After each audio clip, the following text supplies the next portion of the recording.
Good morning, Rick. Can you hear us? I can hear you loud and clear, Nancy. Thanks. Can you guys hear me?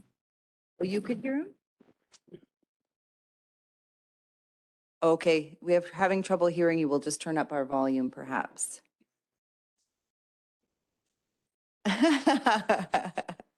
Translate, yeah.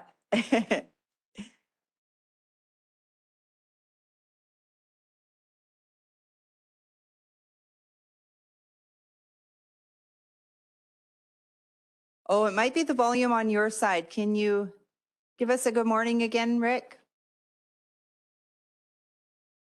Okay, can you hear me now? Oh, perfect. Yeah, that's perfect. Thank you. Good Okay, morning. thanks. Good morning. Okay, I think everybody is here. We will call the meeting to order at 9 a.m. sharp. And in the spirit of reconciliation, we acknowledge that we are gathered on Treaty 6 lands, a part of the traditional territories of the many First Nations, Métis, and Inuit in Alberta. The town of Drayton Valley is grateful for the knowledge keepers and elders and the stories and teachings they share of these lands and its people. Now I'll ask everybody to stand for the singing of the national anthem.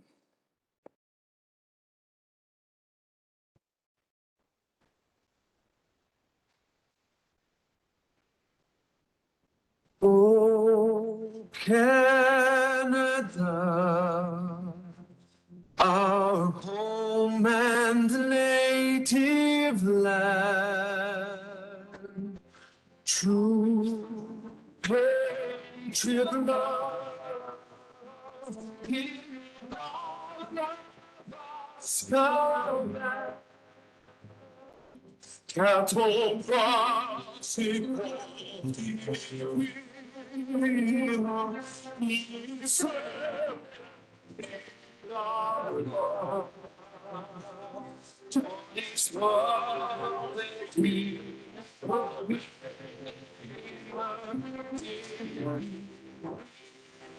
possess your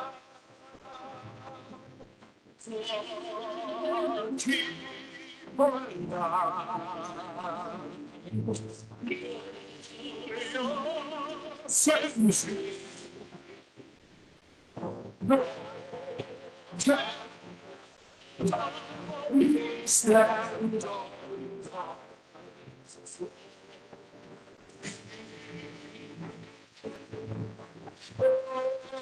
Yeah, these land on.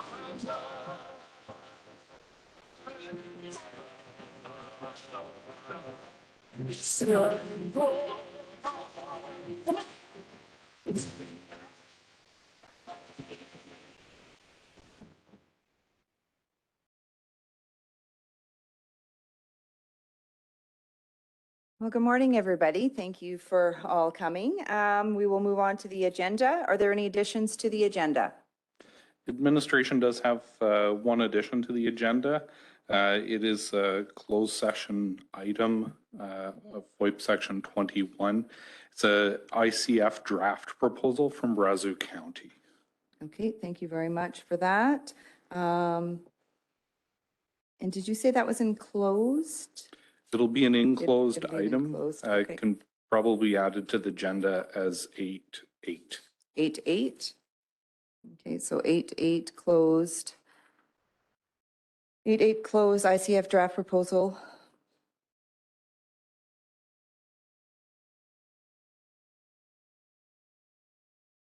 You got that, Sabina? Perfect. Is there a member of council that would like to adopt the agenda with the addition of 8.8? Councillor McGee, all in favor? That is carried. And we are moving on to corrections or amendments to July 20th, 2022, regular meeting of council minutes, July 2022, public hearing minutes, rezoning application 2022-09-Z, August 10th, 2022, special meeting of council minutes. Is there a member of council that would like to adopt these meetings? Councillor Germano, all in favor? That is carried. And we will move into our public hearing, 5.1, non-statutory public hearing for a development permit application DV 22-016.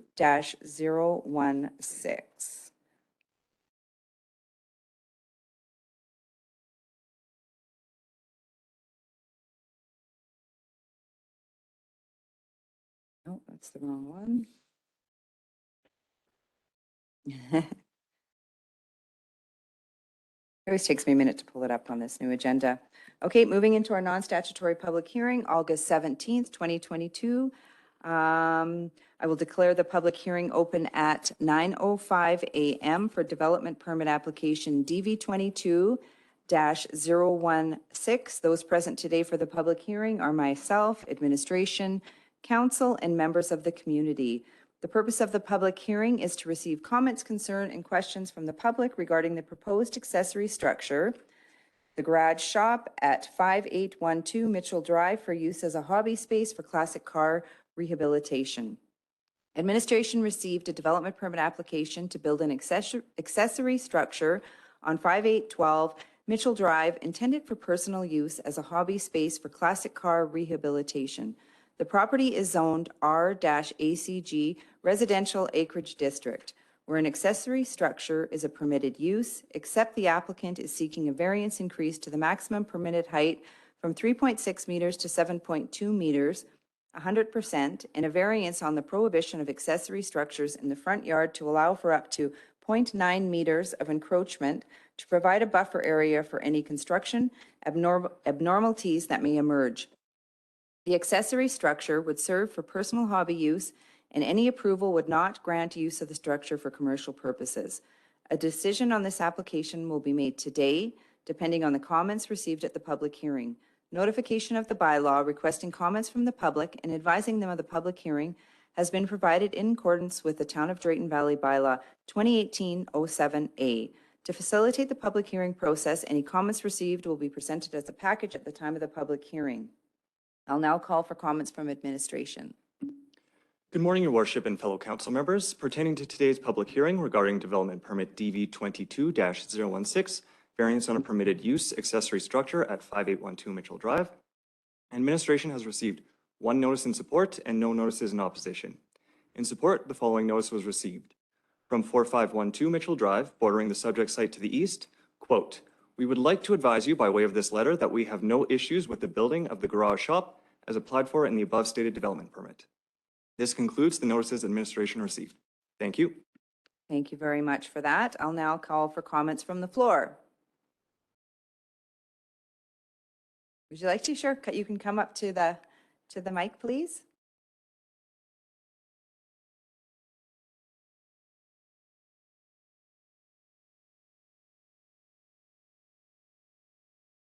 Good morning. Good morning. Welcome. Thank you. First time I've been here. Well, welcome. Very nice to have you. Right. Just wanted to let everybody know that we've been there for over 20 years. Property was developed during the time that it was in the county. And my wife and I, Amy, we've always dreamed of owning a shop like this to work on our classic cars. We have one on the go. We already have one on the road, so it's a passion of ours. So the reason we need the variance is so I can put a hoist inside the shop to get the proper height, to be safe, to do so, to get the cars up so I can work underneath them. And that's why we need the extra height. And then just the way we had it positioned along with the property line on the east side kind of just comes in front on the front lawn in front of the house there a bit. So, but that's basically why we're asking this, is so that we finally been able to save enough money to build it. It's going to cost quite a bit of money, so we finally were able to save enough money to do this. So that's all I had to say. Well, thank you very much. Thank you for sharing your passion with us. All right. I'll also call for any comments from anyone online. Nothing, Nathan?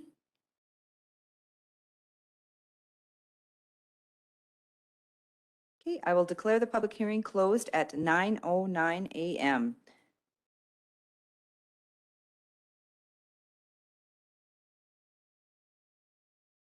We'll move on to our delegations. 6.1 Drayton Valley RCMP Stats, July 2022. Staff Sergeant Aaron Matthews, good morning.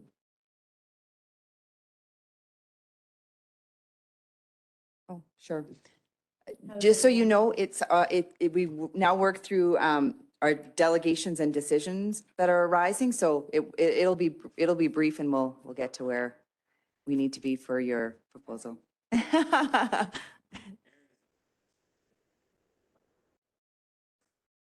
Well, gee, thanks. Good morning.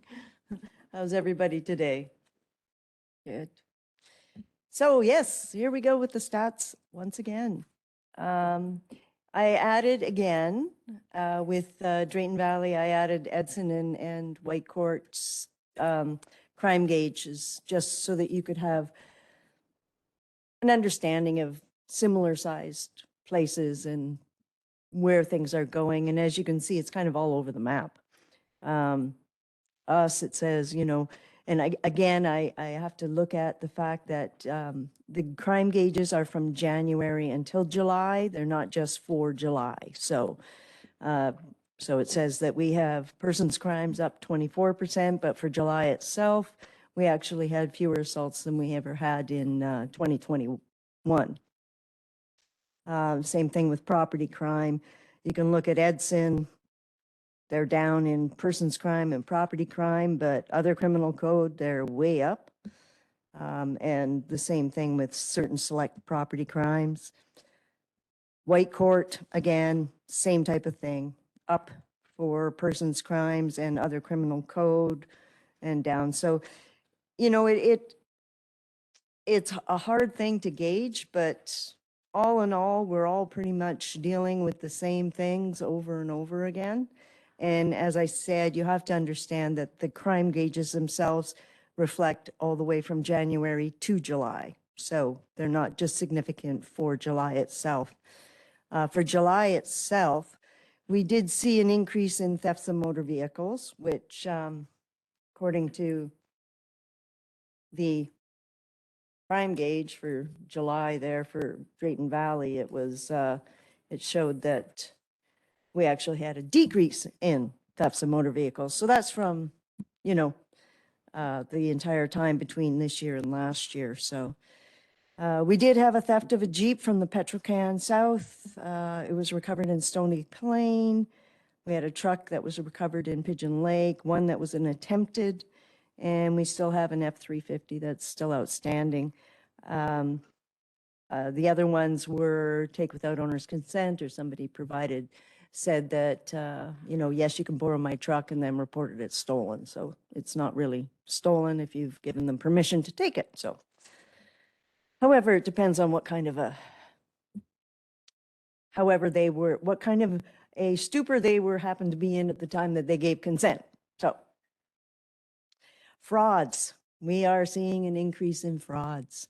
And a lot of that is due to all of those phone calls that I'm sure that we've all received, saying that our Visa cards have been compromised. And in order to correct this, you're going to need to buy me a whole bunch of Amazon gift cards. Believe me, and this is the truth, if your Visa card has been compromised, they are not going to ask you to buy them Amazon gift cards in order to rectify the situation. So anybody who happens to be listening, and I want to let the public know, if you're getting these phone calls, don't just, hit one to accept. You need to contact your bank and you need to verify it, because your bank will definitely call you and tell you that your card has been compromised. However, they're not, like as I said, they're not going to ask you for gift cards in return. So that is been a big thing. There was one in which somebody was told they won $17 million at a Reader's Digest lottery. And in order to get their money, they had to deposit some money into another account. Again, same thing. They're not, if you've won money, they're not going to ask you to deposit some money into an account so that you can actually get the money. And then the other one that we're seeing is trying to sell something on Kijiji, and somebody says, okay, I'm going to buy it, but I'm going to send you a check for a greater amount, and you can just keep the extra and send it. Like that's not going to work. People don't want to pay extra and give you extra money for things. So it is something that, everybody tends to fall to at some point in time, but it's very similar to the scams that were about the borders, saying that you had a warrant for your arrest. Well, number one, they're not going to be phoning you and telling you have a warrant for your arrest. They're going to be coming after you if you have a warrant for your arrest. And in order to get out of the warrant for arrest, they're not going to accept gift cards.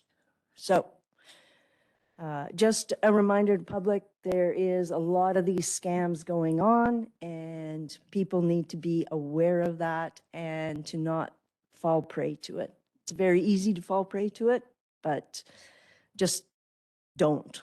And if you have anything like that, come and see us, and we can, work with you and try and work with the other agencies in order to try and get you your money back or whatever. But best option, don't give any money to anybody unless you owe it. With regards to our mental health situation, we did have an increase in mental health calls. We did transport 2. A lot of them come to we have an awful lot of issues, again, with some of our homeless population, and they are sleeping in various locations, so we're getting calls on that. They're, as I said before, they are not causing real issues. They just, basically, we go there, we tell them to move on, and they do. And normally it's a lot of the same people over and over again. So well-being checks, yes, we are increasing on those as well. And those are due to a lot of child custody issues. So people are just keep asking us and phoning us every day saying, can you check on my children? Can you check on my children? Can you check on my children? That is not a police matter, right? I mean, it is the first time, maybe the second time, if you're concerned about certain things, but if you're just doing it because you want to gain custody of your children, that's not a police matter, right? If you have genuine concerns, then you should be contacting the Child and Family Services, and we will attend with them. However, for us to just go and check on them because you're trying to gain extra ammunition for your court, it's not a police matter. So, and that was basically it. Those were the major increases that we saw in the stats for July as compared to last year. Is there any questions? Well, thank you very much for that. And you get an array of different calls for sure. You always entertain us with something that something new that we learn. And I appreciate you kind of sending out a message to everybody to remind everybody that there are a lot of fraudulent activity happening right now. So yes, everybody that's listening online, beware, be cautious, and be careful of who you're giving money to. Yes, absolutely. And if it sounds too good to be true, it normally is. And it probably is, yes, exactly. Any questions this morning for Staff Sergeant? Councillor Ballas? Okay. Good morning. Morning. 2 things. School resource officer, is there one assigned for this year, school year? Yeah, it's the same one. Same one? Same one. Yep. Okay. And secondly, criminal record checks. Mhm. Is that something that still is being looked at, being offered online?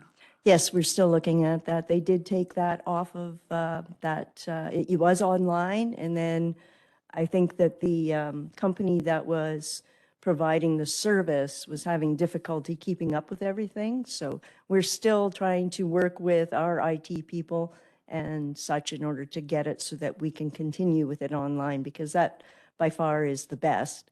right now, if you phone the detachment, we can send the forms to you and you can fill them out and then return them. So right now, that's kind of the way it's working. Counselor Cabana? Thank you. Good morning, Staff Sergeant. So when you talk about the fraud and all that, one thing we've seen at our store too, there's a lot of people actually just giving access to their computers. Yes. Somebody's calling and then saying you have a problem with your computer Yes. and all that. And unfortunately, what we've seen is that most of them are seniors. Yes. So I was wondering, with our communications department and all that, so is there something that we can do together to raise awareness? I think, well, my idea is I'm going to have one of the members go and give a presentation to the seniors complexes in town with regards to frauds and fraudulent activity, so that, because they are the most vulnerable and they do tend to get targeted. And there's so many different types that have gone on, whether it be, oh, your grandson is in jail and that type of thing, or your account has been hacked and we need to take control of your computer.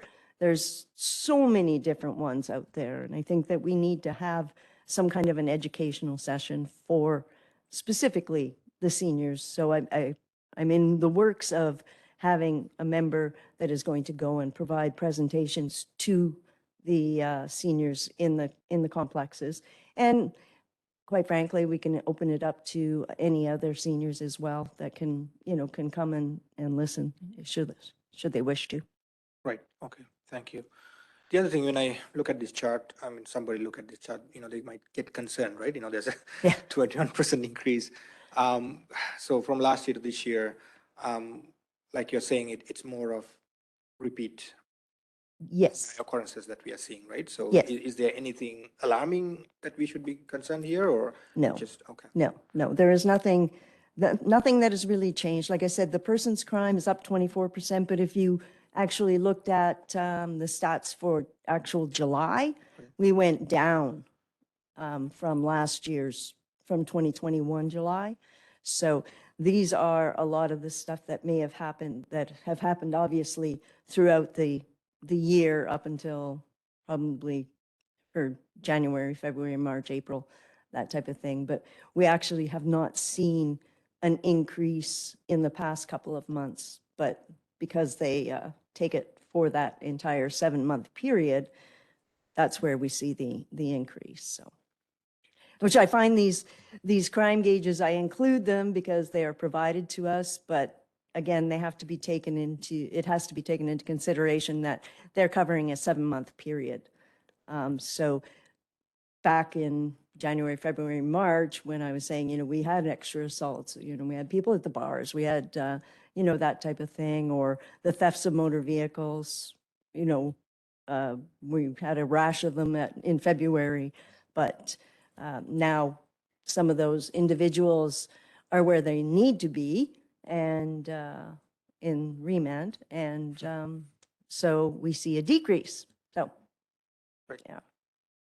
Thank you. Counselor McGee?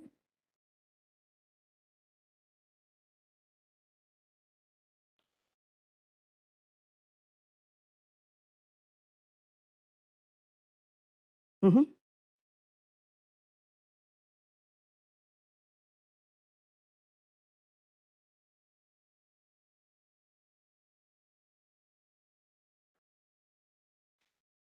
Yes.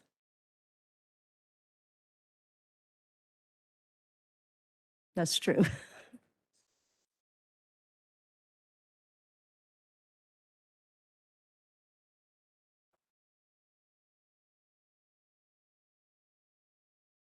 Mhm.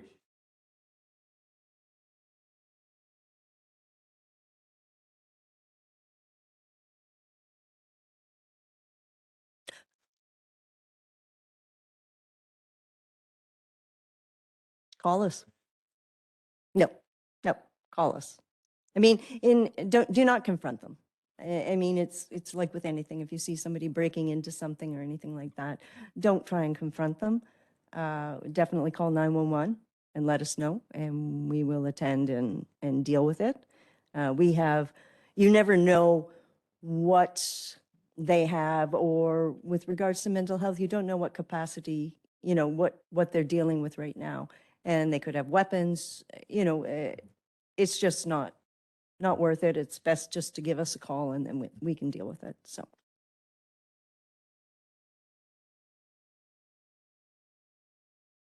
Sorry, what, if, I'm just talking about whether seniors or not seniors, but anybody approaching people that are having a problem with the mental health. But for me, they just see me as a person, but I think when you arrive, it's a different Yes. view of things as well, right? Yes. So that's the calming Yeah. effect. And we know, we know and we understand them right now. I mean, we do.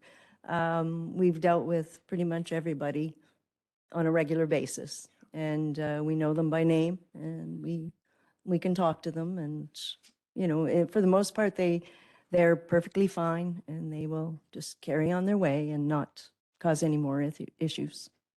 And if they continue, then, we will take them back and we will try and find some resources for them to help them. So. The other thing is, when it seems to me that we're starting to get phone calls with using local numbers, or at least, so it used to be a 1-866 number or whatever that, so we could ignore them, but now they're starting to get the 542 numbers. How is that happening? That I am not exactly sure. I think there's some kind of an online, I think Councillor Gamana can probably speak to that better than I can. I know there is a way that they're doing it, but Put your mic on. There's a software that you can use to mask the number. So they're actually using a different number, but it looks like it's coming from different. yeah. It's far more technological than I am, my abilities, so.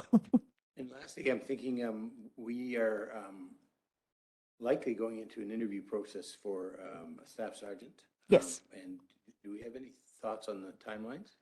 Not yet. They are going to be posting it fairly soon, from what I understand. I saw it went to the promotions unit, so they'll be advertising it fairly soon, but there's a whole bunch of steps, as you know. At least we got in on the front of it so that we're not sitting with it empty for a long period of time. And as I said, I'm very, very sure that when I leave, it'll be in very good hands. Sergeant Hopemer is very competent, capable, as are everyone else. And we also just I went through the competencies for the corporal positions. And so we have made some decisions there. Just have to do a little bit of writing there, and then that will be off and we'll be able to name the actual corporals that were successful. So that part of it is moving along well. So, And there was 2? yes, yeah, so. And am I to understand that Sergeant Hopner will be applying or not applying? I am not sure. I'm sure he will apply, but it will be by what they refer to as exception, because he doesn't have enough time in the rank as sergeant, but he can certainly apply by exception, and depending on what they get for applicants. He may be the successful applicant, and then you're going to be looking for a sergeant again. Thank you. Well, thank you for that. Just a quick question. We seem to be getting a lot of emails from the Minister Chandros in regards to the provincial policing. What are kind of your thoughts around that, and what are you hearing? And there's a lot of talk, and we kind of thought that it was done. Like, we thought that, when they had kind of gone to the public and everything, that the public was saying no way, but it just seems like there's a lot of pressure. They seem to forge ahead with that thought process. Do they keep you in the loop kind of too with everything as they're? Yes, we do. We get, our commanding officer keeps us in the loop with regards to where they're at with regards to that. So I don't really have an awful lot of comments to make on it. Okay. That's fair enough.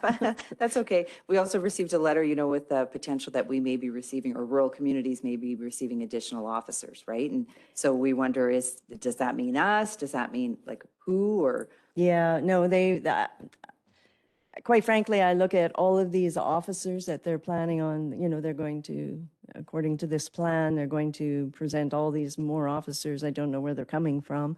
And I certainly don't know, You know about as much as we do. Yeah, exactly. And the cost is extremely prohibitive. I have to wonder who's going to be bearing the cost of it at the end of the day. Yeah, that was a question that we had as well. So that will remain to be seen. Yeah.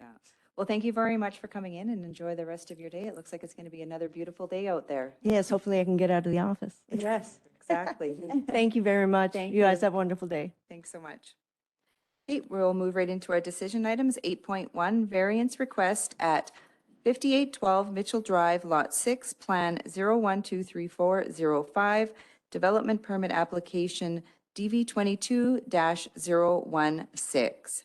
Mr. Connors, this is you again. Yes, good morning again to your worship and morning. fellow council members. The Town of Drayton Valley received development permit application DV 22-016 for an accessory building or structure at 5812 Mitchell Drive. This application intends to develop a new garage or shop as a hobby space for classic car rehabilitation. The parcel is zoned RACG, or Residential Acreage District, and is a secluded and heavily wooded property towards the northern outskirts of town. A single detached home is located towards the center rear of the lot, and the parcel was part of the annexation lands from the county circa 2001 and operated under county land use bylaw until December 31st, 2010, when it became jurisdiction of the town. Under the town's land use bylaw, accessory buildings are considered permitted uses in all zones. However, the application is seeking a variance on two bylaw regulations. The first is 3.34B, wherein height is limited to 3.6 meters. The application is seeking 7.2 meters or a variance increase of 100%. The reason provided for this height increase is to ensure that enough space and clearance is provided in the building to be able to hoist up the classic cars for easier access to work underneath. The second variance is from Regulation 3.34E, wherein an accessory building is not permitted in the front yard. While the accessory building is anticipated to sit right on the line delineating front and side yards, permission for up to 0.9 meters of encroachment is sought to ensure that in a worst-case scenario, minor deviations arising from the construction process do not invalidate the permit. Using satellite imagery, the front yard was calculated to be approximately 95.1 meters at its narrowest, translating a 0.9 meter encroachment to less than 1%. Under Land Use Bylaw, Section 1.13C, because the height variance requested exceeds 30% of the base regulation, a hearing is required where council is to act as municipal planning commission in lieu of administration. While the second front yard variance sits well below the 30% threshold, because council is now serving as the development authority, both variances are presented for your deliberation and decision today. Administration's review of the application found that while the height poses a significant increase to what would normally be allowed, overall the impacts of permitting such a proposal would not be detrimental to the town or surrounding properties. The site is heavily wooded and visibility of the building from the road or neighboring properties would be non-existent. Besides the variances sought, the building would need to abide by all other relevant regulations in the land use bylaw. When analyzing against the MDP, while the MDP does not provide any direction on accessory buildings themselves, it is suggestive that the property act as residential space under the overall plan. As this building is intended as a hobby space, administration does not view its inclusion as fundamentally altering the use of the land from residential as it currently provides. Further to that, approval would not permit the application to house commercial operations from the building later should they wish. The applicant has not stated any desire to pursue commercial use of the space, and any attempt would be first subject to either a new discretionary use development permit or potential rezoning application depending on the scope. This further reinforces administration's evaluation that permitting the building as outlined would not deviate the use of the land away from residential. Pursuant to Land Use Bylaw, Section 2.10, notice of the application and public hearing were mailed to surrounding landowners within 60 meters of the property lines on July 27th, and a notice was posted on the town website the same day. Additional notice was provided via social media on August 2nd. One letter of support and no letters of opposition were received back and read as part of the public hearing held earlier today. It is administration's recommendation that council approve development permit DV 22-016 with the variances sought. A draft permit with the variances is provided as attachment 6 on your council report. Thank you. Well, thank you very much for that, and I really appreciate the package that you put together today for council. I appreciate the maps and the pictures and everything. It really helped get an idea of where the building is going to be situated, so thank you very much for that. Are there any questions for Mr. Connors this morning? You just gave us so much information that we're we're very pleased. Yeah, it's very straightforward. I think it's not an area that's in the middle of town where you're worried about your neighbors or, you know, the height and things like that, like you had mentioned in your report.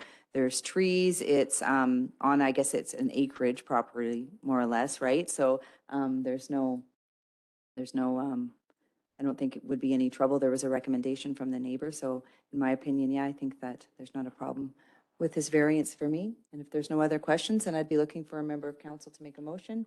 Councillor McGee? Madam Mayor, I'll make a motion that we approve development permit DV 22016 with the conditions as presented. And the comments I would make is that I was thinking about the east neighbor, and we've got a written go ahead on that. I think that made all the difference for me to answer the questions. So best of luck. Thank you very much for that. Are there any comments, questions, or debate on the motion? If there's none, then I'll ask all in favor. That is carried. Thank you very much. And you're more than welcome to stick around and listen, or or you can leave. Wonderful. Go and enjoy the sunshine and and get building. Yeah, you're lucky. It's been a beautiful August, so thanks for coming. Moving on to 8.2 Peace Park fencing revitalization. Ms. George, welcome. Good morning. So lovely to always see you dressed up in here rather than out there in the field working. We recognize you now.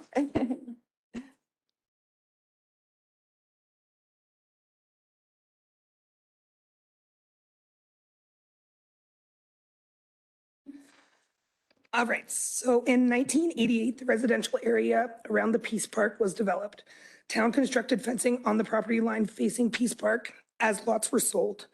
Fencing is constructed out of cedar wood with natural stain color, but over the years, the condition of the fence deteriorated and is not up to standards. Portions of the fence is now falling over as per the attached pictures. If you could. A few residents have come forward requesting that the fence be replaced as it is not appealing to their properties, and some areas are in conditions that raise safety concerns. Approximately 2,000 feet of the fencing is owned by the town of Drayton Valley with an estimated cost of $70,000 to replace to get it back up to structural standards. And you can see the map of where we own. The red line is what we own. What we built, sorry. Proposal, in most cases, when an area of town is developed and fencing is the fencing is turned over to the property, it borders relinquishing ownership from the town to the property owner. However, this fence ownership remains with the town. Administration would like direction from council on what we should do, what should be done with the fencing moving forward, and the following options that council can use to help make a decision on how administration should move forward. Recommendation, replace fencing at the town's sole cost, then communicate the ownership to the property owners, having the property owners responsible for maintaining thereafter. Remove the fence and have residents construct fence at their sole cost.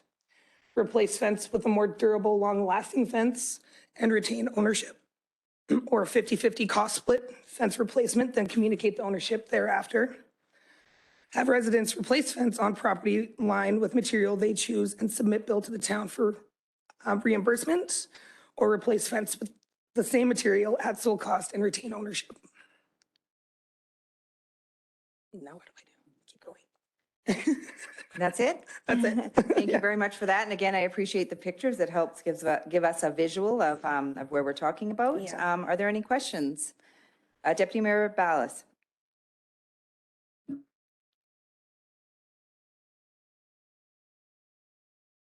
Yes, it was.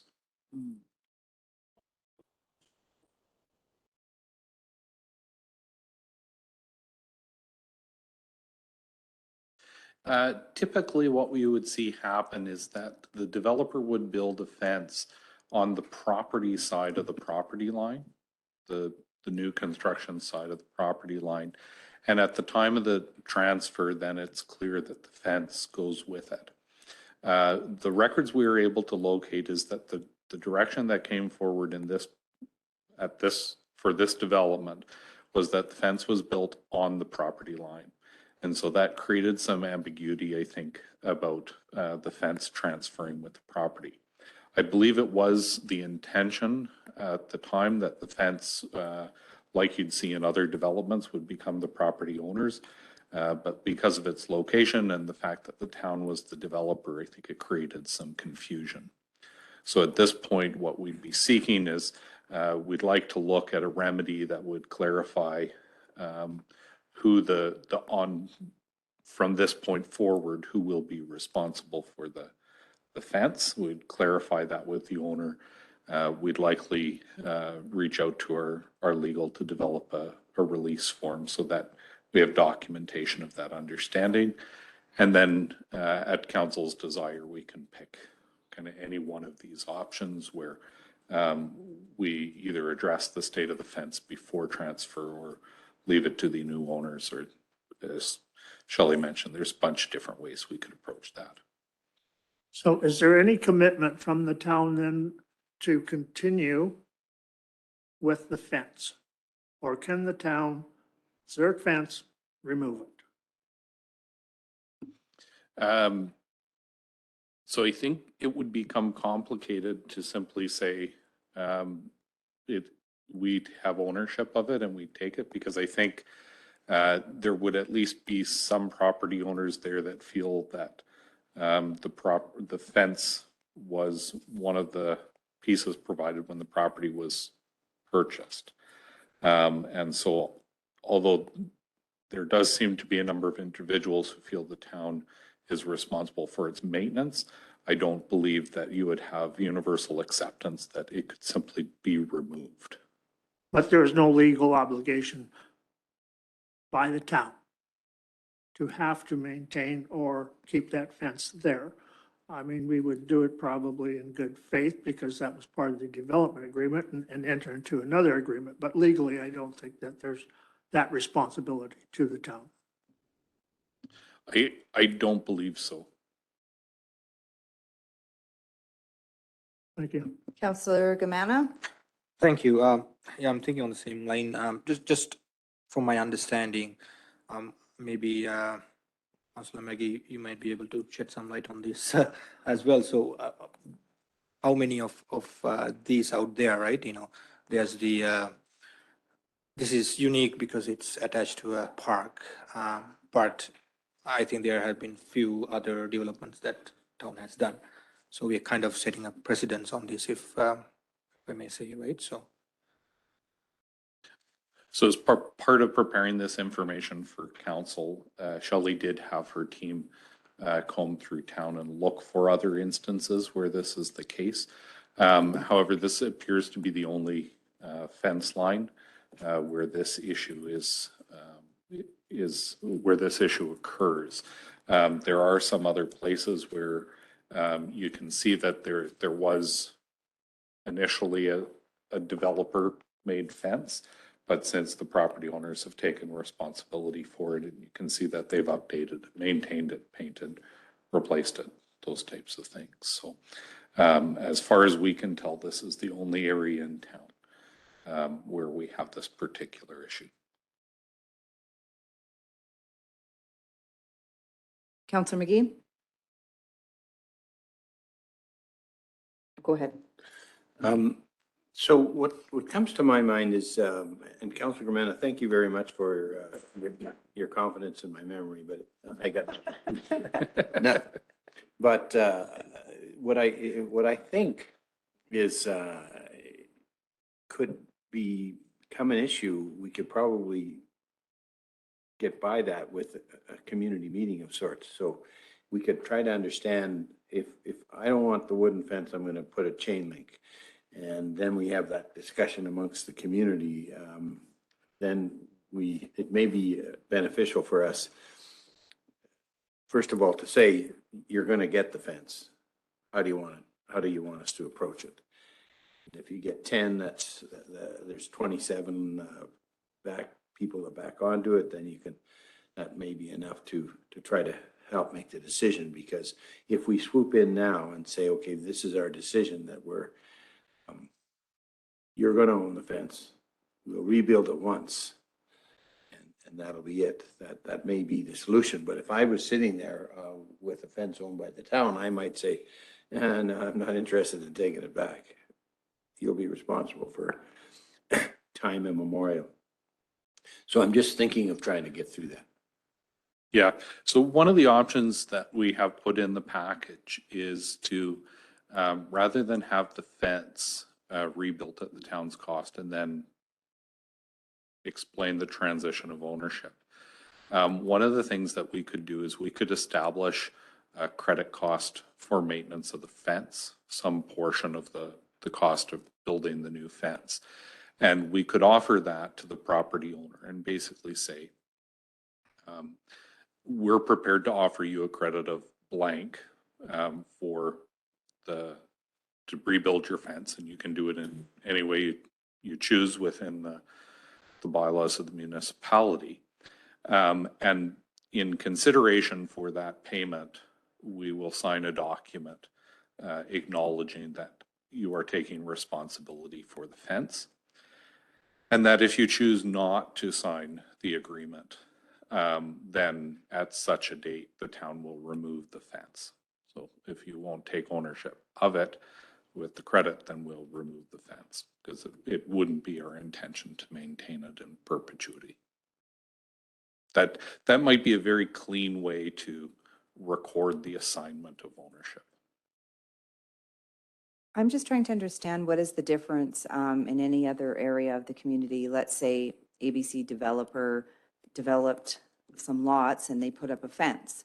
And then now the homeowner comes in, they now own that land, they own the lot, they own the house. And then something happens to the fence and they want to replace the fence. My understanding is it wouldn't be up to ABC developer now, it would be up to the homeowner. So how is this any different?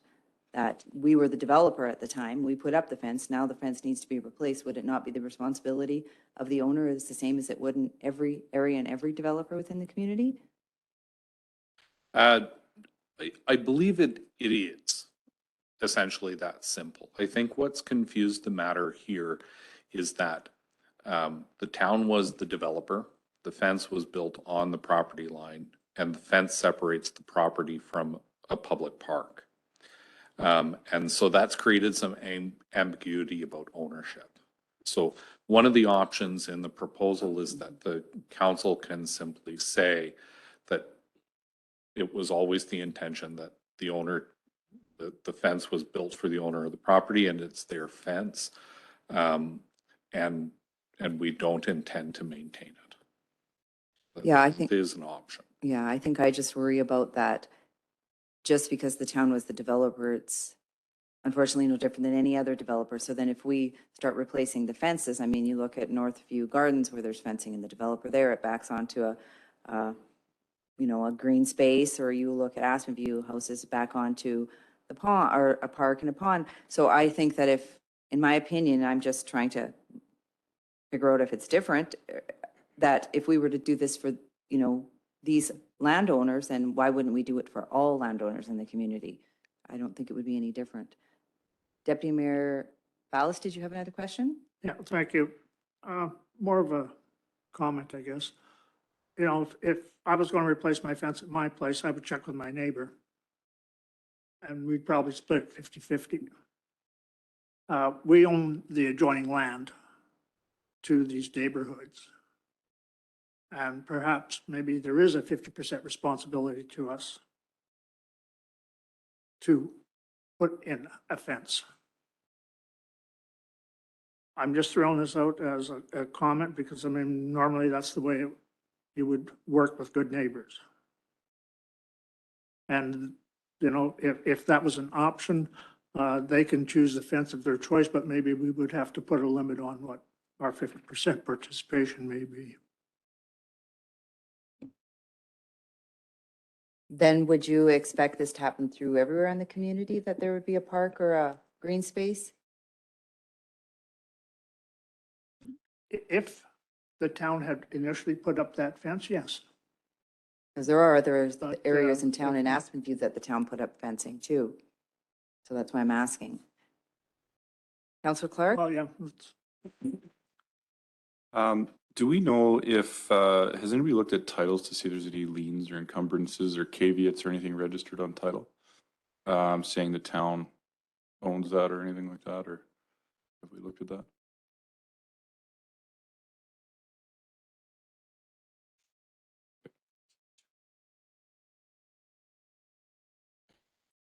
Yeah, I mean, if it is registered on title, that kind of changes things a little bit, then that's sort of admitting the town owns them, right? So, you know, if that is the case, I think we should be looking at discharging that from all those titles around there. My opinion is we don't own that. That's theirs. Town paid for it initially. Yes, we're the developer, but like Nancy indicated, into perpetuity, I think is not realistic. Taxpayers shouldn't be on the hook for back fences. Yeah, so I would agree, and I think you have a good point, Colin, in regards to the title. So I don't know if we want to, maybe, till we get the answer, table this for a little bit later in the agenda, or just put this on hold? Yeah, I think what we can do, I know Ken's gone to talk to Jarek now to see if we have that information. And so we could certainly put it aside for now and come back to it. If we don't have the information here today, then maybe Then we we'll table defer it. it and get some more information. But I mean, certainly the comment is valid, that it is common practice for any developer to build a fence to separate their development from park spaces at initial construction, and that it is standard practice for that fence to transfer. So one of the options certainly is to simply say, no, we'll gain some clarity, but that is your fence. Yes.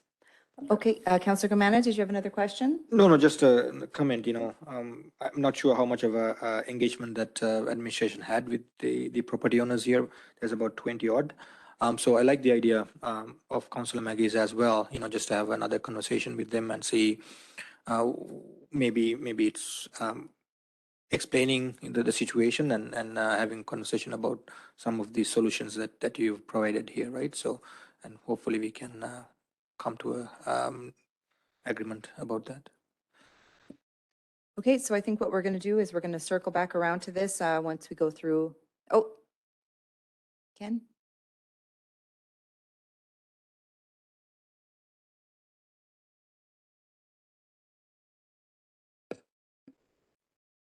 So just so that anybody online can hear, that was, there are no encumbrances registered on the title for the fence. So rather than circling around, coming back, is there a member of council that'd like to make a motion, or do we need more discussion? Counselor McGee? When you talk about Aspen View and other fences, do you know that we actually built them? Because I'm zeroing in on the fact that we built the subdivision, and I remember that actually occurring. And we put curb and gutter, and there was a bit of a Straight down 50th, that whole fence was built by the town. But then in other developments in Aspen View, it wasn't. That's why I'm just, are we going to start replacing fences? well, and I think that's the concern, is that if we're the developer and we developed it, and as I said, there was concern from other developers saying the town shouldn't be in the development business. But at that point in time, we thought that would be the right decision, is to try to stimulate housing, and which it did. And in the meantime, building the fence and having no encumbrances on the title, how do we know? Is it just, are we at hearsay at the moment, or do we actually have something written down? For what, for in regards to? Whether we actually own the fence, or whether we agreed to own the fence, or. Well, for me, I'm just trying to understand, why would we? It would be no different than any other developer. They don't own the fence. They own the land And then they develop the lots, they sell the homes, and with that comes the home and the fence and the lot. And then when you go to do upgrades or replace your fence or put up a shed, you typically don't go to the developer. Those are costs to the land and the homeowner. So I'm just trying to, unless I'm missing something, I'm trying to understand how this would be any different, even though the town happened to be the developer at the time, it would be no different, because then I think you'd have everybody in the community calling up the developer saying, well, now you're responsible, I want to replace my fence. Because if that's the case, then I need a new fence at my house. I might as well call up my land developer or my developer and say, is there an opportunity? I can't imagine, unless I'm missing something. Mr. Osmond?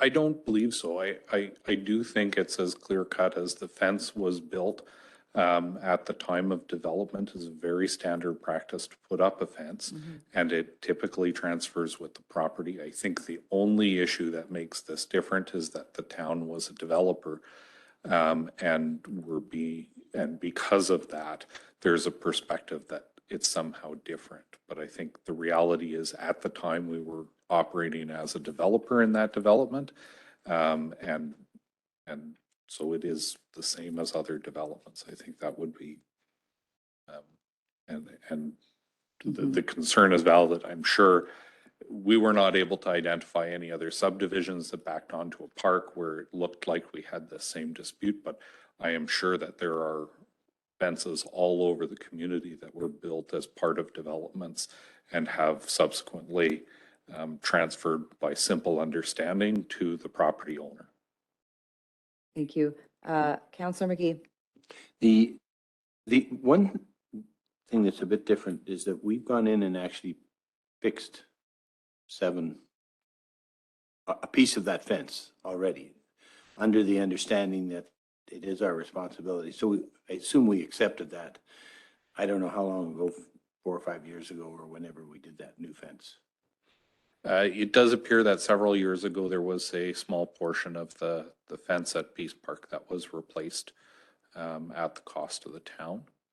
But to my knowledge, there was never any policy decision following that, and I don't really have a ton of information about it. So if there was a motion to be made to accept the report as information, then would it be communicated to all the property owners that the decision was made and that they would be responsible for the fence?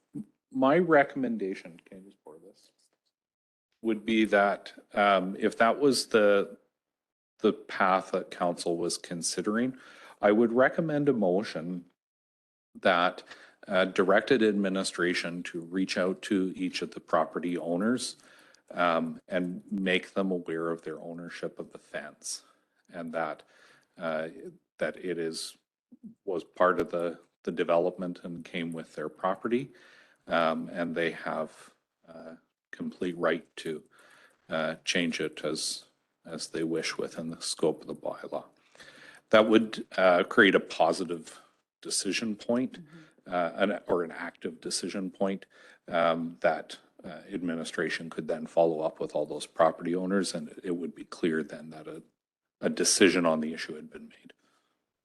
Thank you. Is there a member of council that would like to make a motion?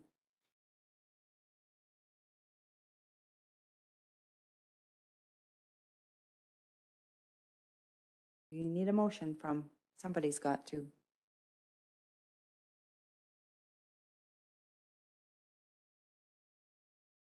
That is all of them.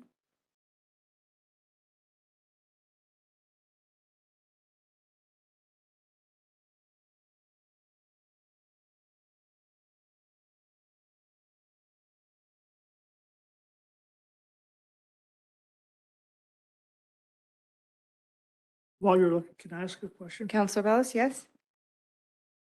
Was there a specific request made from the property owners or owner? The organization's been contacted by approximately 4 of the owners.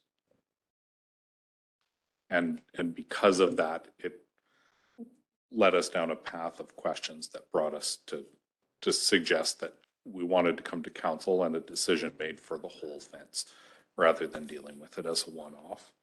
I don't see an alternative here that would lead exactly to the path. And my apologies for that. But essentially, I think what we'd be looking for is a motion that council direct administration to contact the property owners with a fence around Peace Park to build an understanding about the ownership and responsibilities of the fence. And we'll be able with that to get the resources we need and make those contacts. Okay, I need a motion from a member of council. Councillor Madam McGee. Mayor, I'll make a motion to direct administration to contact the landowners that back onto that fence with the intention to relinquish our responsibility or find a solution how to move forward. I'd like to hear from the landowners what their position is and why. Using exactly the same thing, why are we different, and why do you see it differently, and maybe they don't. Maybe they would say, yeah, we're in. So does that motion say what it needs? Oh, to that say? was, sorry, did you get all that, Sabina? I don't know. So I'd like to clarify, so your motion, Councillor McGee, is to reach out to the property owners to get their individual thoughts on ownership of the fence to inform a future decision of council? Yeah, I think my sense is you're going to bring it back anyway. So get as much information you can. And I think, quite frankly, find out what the landowners are thinking around, because they may not be thinking that. They may think, gee, I'm good. What's the difference? I don't know. Yeah. So thank you for that clarification. So we have heard from 4 of the property owners that feel strongly that it is the town's responsibility to replace the fence and maintain it in perpetuity. So that being said, I mean, we can certainly, if that's the direction from council, we can certainly gather that information and bring it back. However, if a motion similar to what Mayor Dodds had suggested was that we simply reach out to them to help them understand the ownership of the fence, then we wouldn't bring that back to council. We'd simply go to the property owners and explain the situation with the fence. And right, so if we have 20 people that are sitting in the back here saying, gee, here's why, and then we're faced with a political decision on right now we're not political. We're saying this is an ordinary development. You should be responsible. Give us a reason why that you think you're not. And that's the only piece that's missing for me is the communication piece. Other than 4 people say you must, well, okay, why? I don't know what you would tell me, but if there was 20 people sitting in this room, it would be a different discussion we'd be having. So I do think it's a communication piece that you have to have. So for me, I disagree. I don't think that there's a need for communication. And the reason why is I think that we serve 7,000 residents. So if we're going to do a communication piece on whether we should replace fences or not, then we should open up to all 7,000 residents in Drayton. So are we prepared to do that and talk about whether or not we're going to replace fences? Just my 2 cents. All right, then we don't have a motion at the moment that makes any sense, Sabina. Okay, so are you Is withdrawing? anybody prepared to make the decision?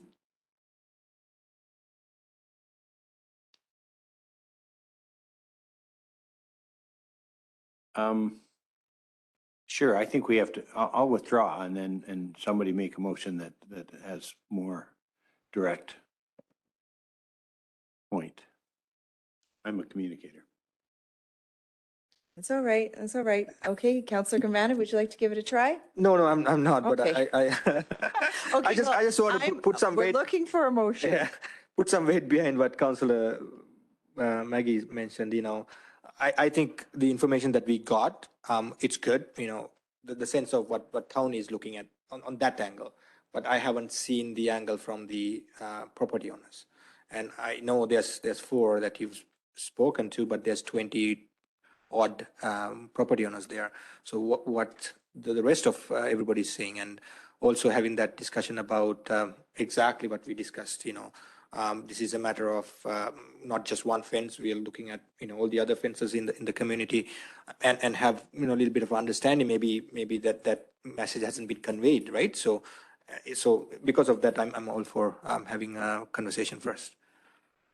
Okay, so it sounds like we are a little bit divided on whether we're going to have a communication piece or not, but I think maybe if we could make a motion and then that'll decide on, I think, our steps going forward. Councillor Ballas, are you ready to make a motion? I'll make a motion here, but I'm going to make a comment first. I think we're elected to represent and make decisions for the people in the best interest of the people. And I think we can't just be concerned about 20 people. We've got to be concerned about the total community and the precedent that we may set. Therefore, I'm going to make a motion that administration converts with the residents, the concerned residents, stating that the town will relinquish responsibility for the fence. And that'll be the property owner's responsibility. Okay, is that good? Sabina, did you get that? Okay, perfect. We have a motion on the table that, could you read it back to me, please, Sabina?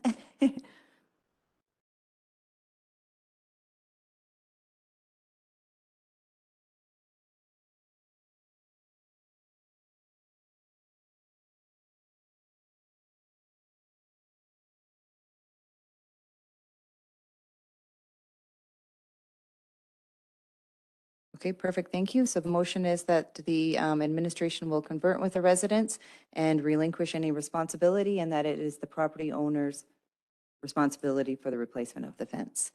And now I will ask all in favor? All opposed?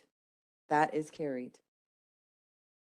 That's okay. Sometimes we don't always, it's all good. We don't always agree, right? And I appreciate you wanting to communicate with the community, but sometimes, sometimes we got to think about how we want to communicate and who we want to communicate and what we want to be opening up. But good conversation, good discussion. Okay, so we're not coming back to 8.2.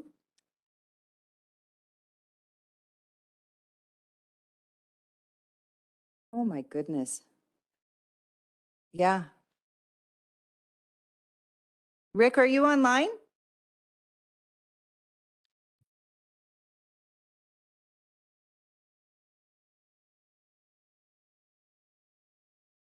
Sorry, can you hear me? Oh, we can hear you. Okay, yes, I am online. Did you want to record my vote on these, or if you guys Sure. can see the chat window, I can always just type it in if that's easier than trying to come back to me and finding out what my vote is. Sure. So do we want to, I'm just thinking, should we circle back and capture his vote? I'll Yes. just say that I was in support of the last motion. Okay. So Councillor Evans was in support of the last motion, not that we record our votes anyways. Okay, thank you very much for that. And thank you, Councillor McGee. I will have to pay attention a little bit more. I've got a sinus headache, so I'm a little bit off ball today. So just remind me who I'm missing and what I'm missing. And Rick, please feel free to speak up and remind me that you are online and interrupt anytime that you feel like you'd like to ask a question. No worries, Nancy, and I will try and be on the ball and get my vote into the chat window here, just to keep it a little easier to manage. Thank you very much for that. Moving on to 8.3, the new Aquatic Center Amenity Sponsorship Rights Agreement for approval. Agenda item report AIR 22-139. Mr. Starnes, this is you. Good morning. Good morning, Your Worship, councillors. Thank you very much. So we've had a few of these, but I'll go through the background information again. In the effort to secure the necessary funds to construct a new aquatic facility, the town of Drayton Valley encouraged the community to develop and facilitate a fundraising program. As soon as the Community Aquatic Facility Committee was formed, it has been diligently promoting the benefits of a new aquatic facility while encouraging local businesses to support the new build through various sponsorship opportunities. The town has received confirmation from the committee that a community business is wishing to become a naming sponsor for 2 of the specific amenities within the new aquatic center. All Choice Rentals has signed 2 sponsorship agreements in hopes of being awarded the naming sponsor of the climbing wall and the women's change room. The sponsorship for the climbing wall allows All Choice Rentals to have naming rights for a period of 10 years. The sponsorship for the women's change room allows All Choice Rentals to have the naming rights for a period of 5 years.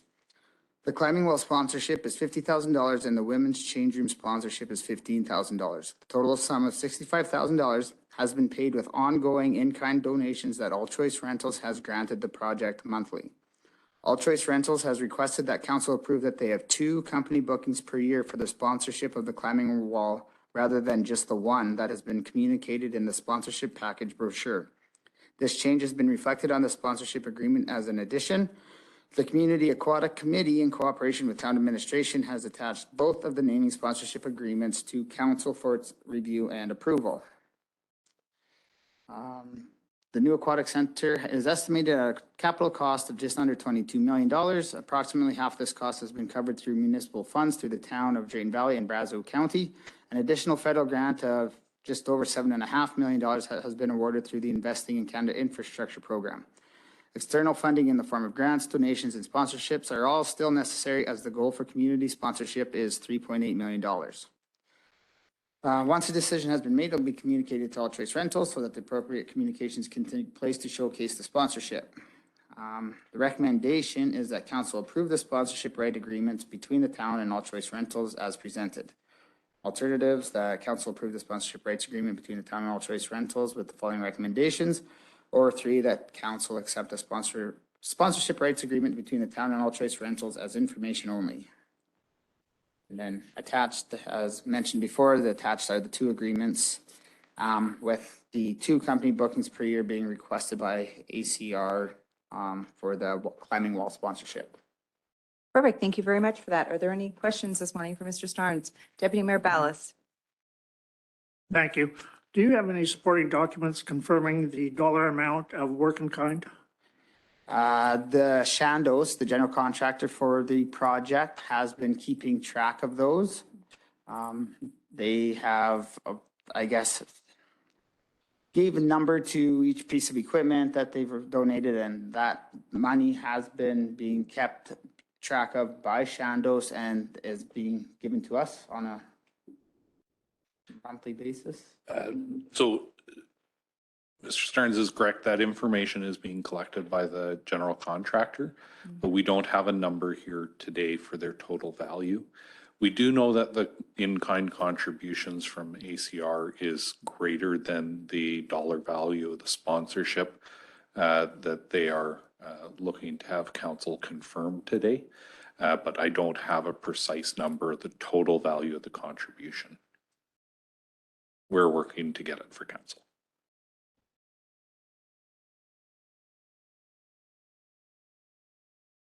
I just have a problem trying to approve something without supporting documents at this time. And I have no doubt of that. And I appreciate what ACR does in our community. There's no question, or anybody else that does work in kind for our town. But I certainly would like to consider a motion that we table this item until we get supporting documentation. So are you making that motion then, Councillor Ballas? Okay. Did you capture that, Sabina? Okay, thank you very much for that. Are there any comments, question, or debate on the motion? Councillor or Deputy Mayor Ballas asked that a motion was made that we table until further documentation and information on the number for the in-kind from ACR is gathered. I was thinking you can't, I don't think we can debate a tabling motion, correct? I believe that's correct, yeah. Oh, okay, so there's no comments? No one's allowed to speak? Am I? You're allowed to move it forward. Okay, thank you for that.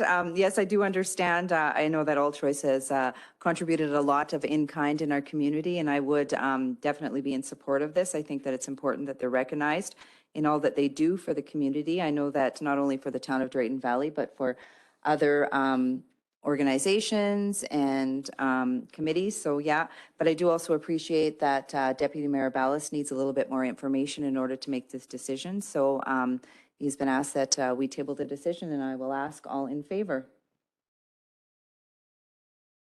Yeah, and Councillor Evans, are you in favor of tabling this until we get further information? Yes, I'm in favor of that. I did put it up in the chat window there. Okay, thank you very much for that. So that is carried, and we look forward to that information being brought to us, and then we'll make a future decision. Madam Mayor, before he goes, it would seem to me that if you're bringing back information, I'm thinking of what other in-kind donations are out there. Exactly. Who, Yeah. who has No, been that- making? Well, we have had this conversation before. I know we And I thought, that's why I thought we had this number already. We've had this several times. So, But there are other companies, I'm sorry, there are other companies that contributed, right? So, well, yeah, yeah, so we would like to know that as well. And also, I would like to know what's the, have you had any conversations with the committee, fundraising committee, and This is is where I this can their wish as well, right? here. So that's my 2 cents anyways. Yeah. So for clarification, that's where these sponsorship agreements come from, is from the committee. They actually negotiate them.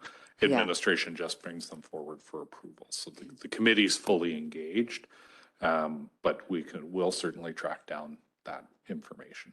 And I know Cora has sent me something in regards to the sponsorship, so maybe what I'll do is I'll send her a quick email unless she's listening online, which I think she probably is. And is probably saying, I can do it, and just maybe see if we do have tracked that in kind or if it's just the actual funds.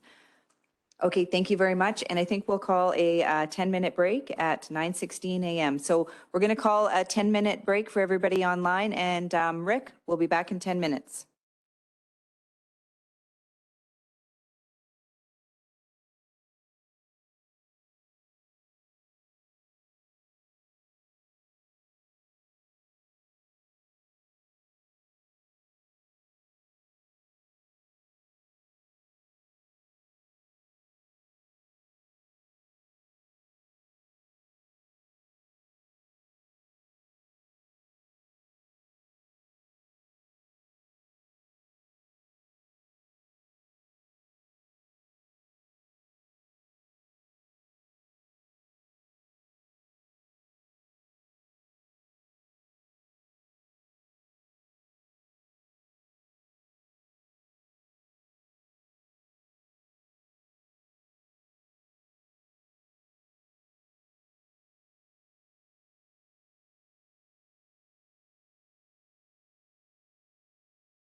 Councillor Evans, are you back online?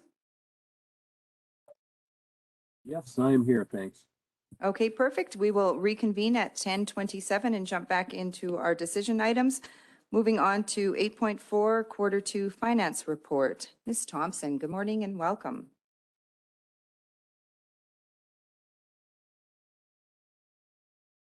Good morning, Mayor and Council. So I am going to present the financial report along with project tracking update, some other updates such as asset management and a brief analysis on our fuel costs and unexpected increase in our utilities. So page 58 of your report, I believe it is I'll just start at the top as per usual. Our general revenue there, our property tax, franchise fees and other revenues are just a bit low than expected. Our interest at the beginning of the year was lower. It's steadily increasing now. So I'm expecting that to even out by the end of the year, perhaps even surpass what we budgeted for. Then we move on to general administration. So the first line there under general administration revenues, it is a little bit higher than what we expected. And the reason for that is that last year we had expected to get an asset management grant for $50,000. And when we started talking to the person that was responsible for communicating with the government on that, or not the government, I guess the FCM, had left, and we were told that everything was good to go. We were going to get the grant. And when we did more communications, they said something was missing and that we wouldn't be able to, most likely wouldn't get it. Well, we were able to talk our way into receiving it after all. So it's there and was not budgeted for, and that's the reason why. For expenses under general administration, we have council first, the line, and that is quite a bit under budget. And the reason for that is back in 2020, I believe, we upped or increased the budget for council development and just professional and general expenses. We didn't know COVID was going to happen, of course, when that budget was passed. And then in 2021, we decreased it, knowing that council was not going to be attending as many courses. We were just not going to be having as many meetings. So 2022, we thought, things are back to normal. Let's bumper back up. But we have not seen the normal amount of activity as usual. COVID did have a much more extended impact in that area. The council fees in themselves are pretty on par for what we expected. So meaning you guys are doing your meetings and everything as we expected. It's the other expenses that are lower. And then general administration, there's a couple of reasons why that is under budget. And one being asset management. We haven't done any of the assessments that we budgeted for. The only cost so far has been wages, internal wages for that project. And then we also have a couple of positions that took longer to hire that were in the budget, which caused our overall administration wages to be a little bit lower than what we budgeted for. Moving on to protective services. The first line there, policing revenues are usually by this time we would have the policing grants. We get 2 policing grants. They merge them, so it's 1 grant now. And it's hard to budget for the time of year we're going to receive it because they're not very consistent, but that grant we are still expecting. And that's why that is behind budget there. Everything else in the revenue section is pretty what we expected. As well as the expenses. There's really nothing unusual to note there. Moving on to transportation. Revenues are a little higher, nothing like really unusual to note. And then expenses, so let's start at common services. We have the fuel and the utilities increase to speak for most of that increase, and we'll come back around to talk about utilities a little bit later. And then road, street, sidewalks. So a lot of the projects happened in the fall for these. So line painting, although it has started, the expenses hasn't been expended yet. the controlled crossings and festive lights. So those things, so it looks like we're a little bit under budget, but they're just happening a little later perhaps than we expected. Airport, nothing unusual to note. And then storm sewer, there's that assessment that's budgeted for $20,000, that storm assessment for 50th. And it hasn't been done yet. So we expect to do that earlier in the summer, and it hasn't been done yet. So that is that. So when you look at the net, it's fairly on par for what we were expecting. Moving on to utilities, revenues are, they're pretty predictable usually, especially with water. Sewer, or water and sewer. Waste can be a little bit more unpredictable, I guess you could say. Still fairly decent budget, a little bit over budget for the revenues we're bringing in at the landfill. And then for the expense side, the water looks to be over budget. There's a couple reasons for that. One being utilities, again, and then we have that Suez contract that's already been paid. So a large part of the expenses for the professional general for water has already been expended. So we'll see the rate of expenditure decrease in the next few months. Sewer is under budget because I believe it's 120,000 was budgeted for. I can't remember the exact amount for infrastructure assessments. So a bunch of different assessments, and none of them have been done yet. And then waste, it looked like we were under budget, but there was just sometimes the timing of which people invoice us can be a little behind. That to date, today, I checked today, has pretty much caught up. So we're pretty much exactly where we were expecting to be.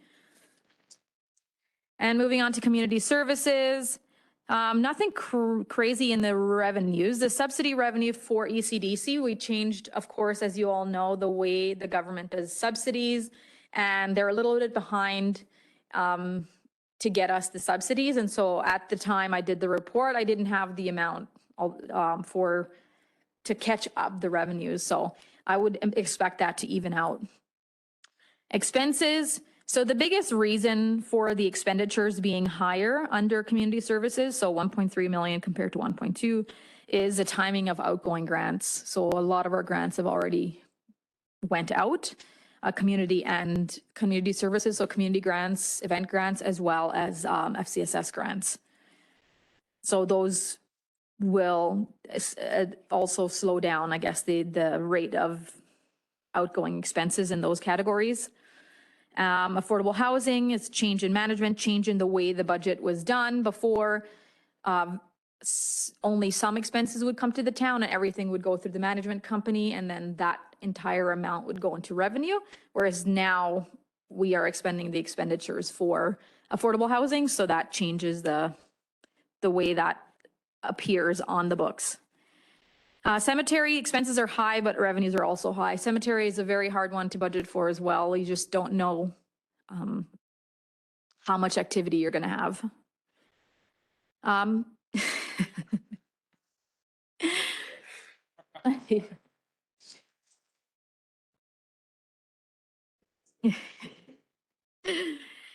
Moving on to planning and development. You see the planning revenue is way high. And the reason for that is, and I don't know how it got missed, it's a happy miss, I guess, in this situation. We didn't know, I don't know if we were not aware of how much the permit would be for the new school or what happened there, but the reason is that the permit for the new school going up was a large income to the town this year. I know, I looked at the planning and development and I thought, wow, look at us, we're killing it in revenue. Killing it. And Look at that. expenses are down. Yeah. I was like, this is great. I love Yeah. this. Like, Yes, yeah, so that's what happened there. Economic development, our CTC revenue, our revenues, rental revenues are lower than expected. Education, a large part of that revenue there is the transfer of reserves that we did from last year and some donations, I believe. So that's pretty much what we expected. And then we go down to the expenses, planning again, rock stars. It took a lot longer to hire planners this year than we expected. So we had some wages budgeted for, but we were not able to fill them till very recently. Economic development, the expenses are low.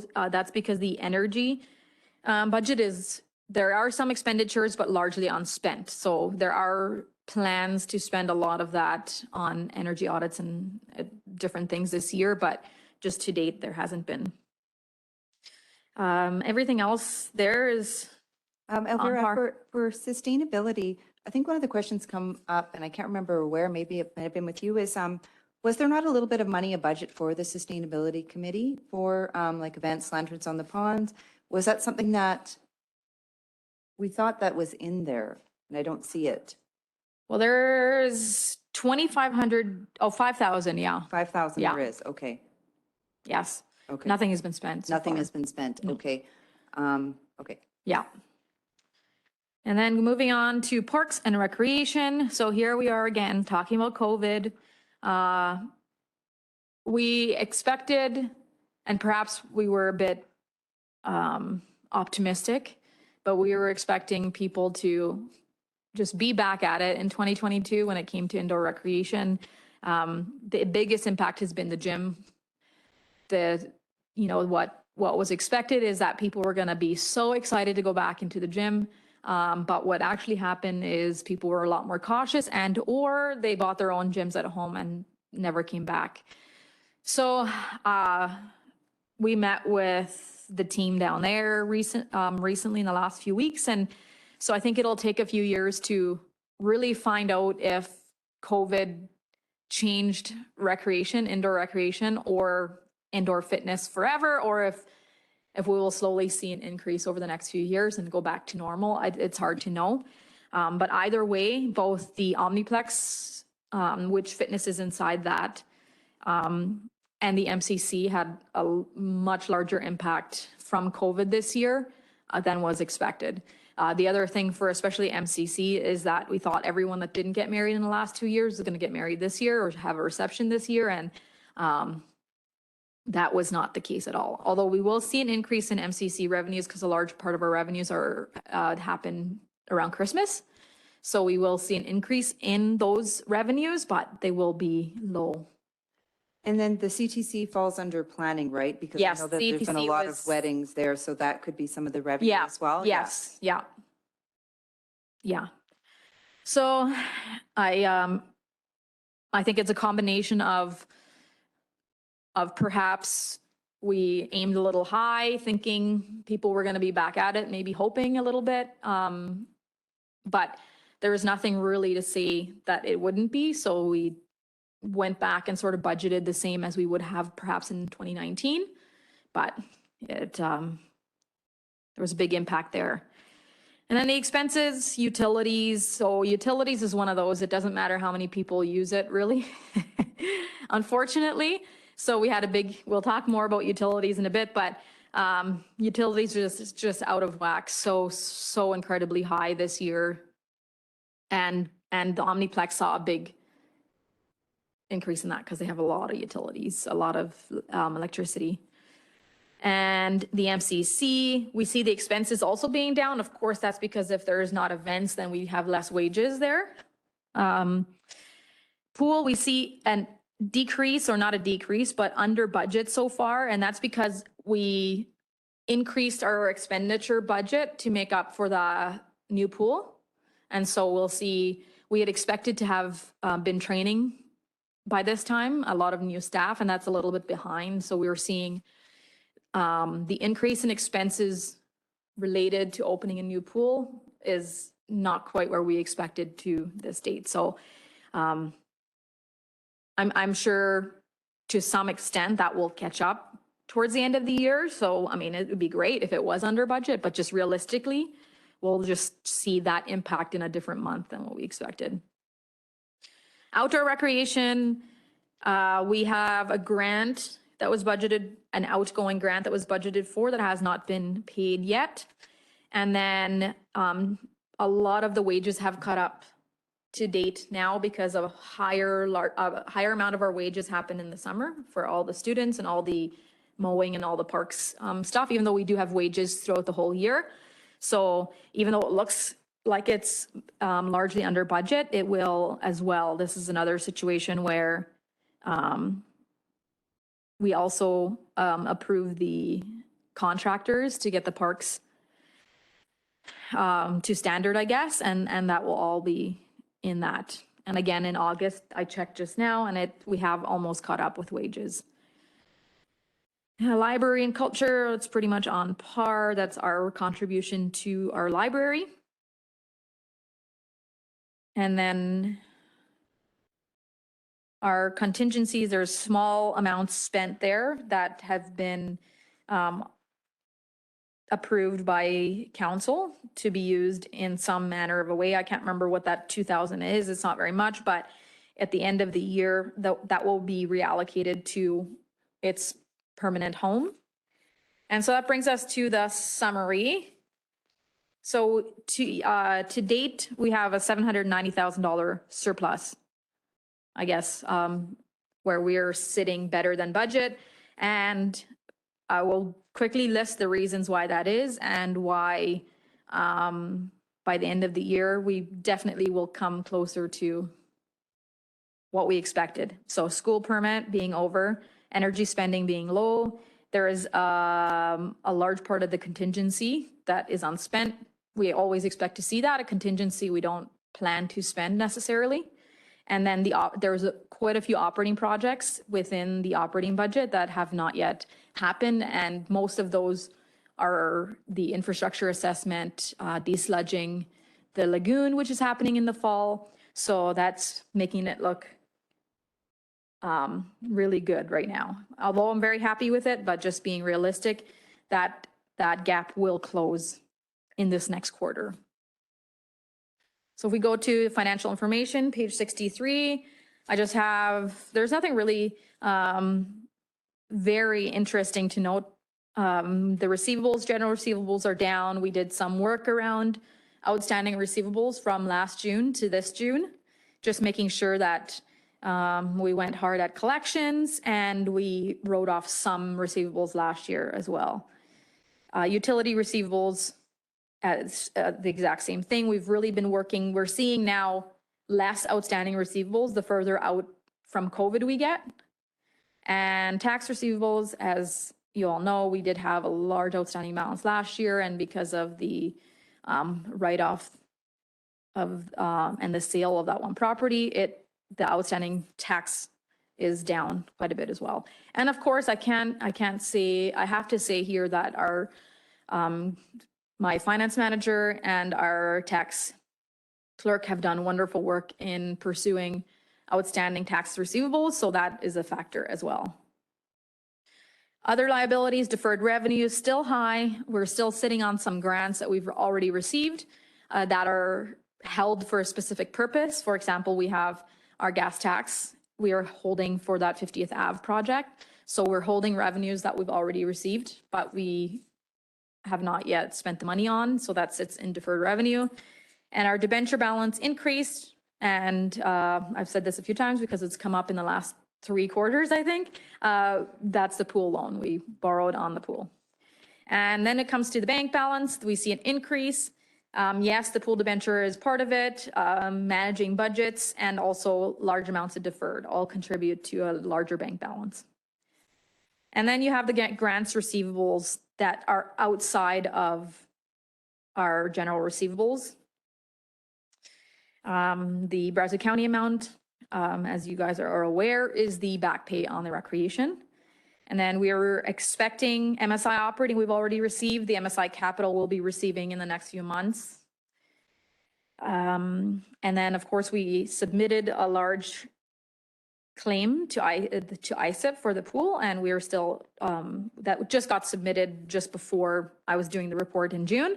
And I haven't checked, but they're usually pretty good at, they pay within a quarter. So there's nothing to say, nothing for me to think that they wouldn't pay. Now let's move on to projects, capital projects. So I'll just go down the list. The self-contained breathing apparatus is done. It's been purchased. Slightly under budget. Common services mobile equipment. To date, at that time, I guess to date still, we had only bought that vac truck, so the flail mower and the loader buyout still have yet to happen. Aquatic facility, we're expending money very quickly, so it's, to date, I believe we're closer to 6 million, I think, that we've spent. And of course, we'll expect the remaining 6 in the next few months as the pool is being completed. The snow dump site, there's been no work done there. The wastewater facility upgrade, the lagoon. I think Shelley has updated council fairly recently on what's happening there, but we'll get into more details on that project in one of a coming council meeting, I believe. The water slide, it looks, it's not in here as being purchased, but it has been purchased. It will be combined into the CP95 because it was bought through Chandos. The splash park controller, it wasn't paid for yet when I did this report, but I know that project is done now. And the 50th Ave, that was a mistake. My apologies. I didn't notice that had been brought in. That project did not get approved. Parks and Recreation, there are some plans still when it comes to the park across the street, but so far there was a bunch of little projects that were being done and are being worked on. And then the sidewalks and trails program. So one project is just a carry forward from last year to be spent this year. And then the other one, the 500,000. So we've only spent 27,000, but we were holding the rest because we applied for a grant in which we would have to contribute a certain percent. And so we didn't want to spend it in case we did receive the grant, and we did receive the grant. So there is a trails project that will be happening within this project, which is awesome news. So, Shelley, do you remember? 632,000. 632,000 Yes. with the grant? Or application, grant application? Yeah, and they approved it. Oh, and they approved it, They okay. approved it. And then when you say sidewalks and trails, when can we see those start? Do you have an expected next year? Oh, so we'll miss this year? Yeah, so the application was for them to be completed by 2026, I believe, or 20, yeah. So it's going to be a multi-year project. A lot of the work that has to be done at this point in the summer can't be done. We couldn't do work before we got the approval of the grant. And so unfortunately, we couldn't start sooner on the planning and the. So the money was set aside though, like budgeted for $500,000. I know that we have I can't remember if it was a 5-year or a 7-year sidewalk and trail program. So I just worry if we've skipped a year, Yeah. then we're behind, or what kind of happened there? Yeah, so this is not the regular program for sidewalks and trails. This is a specific application we made in addition. And it had to be budgeted for before we could apply. Yeah. And then we couldn't start the work until the grant was approved. We've just received approval, but it's a little late in the season for us to get much accomplished this year.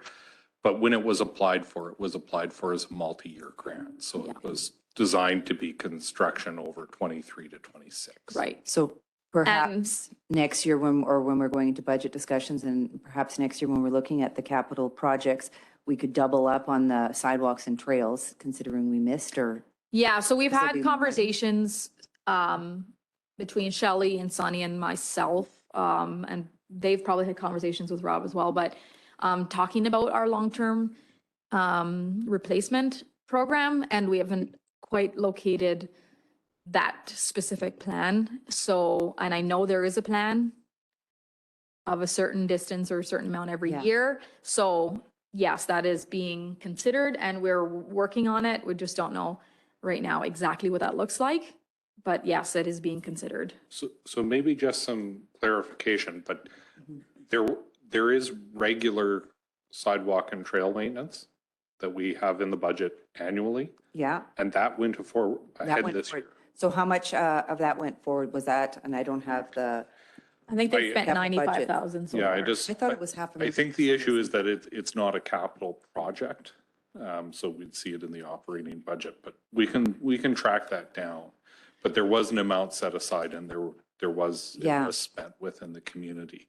But this is, it's Additional. additional. This is additional, okay. I think the reason I'm just questioning is when I look at the capital projects, I'm just wanting to assure that we're getting them all done, so we're not rolling over. We know we've got some big projects coming up Yeah. the following year, right? Yeah, we do budget about 500,000 in capital replacement or additions every year on trails and sidewalks or sidewalks.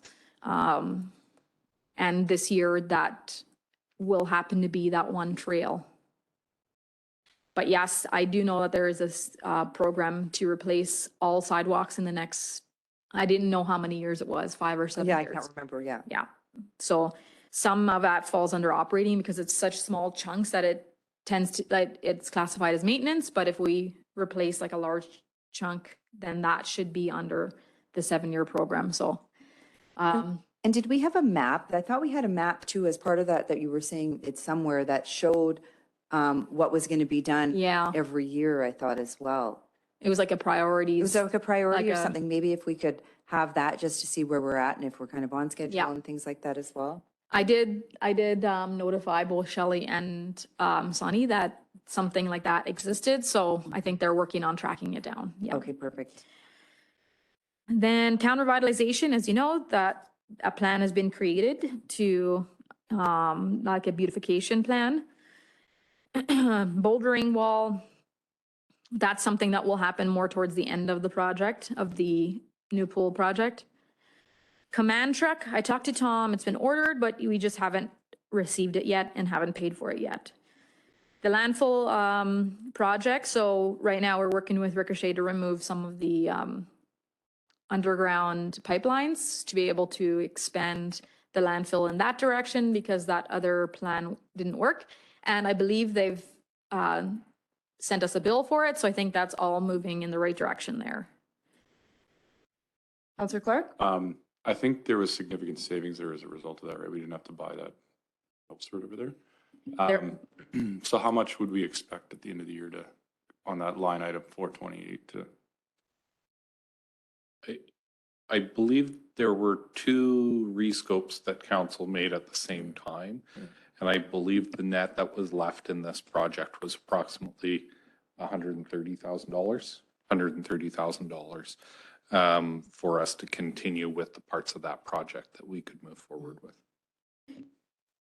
Yes, the rest will be put back into the reserves. Server replacement, the servers have arrived and been paid. It'll be under budget, which is awesome. We got a better deal from Dell than we expected when we were budgeting for this. So this is a repeating, so we have 6 servers that need to be replaced and we were going to do it over 3 years, 2 each year. And so we'll have to talk about the timing of a server arriving, like the timing of it and whether or not it makes sense to, like when to order it to recognize the savings on future servers. I noticed there was a problem with ordering servers because there's a backup for everything. And I know there was a little bit of talk around if we shouldn't order it sooner than later because it could take a lot longer and then we'll be behind. Is that being considered still as well? So we talked about that internally. What we decided was that we are very hesitant to put one capital project purchase in front of council before council can see the entire scope of capital asks. We don't want to put council in a position where they can't consider the priority of all the purchases. Although the backlog is there, we were successful in getting the servers in the year they were ordered. And so what we'll do again next year is, assuming the project is approved, we'll just place the order as soon as the budget's approved and deal with the delays. Okay. Thank you. So the next one is the audio visual equipment for the CTC. And that's another one that we're really behind. Right now, I think we're expecting December arrival, December. The Murrah Pond expansion, it has not been done as of yet. The water distribution line connection is in progress. It's being worked on. And no movement so far, aside from maybe some engineering costs between when the report was done and today on the construction of the new cell at the landfill. And the MCC audiovisual, the same story. It's we're waiting for it to arrive and we're expecting, right now we're being told December. And we ordered in March. Oh, last December, so even better. Okay. So there's some things are just more delayed than others, and this happens to be one of them. And then the Public Works building, so it's over budget by $35,000. The reason being that they had to put a bigger water line, I believe is the term, in than they expected. That was a cost that they did not expect when they bought the building, causing it to go over budget by a little bit. So that's it on the capital projects. And so I have the project tracking in front of me. So we decided to do this as quarterly instead of just attaching it every council meeting so that there was actually changes when you guys saw this. So we went through and what I will do, I think, because it's a fairly lengthy list, I will just go through and sort of highlight some of the projects that have had changes on them. Sure. Laura, I'm just wondering, I just want to stop maybe just for a minute and just ask if anybody has any questions On the in cap- regards on the capital. Sure. Or anything. Councillor Evans, did you have any questions on anything? Before we move on to the project tracking sheet? No, not at this time, but thank you. Okay, any other councillors? Do you have any questions before we move along? Councillor McGee. Barry, you made a comment about our energy spending is low.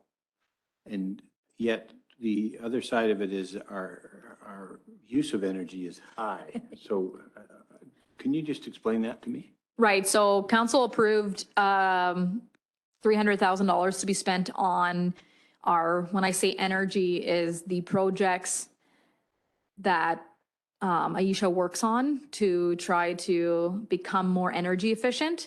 And that's what I am talking about when I say that we haven't spent a lot of that because she's still working on the energy audit that we were supposed to do and that. So her budget is not spent. right. Is what you're saying. Right. And so utilities is high. So she's been doing a lot of work around trying to decrease them, but this is entirely out of her control. We see a lot of grants coming in from that department.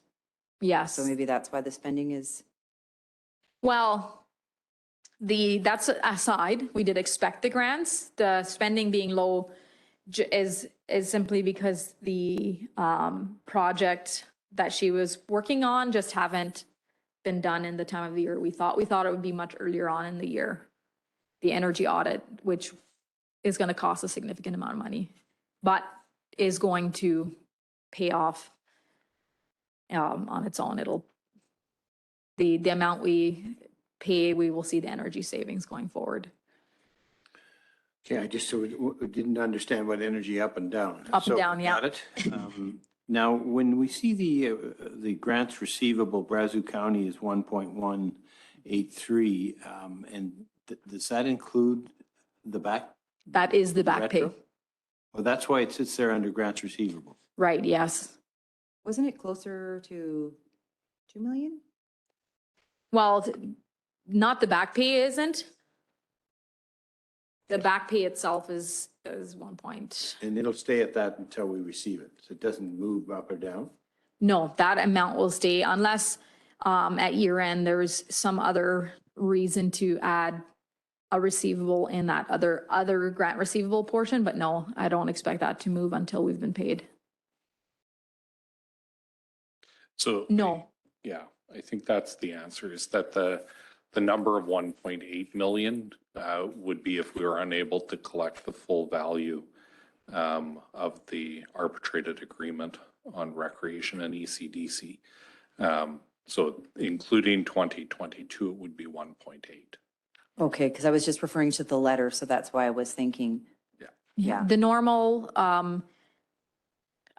the receivables that like the general receivables in which the regular billing of recreation costs current is under the general receivable line at the top. These other grants receivables are outside of that receivable amount, and ones I wanted to highlight. Okay, are there any other questions? Rick has a question, I think. Oh, Counselor Evans, did you have a question? Yeah, I reconsidered, thank you.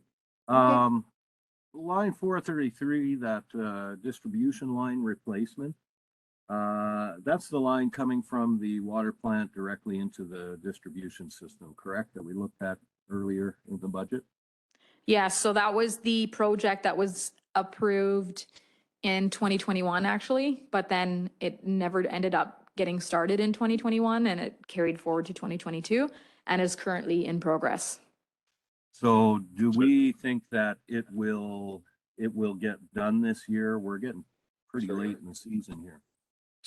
Sorry, yes, Councillor Evans. So the project was initiated in 2021 as soon as it was approved.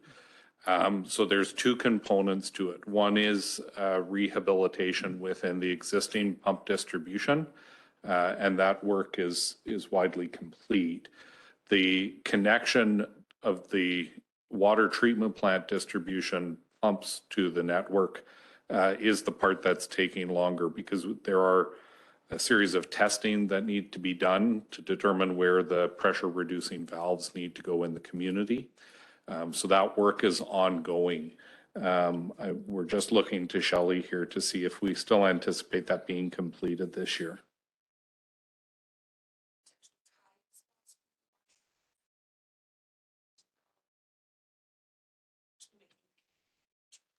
So you're looking to do around fall? Yeah, so the concept right now is that we'll be looking to do the final tie-ins this fall. Oh, is that right? Oh, okay. Mm-hmm. Thank you. One last question. I believe we had applied to Alberta Transportation for a grant for this. Did we ever hear back from them, or? We haven't yet. So what Okay. was, I thought we received a grant for $1.4 million for something in regards to the water treatment. We have a grant, ISEP, for the lagoon, or it's under Project 307 that has a grant tied to it. But that's grant, it's not a new grant. So what was But the yes. one that we applied with, and then the minister reached out to us and said that she would assign somebody from the office to work with us. They worked with us for the grant, and then I thought we received a letter that we were a successful recipient of it. Like this year? Yeah. Colin? My recollection was that we had received, or we had been granted like 900 and some odd thousand dollars, I believe, in relation specifically to 433. Mm-hmm.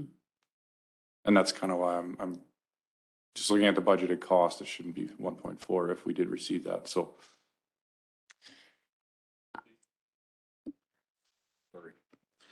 So the budgeted cost, if we receive the grant, will remain at 1.4. It just won't be, it will be funded by the grant instead of reserves. We can run that down. I do recollect the conversation with the minister, and that we were working to see if we could have something resolved. The $900,000 even sounds familiar to me, so I'm going to run that back. We'll pull up some of Owen's stuff and see if we can't run that down. Yeah, I definitely have not received that confirmation, like in our office. In my office, we haven't received that confirmation, so Yeah, I'm just going to go through my emails too. I recollect something like that too, so that's funny if we're not all on the same page. We'll figure it out. Yeah, I remember the conversation and trying to work with them. I had never heard that we had any confirmation at all. So we just can't expect, we can expect something that we don't know for sure or hope for it, but I just didn't have it included here because I hadn't received final confirmation myself. Okay. I'll work with Shelley and we'll run that down. Okay, perfect. Thank you very much. Councillor Kamana, did you have a question? Yes, please. Thank you. Just about the 50th Avenue Could you refresh my mind what we discussed and? Yeah, that got canceled So- right before approving the budget. Okay. Sorry, it's the construction that wasn't approved. Right. So there is the engineering for 50th Right. storm that is proceeding right now. So Shelley and I had a conversation with the engineer last week. And they are looking at the traditional storm design as well as we had another engineering report that had some less traditional storm management tools in concept. So they're looking to build an estimate on that as well. So when we get to the budget in the fall, council will be able to decide where they are. The other project that we were talking about with those engineers was the Murrah Pond expansion. So they're currently working on the engineering for that as well. But the original concept of the expansion doesn't look like it's going to work. So they're currently trying to build us some Plan B scenarios. Okay, and we were able to locate those drawings and all that for the 50th Avenue expansions? Yeah, the conceptual drawings we Yeah. had from the other engineer, Right. we have them. The current engineer has them and will work on them. Right.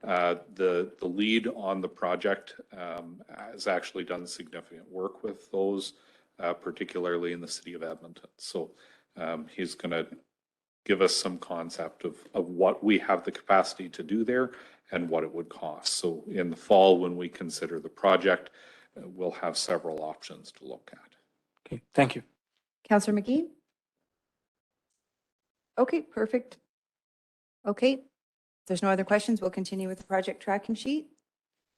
Yes, and just another thing to note on the 50th Ave, we do, like I mentioned earlier, is that we have about $3 million of grant revenue from gas tax and MSI that we've reserved for that project. So, which is good, but we thought it was going to be entirely covered at 2 million, but now obviously we know that it will be more than that because we're doing more extensive work. So I had sent an email to you in regards to 3 other grants. Have we applied for them or are we applying for them for the project? I think Shelley is looking into the scope of projects first to see if we would qualify, but we will definitely be looking into applying for any grant we possibly can. Okay. Yes. Sounds good. Let's move on to the project tracking sheet. So the first 3 are the aquatic center. So still in progress. The shelter pod project is complete, although they're still working on the cameras and making sure that they work properly. The phone booth, so one's complete, the other one is not. Did you have a question on the phone, The phone booth, Oh. I'll let you finish and then I'll have a question. Yeah, so the one at the Rotary House has been installed, as you guys know. But the one in front of the Civic Center, we're still working on getting an estimate. So the one at the Rotary House was a little bit more simple because of its location with the building and the wiring and stuff. But here we have to plan on where it's gonna go, what it's gonna cost to wire and all that kind of stuff. So Nathan, Barry, and Lola, as well as Hans, are working on that right now. So if you have any specific questions, I will probably look to one of the 2 of them to answer it. Yeah, I think there was a bit of confusion from council on if we were going forward with the second phone booth. I think there was a few of us that were under the understanding that we weren't, that we were only putting the one in place and then it was going to be brought back. And I know that we did look at the motion, and so there was a little bit of uncertainty on the motion that was made. Some of us felt that it leaned one way and the other. So I think we're just looking for a little bit of, I think what happened with the motion was when we came to council, what we were looking for was a motion to approve the booth here. We weren't seeking a motion for the Rotary House because the Rotary House, of course, is managed not by the town.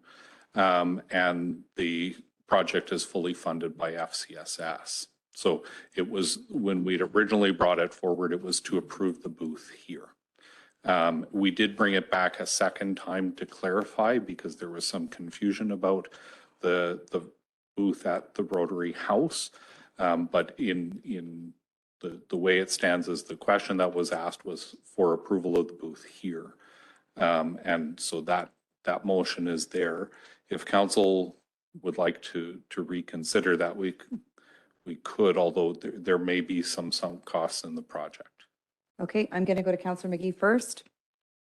A suggestion came to me from a citizen, I think.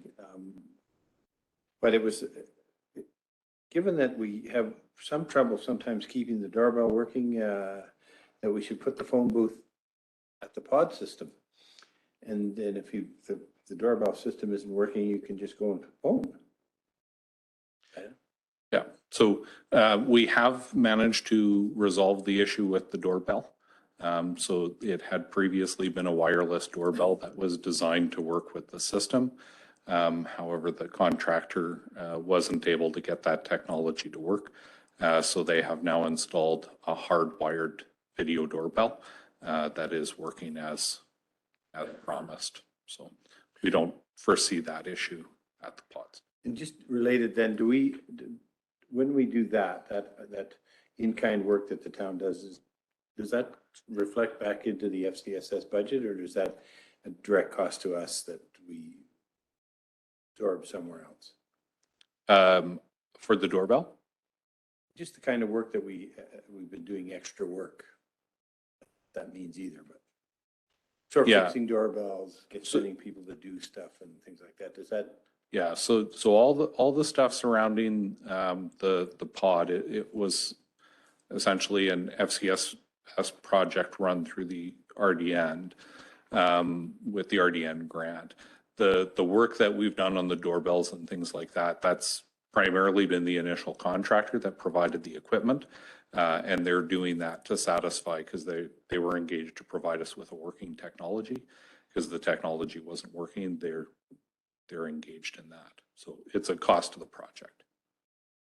To the project, not ours. Okay. Deputy Mayor Ballas? Thank you.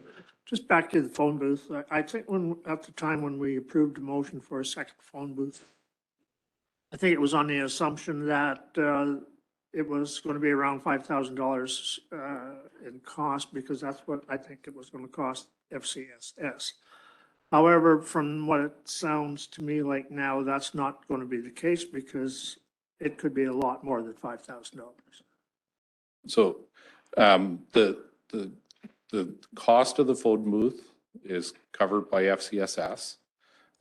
What I've asked the team to do is prepare a location report, because that was one of the questions that was asked at the time of the approval, was would it come back for approval? So once the team has identified where it belongs and what that cost will be, then I'll come back to council and say, okay, this is where we believe it will go. And if at any time FCSS won't be covering the full cost of the phone booth, then that's a project stop. It would have to come back to council to see if council was willing to proceed with additional funds. But nothing's approved, and we are trying to figure out the costs, but there was always a thought that there would be cost to connecting it. And so I thought the second phone booth was going to be at the town's cost, but that's not the case. It's through FCSS. FCSS is funding the phone booth. It's just the second location being at the Civic Center. So that will come back. Yeah. Okay, thank you. Yeah, I think there's a little bit misunderstanding there. Perhaps could I recommend that we get the motions, if you're saying there's two motions, the motions maybe brought to us, we could see them, and then we could have a little bit of a further discussion on the second phone booth. I understand that when the first phone booth was proposed, it was to come here, but Deputy Mayor Ballas is correct. I think we talked about that because it would cost so much to have the phone line put in, or the internet. There was something that would cost. I thought that we moved it. And then once we moved it, then we were saying we weren't sure we wanted to go through the second one. Okay, so I can certainly pull it out. I believe there's only the one motion. Yeah. We did have a second conversation, but it didn't require a second motion because the decision hadn't changed. But I can certainly pull that up. My preference would be to bring that back with the locating report, because I think there's been a lot of conversation, but I don't believe that we are talking about significant increase of costs. FCSS hasn't expressed any concern to me that they wouldn't be able to cover the budget. So I'd like to bring that information together at the same time. Perfect. Okay, Counselor Gamano, do you have a question? No, just a comment. No, as relayed, the information that there has been budget for two at phone booths by FCSS, and that's been approved. So it's in their budget, and fully, as far as I understand, and I can recollect, is they will be covering all the development cost as well. And also the motion that came, like Rob mentioned, was for this second one, which we're going to put in front of the Civic Center, because the other one, it's nothing to do with the town itself. It's a private entity. So that was my understanding anyway. So, and that's my recollection as well. Okay, we'll wait for you to bring that and we'll have a further discussion. Thank you. The affordable housing project is complete. It's now being internally managed. The ice plant ventilation project is in progress. I believe it might be done now, actually, now in August, but in June it was still in progress. The controller at the splash park has been installed, and the MCC processor we're waiting on. And I will come back with a more detailed report on asset management. It's in progress, and we're making good headways on that. The MDP, yep, that's the right acronym, is going to be starting in the fall here, I believe. The Clean Energy Improvement Program, it's in progress, being worked on. There's lots of different steps involved in passing bylaws and creating the program and applying for grants and working with the bank and all that. But it's still expected to be, the target date is still in the winter 2023, so in early next year. And so the adaptation resilience training program is complete. And then the next three are the energy projects. One is just for the grant or the, yes, the grant for the program. And I believe that, yes, it has been approved for another year. And then the food cycler program is in progress as well.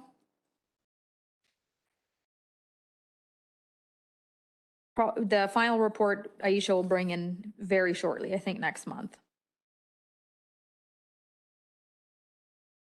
And moving on, there's really no change in the CTC conference room, the offsite levy review.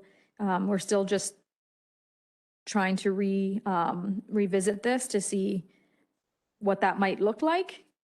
Right now, it's still targeted for the end of 2022.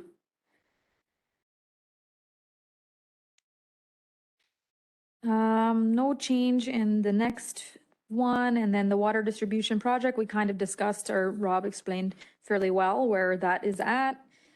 And then the infrastructure assessment, again, that's one that we're still having to work on, as well as a storm assessment. The storm assessment being tied to that 50th Avenue project. And the controlled crossings is complete. Can you remind us again where they all are? One by Wendy's. By South Entrance. Oh, Pleasant View or the Tim Hortons. Okay, yep. The old pool, One by the ECDC. pool, ECDC. And one by the new school. Okay, thank you. Thanks, Shelley. Sorry, so the one by the south entrance, is that the one coming from the ring road and to the other side, or? Okay.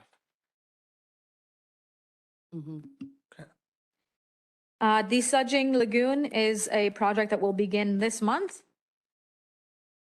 And then the sides and sidewalks and trails, of course, that we talked about as well in quite a bit of detail earlier, is going to be starting, but is a multi-year project, is that big one that has the grant tied to it.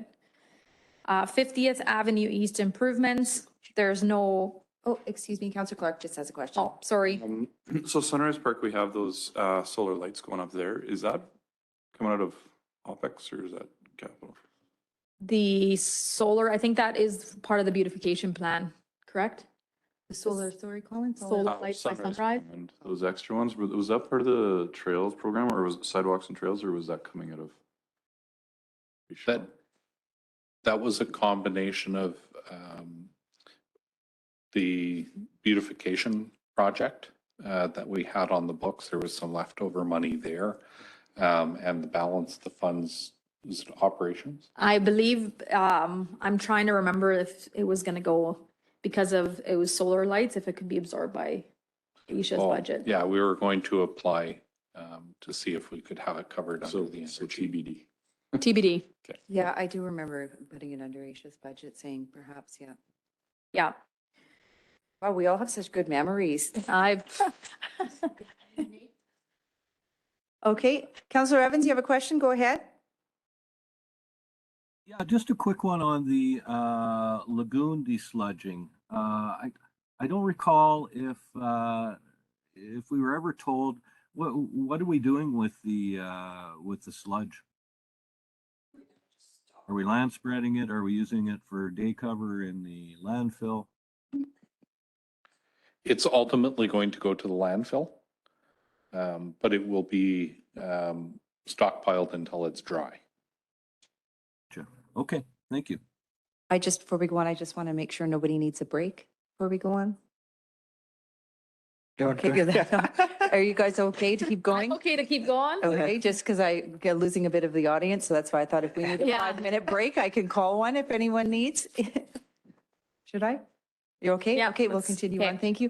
Councillor Gabbana just has a question. Sorry, you're thinking you could have just went right through this, Elvira, and that's not going to happen. No, apparently not. Sorry to go back to the sidewalks, crosswalks, but so we discussed about the ring road and then, there's lots of walk-in traffic going through that. So would that be something that will come next year, I guess, if it's not included in this year? Like an additional lighted crossing? Yeah, so I know that when we spoke about it last year, there were a number of other crossings being considered. So we can confirm at budget time that that would be one of the locations that we're looking at, and get the rest of the list in front of you.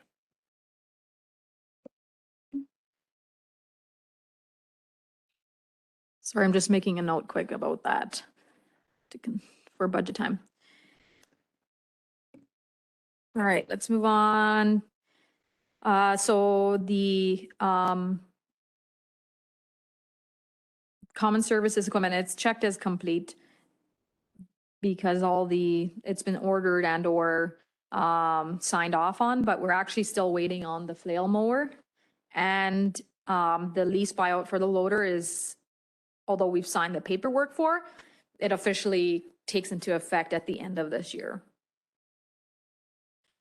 The tender has closed and is currently being evaluated by administration for the construction of Cell 4E at the landfill. So that's in progress. And then the next one is the Murrah Pond expansion. And Rob already sort of laid out what's happening there. So unless anyone has any further questions on that one, I'll just move past it. Okay. The landfill tipping fees, that project is not in progress or has not yet started. So Shelley's aware of it and it looks like the target date is still this year. So when you say tipping fees, I thought we increased our tipping fees already at one point. Is this something different? I don't believe we've changed our tipping fees since they were implemented. I thought we did when it came to out of town opposed to because there was a little bit of a, Oh, yes. Yeah. Not for in town, just for, for not in town. So it was just for out of town residents was the change, right? So this would be the consideration for overall. sorry, I was thinking of something else. I was thinking of the flat rate for waste. No, yes, the tipping fees did. So I think what I'm trying to recall here is that it seemed as though it had a negative impact. And so we were going to go back and reevaluate what's happening there. So likely this is one that will have to be done while we're looking at budget. Yeah, so it is common that the landfill tipping fees be reviewed at least every second year to make sure that the amount of revenue being collected meets the needs of the business unit. So even though we may have made changes or we changed the way we collected fees, we should probably be reviewing that this year anyway. Okay, thank you. Yes. The telephone system upgrade, we're just waiting on quotations from providers. Server replacement, they are now delivered. So the part of the project that's still ongoing is testing configuration, all that kind of stuff. The command truck has been ordered, and I didn't notice that Tom didn't fill this in. The self-contained breathing apparatus has been ordered and has arrived and been paid for. The next couple of projects are complete.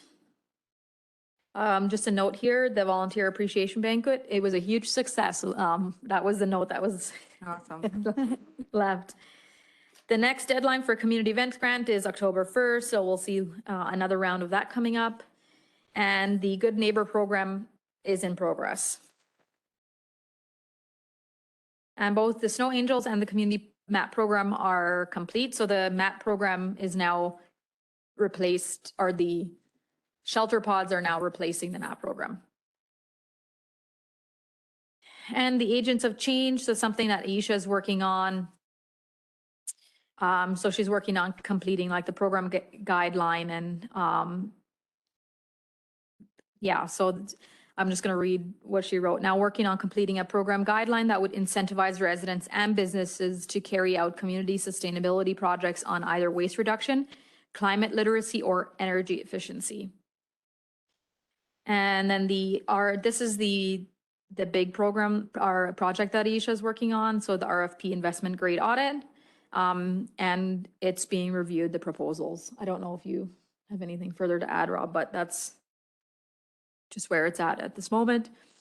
And then the last one on here is the review the special events permit policy, which Hans and his team are working very hard on, just to make sure that the whole process of someone coming to apply for an event and all the different permits that they may need underneath, just to coordinate it in a way that's less hectic for both the applicant and our staff. So everyone's on the same page. So he's currently reviewing that process. Any other questions? That was the end of the project tracking. Councillor McGee? In one of the reports I've read, the community map program flips into the pod system. We're ready for winter, 75,000. We're ready for it to come. Winter. And the pods. The only amendment to that perspective I would have is that we have approached the province about giving us the money that they have previously given the MAT program to help fund the pods.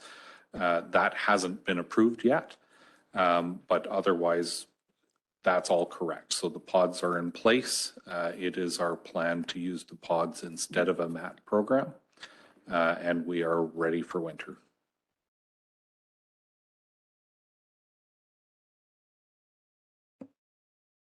Just one question, Rob. In relation to that, what are you looking at for warming centers? So I've got the team working on kind of what we may need to do. So that we can talk about it in budget time. So we've reached out to the organization that had previously run a warming center in the community to see what their plans are for the fall. Once we have a concept of what they might be planning, then we'll come forward and suggest here are some of the things that we might be able to do. Okay. All right. Okay. So moving on to our asset management report. So this is sort of June and July progress, and Ken wrote this. Ken froze because he's working on our asset management, and he was working very hard on the citizens request portal or citizen issue resolution. At the time he was writing this, we hadn't come up with an exact name for it, but just to make sure that we got a system in place to improve our customer service. So something will come up, I think, probably next on the agenda, actually, in more detail, that we made a lot of progress since the time this report was written and today, I guess is what I'm trying to say. So he's been working with citywide to get that all in place, and as well as training some internal staff, setting up all the different things in the system, the different options for customers, and all that kind of stuff. So he's put a lot of work into that, which is really awesome. And then on the asset management side, he has added 3,000 assets. 1,700 were transferred from the old database, and 80% is now 80% complete. And then there was 1,459 new assets that were not in the system, meaning they might be assets that either were transferred to us that we didn't pay for, or for whatever reason weren't in the system. And 685 work orders were entered in June, 541 in July. So we're continuingly increasing the amount of work orders and how much we are using our asset management and system, which is really, really great, because the more we use it, the more data we collect and the better information that we can pull from it to help us make decisions in the future. So at the bottom, you can just see the count of assets. And then Leah did a cost analysis for us, just showing what sorry, did anyone have a question on asset management before we move on?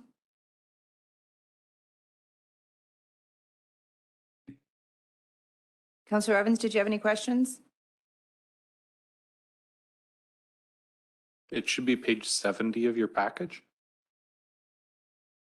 I always have to unmute myself. No questions from me. Thank you. Is there, okay.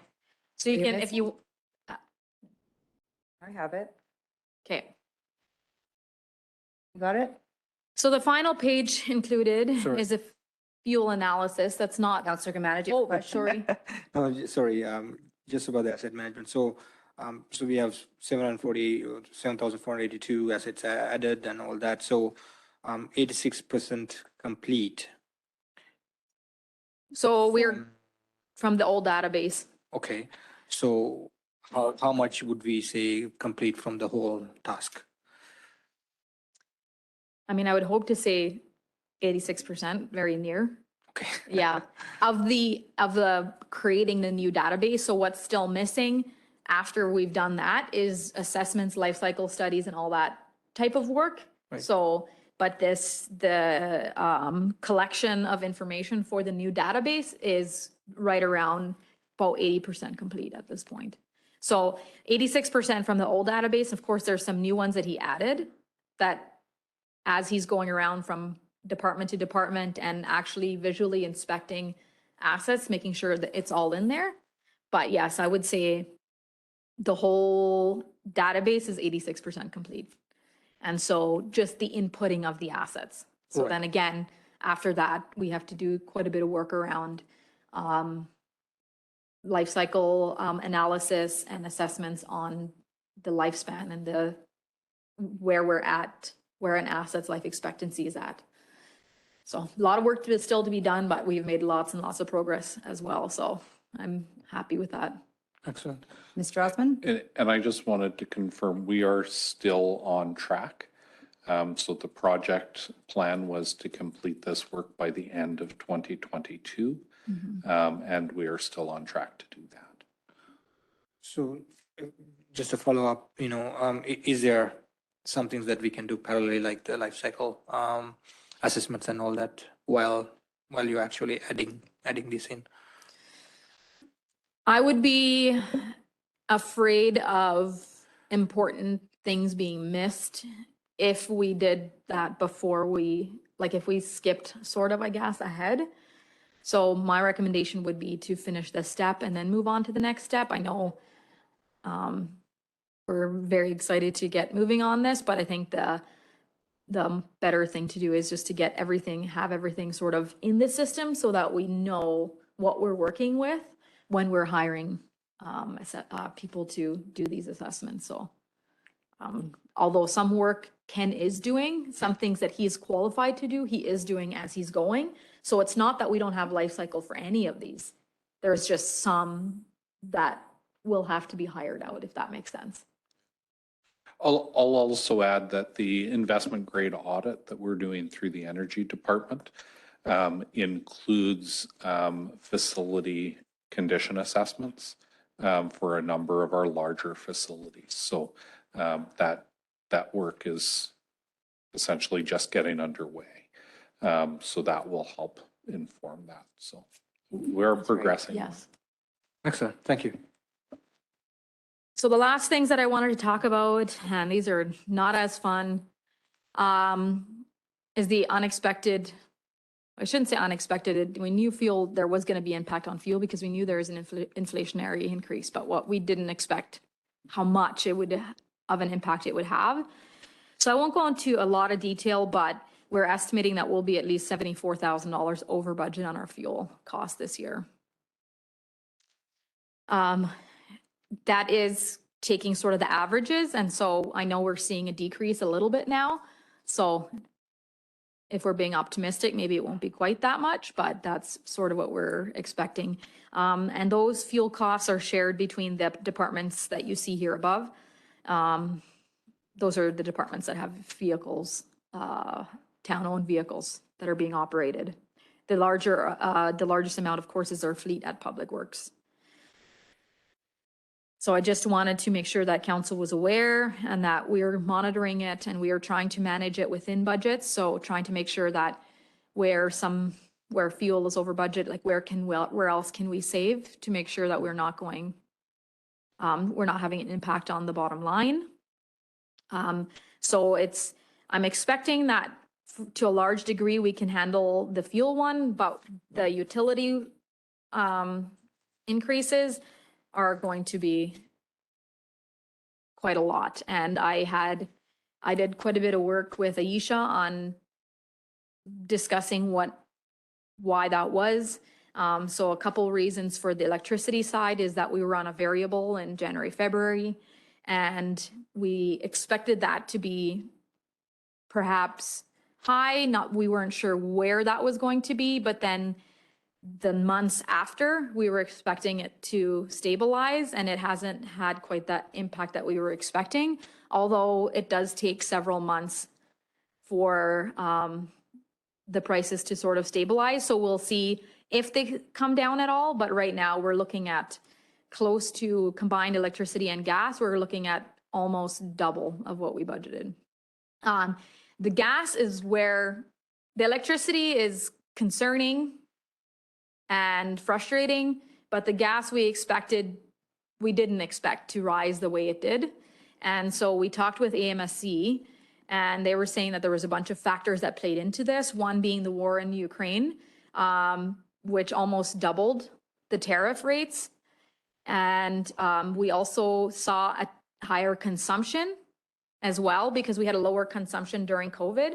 And then the consumption actually increased this year, which is another reason. And then the last thing was the increase of the carbon tax in April after we did the budget. And we did not increase our franchise fees, so we do not see an offset there on that side.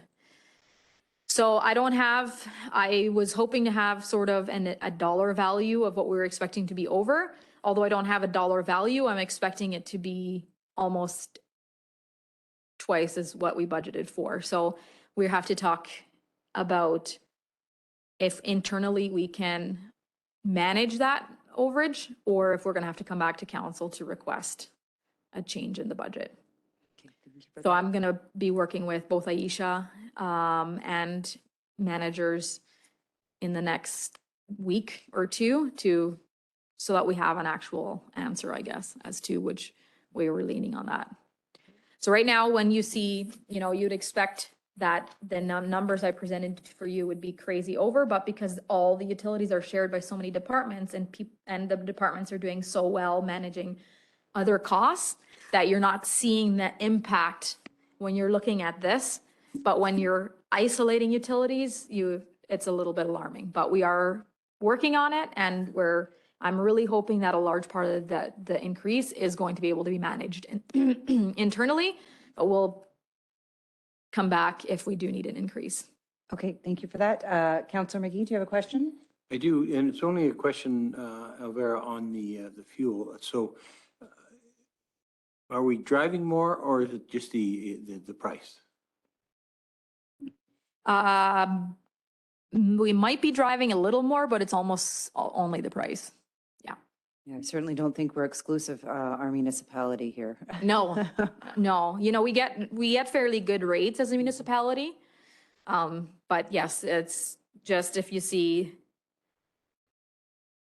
just even from January to July, the increase, well, actually it increased and then started decreasing in June. But yes, it's just prices we could not have dreamed of, unfortunately. Absolutely. Deputy Mayor Ballas. Thank you. Where are we getting our fuel? Get our fuel from Petro-Canada, yes. And is that on contract? Yes. I believe so.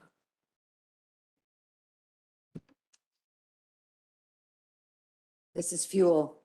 Our fuel contract is negotiated, the association. Yes. So the fuel contract we have, we actually purchase at Petro-Canada, but the Yeah. discounts are negotiated by Alberta municipalities. So is this just for regular fuel? Are you asking Well, I'm looking at this because I deal with the co-op. I get better deals than this, and I'm an individual. this is all our fuel, anything our equipment and or trucks would need? How are you determining whether you get a better deal or not? Well, price per liter. So let me think. Let me message, because I didn't look into these numbers myself. Leah did this up, so I'm wondering if she took the averages from the province to get the amount over we would be, the averages, Rather than the actual? rather than the contract. Sorry. It's, And these numbers would also be combining gasoline and diesel. Right, so they're not broken out here. So I'm that just could wondering be if- playing a factor. If we should not maybe look at, you look at the co-op, you're spending that kind of money. Can you imagine what kind of dividend you may get? Yeah, typically the association, because they negotiate on behalf of Yeah, but it's not that municipalities. we don't have to be part of that. No, but typically they're able to negotiate a significant discount. I think the issue here is that the amounts being presented combine regular fuel and diesel. And so you're not getting a proper reflection of what we're paying for fuel. But certainly, we can pull it out of the contract and show you what we're paying. But Yeah, that might be helpful, because I think Bill's right that if we individually are paying significantly less, then why would we pay more as a municipality? yeah, these are rates that we actually paid, I confirmed. Well, they are rates that we actually paid. I just feel maybe we should investigate other avenues for fuel, whether it's by request for proposal or personally meet with some of these suppliers. Mm-hmm. If we get a better deal at Co-op or UFA or wherever and get dividends for it, I mean, Yeah, this is previously the negotiating is done within the fleet management. So I personally haven't negotiated or been a part of the negotiations in the past, but I do believe we do it every year. So it'll be something that'll come up this year. So I can work with Shelley and see what the discount is, and then see if this is simply, because I mean, I wouldn't know by looking at it whether or not me going to SO is higher or lower than this, but no, it's just something maybe we want to look into. yeah, yes, we are definitely aware of it, and we typically in the last, I want to say it's been a few years, the lowest rates have been Petro, but that doesn't mean that it will always continue to be, and it doesn't mean that it has been the case during this year. So it's definitely something we need to look at when we renegotiate for the next year. I'll have Shelley have a look at it and we can bring a report back to council. Thank you. Councillor Kamana, do you have a question? Yeah, thank you. Couple of things. The first one, franchise fees. If you can refresh my mind, is it attached to the usage or is it attached to the bill, the cost that individual paid? So I can't remember. Just asking that, you know, if it is the other way, then we should be getting a higher revenue from that. Right. It's attached to both, I believe. I'm trying to think. Do you? Sorry, the two things, the franchise fees are based on the billing amount. If that's the case, we should be getting more revenue for that, right? Because That's correct. second thing about the utilities, especially the electricity. I know we have a new contract with a new provider, so just are we tracking whether we are saving, gaining, or what, right? So Yeah, we are working on that. I think what I'm gonna have, if, I'll talk to Rob after this, because a lot of this information, I got really last minute, but if we can have her bring back sort of in her next, I think she does reporting quarterly as well. I'm trying to remember, or maybe it's twice a year, and have her bring back detailed information on what we expected and what's actually happening and where things are at with capital. right. Okay, thank you.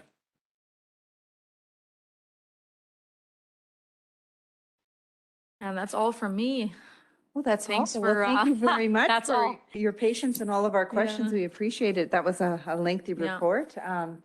I wrote down a lot of notes so that I can look into a couple things more and bring that back on my next department report for you guys. Perfect. Thank you very much. Mr. Did you have anything? No, you're good? Not on this item, Okay. but we do have our consultant, Ed Gross, is in camera with us. He is here, but I recognize we might be ready to break for lunch. So I was going to suggest that potentially if we could plan to come back from lunch in camera Okay. and start with Ed so that he can wrap up and get back home. Okay, so do you want to go to 8.5 and try to do 8.6 before lunch? Or so, yeah, before lunch and then jump right into closed? Is that kind of what we're, Yeah, we can do that. okay, Yes. perfect. I anticipate 8.5 being relatively quick. Okay, wonderful. Okay, thank you very much. We'll move on to 8.5, Citizen Request Portal. Mr. Osmond. All right, so we did hand out an updated version of this agenda item. The one in your package didn't include all of the portal information. We were waiting to update the website. So essentially what I have here, we've talked previously about a customer service system. We have implemented the system that came with Citywide, the software providers for our asset management program. They have a customer portal that allows us to manage customer service requests. So we have established a website. If you type in customerservice.draytonvalley.ca, it will direct you to our customer service portal. So that's the first picture you see on the third page there. It talks about the customer service. There's also a bit of a redirect. So obviously we don't want people with urgent problems putting their requests into the customer service portal, because the customer service portal is non-emergency. So if you have a police matter, you need to call 911. If you have an issue with a downed power line, you need to do the 310 wire, those types of things. Also, there's numbers here for various municipal departments that deal with more urgent requests, as well as directions to get after hours help. So the idea here is that any customer service request that a resident has, they'll be able to access this portal 24 hours a day, put their information in. The system provides an immediate response to let the customer know that their issue is into the system and direct it off to be dealt with. We'll have a customer service standard that says we'll get back to these issues within a couple of business days. The issues can be anything from a pothole, somebody that's seen some graffiti in town. If you have an issue with the road maintenance, so in the winter time, if you're worried that your road got missed for snow clearing, or if the park near your house, the grass doesn't look like it's been cut, got missed. You can put any of these things in. It directs it directly to the right department. There's an option for you to request a call back, so you know what the resolution is. We've been testing this system for about a month. We've had both council and internally, we've been putting issues in. We did have some initial bugs to work out, but we're confident now that we're in good shape to launch to the public. The next page after the customer service portal, so when you get there, if you click on the big button that says customer service portal, it'll take you to the customer service request form. And this is where you put in your information. It does ask for a series of information to help us understand the issue better. It also gives you the option to provide us with email or telephone numbers for contact back. If you don't wish to be contacted back, for example, if you're just reporting a pothole and you don't need a phone back to let you know that it's been scheduled, you can simply leave that part blank and they'll get dealt with. The last piece that I've attached is the draft of a customer service directive. So this is a series of positions and directions about customer service in the organization. So it will be written in the form of a directive from the CAO to all staff about how we are going to manage customers. There's a lot of information in here, but particularly about the portal, I think there's some important things that I'd like council and the public to know. The first is that customers will be addressed at the first point of contact. So the idea is that whether you call up the front desk, whether you access the portal online, or you come to my office, the first time that a customer brings a concern up to the organization, it will go into the system. The idea there is that the system can take care of routing it to the right department and getting it in front of the right people. I don't want customers to have to go through the process of saying, oh, no, I'm not the right person you need to call. So whoever receives the initial request will put it into the system and the system will direct it to the right person. Next up, customers will receive follow-up. So it will be our expectation that items put in will receive a preliminary response within 2 business days. They will get an issue update at least every 2 weeks and a notice of when the issue is resolved. So that's assuming that they've requested follow-up. If they haven't, then obviously we won't. But I think it's important that people know that we're engaged and working on their problems.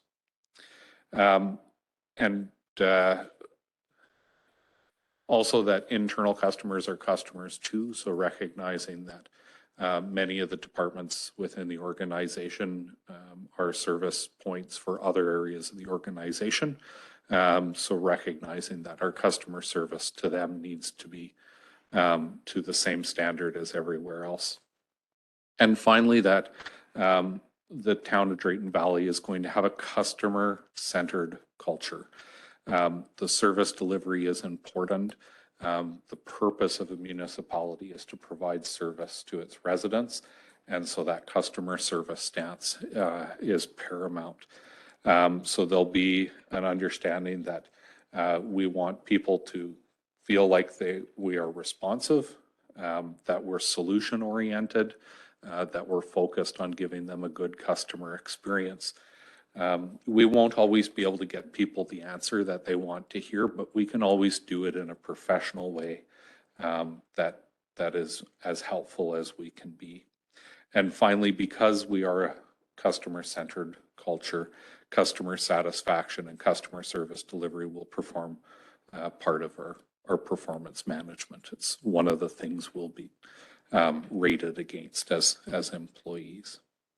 So there are some other information pieces in there about email and voicemail and things like that. But the highlights are that what I'd like to see established here is a customer-focused system where we are focused on making sure that the customer isn't being tossed around in the bureaucracy, that they're able to bring their issues forward.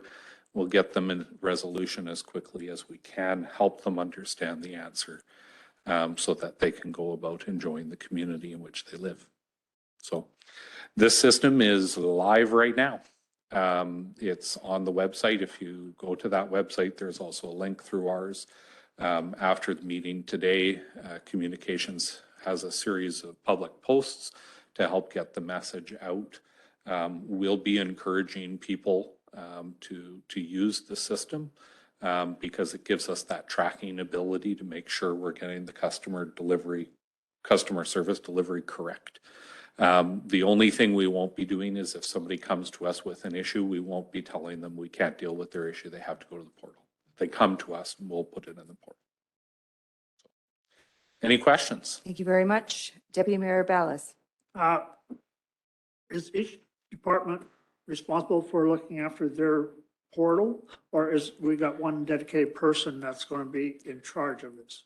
Yeah, so when there are a number of people in the organization, high customer contact points, receptionists and things like that, that have been trained to put questions in, but the system will sort it out. So all issues about utility operations, so the water service to your house, your sewer, those types of things are directed to the utilities department, and somebody in the utilities department will respond and manage those. The same thing if you have a tax question and you select the tax question in the form, it will direct it to our tax clerk, and they will have that then to respond to. So they're partitioned out into the organization. It's not one person. The computer does the sorting. But if you file a complaint about an issue, it will go to the person that can handle it. Okay, and to make sure that things are followed up, who is monitoring that? So the leadership in the organization, the managers, have access to the system, and they're able to see how many open calls we have, how many closed calls for service we have, the average response time. We can see who's responsible for any individuals, and we can filter the reports. So, for example, we'd be able to go into the system and say, okay, how many issues have come through the customer service system to Rob? He's had 10, and there's 8 of them are closed. His average close time is 2 days. So we can tell all of that. So it will be managed by the management of the organization. Councilor Camana? Thank you. It's great to see that this is coming out of the community and we will get more engagement through that. Just a couple of questions about the timelines. It's great that, there's a 2-day timeline for the first contact, and then there's a 2-week, I believe, for give a resolution. So just wondering, I'm assuming there's capability of reporting on this software as well. And is it possible for administration to share some of those, concerns that coming through this to the council? Also, if there's any concerns that hasn't been resolved within the given timeline, so we get an idea of what's going on as well. Yeah, I think we can certainly do a report to council, right? So we could, come back after 3 months and say, okay, in the last quarter, we've seen 600 customer service requests. And these are some general statistics about what they were about and that type of thing. I think the information about kind of average time to resolve at kind of a macro level, I think is something we can certainly share with council. The more granular pieces will be a management tool. So we won't share those, but at a large scale organizational level, I think absolutely it's something I'd want to share with council. Because I think the tool will be able to show council that, we have X number of customer service requests a month. And of those, we resolve 90% of them within the first 72 hours. I think that's a powerful customer service delivery statement. And not only do I want council to know it, but I want council to be able to tell it to everybody else. So, absolutely. Right. No, thank you. I was just getting at more of, that, as well as if there's any concerns that been stuck somewhere, right? So, we would like to know that, because at some point that will come to the council. Yeah, those concerns. and there certainly will be things, right? So sometimes things will come up. I know in previous organizations, you'll come across issues that maybe we aren't able to get the resolution the customer is looking for. So in those cases, we might need to bring those issues to council. So there'll be a mechanism for that as well. But certainly I can talk to council on a regular basis about areas where we're getting stuck.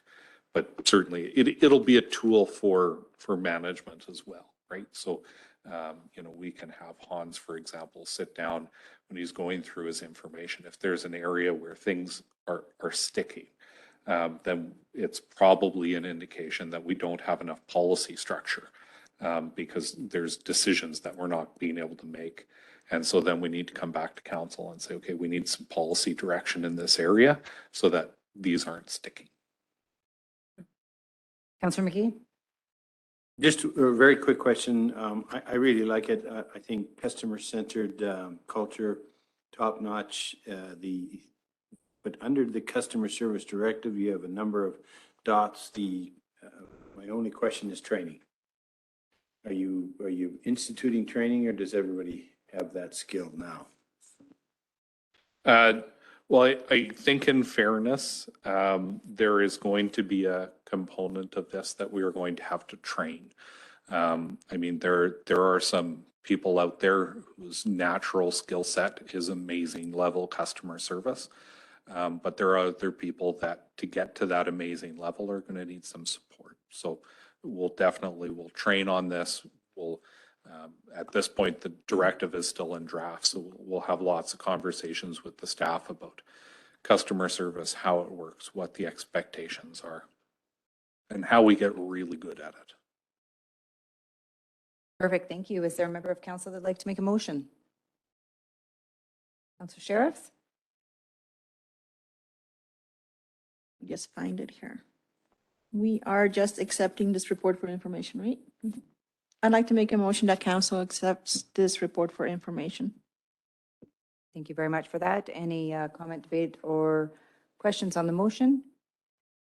I'd just like to add that I think it's exciting that we're adding this new online service. I think it gives the ability for residents to have their concerns and issues addressed in hopefully a timely manner and to streamline services. I think that we'll be able to track those concerns and issues that are coming in as well, to see that they've been made, where they're at, and then there's progress made. So I think it's a great thing, and I'm excited to see it move forward. I think that too as well, when you talked about communication, just to ensure that it's going on our webpage and out in the newspaper as well, so people have easy access and are able to know where it's at and how they can be issuing those concerns and issues. So there's been a motion made to accept the report as information, and I will ask all in favor. That is carried. And I'm just realizing that we didn't make a motion on the quarterly report. I was going back and I was thinking that too while you were sitting. I was like, I don't think we made a motion. I got too eager for lunch. That's Yeah. my fault. I know. Yeah. So the motion that we just made was carried. Did you capture that, Sabina? Perfect. And we'll circle back around to 8.4, our quarter two finance report. And we're looking for a motion to, I think it's to accept for information. Is there a member of council that would like to make that motion? Councillor Gamana? Thank you. I'm happy to make that motion that council accept quarter two finance report as information. Thank you. Thank you very much. Any question, concern, or debate on the motion? Then I'll ask all in favor. That is carried. Thank you. Oh, I thought about it before, but we had so many questions and we enjoyed it so much that we just, we missed that. So I believe that lunch is here. It is 10 after 12. We do have one more decision item. Do we want to wait and bring it back after lunch after our closed? We do have department reports as well, so everybody will be coming back. Yeah, I think if we wanted to move to lunch now and come back in the closed session, we'll finish off those items and resume with the reports after. Okay, perfect. So for everybody online, we will be breaking for lunch right now, and we will reconvene at 1 o'clock, but we will be going into a closed session and then coming back for the last decision item and department reports and council reports. Thank you very much, and we'll break for lunch.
we starting?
Well, you can hear me. What would you like me to tell you? Maybe I'll continue my conversation that I was having with Colin online, or whoa. Yeah, maybe turn the mic off. Okay, there, I think you might have visual, and can you hear us now, Rick? Yes. Oh, Everything's perfect. good. Okay, perfect. We are reconvened, and we are just waiting now. Mr. Ed Gross is going to give us his presentation. Great. Well, it's great to be here. Thank you so much for the invitation to present the results of our compensation survey. Yeah, just make sure this is going. Yeah, just as far as what I'll be covering today. First of all, some introductions, so you know a little bit about me and my background and what I can present here. I want to talk a little bit about the background of compensation reviews in the town and a few words about how we've managed our compensation model in the past. I'd like to talk about compensation principles because that'll become very important later on when we talk about how we want to fit into the marketplace. So I'll talk about targets, specifically around percentiles and how we use them in compensation, and talk about our salary model and how we're looking at revamping and developing that salary model. I'll take a look at the results of the survey as well. So you have an idea of initially how we fit and where we need to go from there, and answer questions anytime you want. So anytime you have a question along the way, please feel free to let me know. So who am I? Yes. We started the survey, I believe, in April. Yeah. And I think was it April? Yeah. Yeah, it was later spring, definitely. So again, my name is Ed Gross, and I own a consulting practice called HR Outlook. And what we do there is we help organizations with their HR programs and needs. And one of those specialties has been compensation reviews. And I never intended to do compensation reviews, but way back when I was working on a project for the city of Red Deer, they said, Ed, can you do this compensation project for us? And I said, well, I don't really do compensation. And they go, yes, you do. Start working on this compensation project. And it's like, okay, and that was kind of fun. And then word got out that I did compensation reviews. And so after about 20 years now, I've been working with different municipalities and on compensation reviews and council remuneration reviews. And so I've worked with a number of municipalities I counted over 22 that I do their compensation reviews, and in their policies, they sometimes have every 2 or 3 years, they go back to the market and take a look at how they're fitting in the market. And so for some municipalities like Clearwater County, Red Deer County, the town of Penhold, I've done work for the city of Wetaskiwin, the town of, or the city of Fort Saskatchewan. A number of those cities, I've done multiple compensation reviews for them over time. I've also completed over 12 different council remuneration reviews, and those are always interesting and fun because, is trying to figure out where council should be paid in the marketplace as well. And I know that's always a difficult decision for councils to determine how they should be paid. And so I've helped them through that process as well. So, and one of my favorite things is drive, well, I shouldn't say it this way, but driving by the town of Drayton Valley and heading to my parents' cabin in Robb, that's near Edson. And so, so I wave every so often, as I'm going by on our way out there. So love being out in the woods, love kayaking, and love traveling as well. Those are my passions. And my wife is also in HR. She works for Nova Chemicals, and she assists me on some projects as well.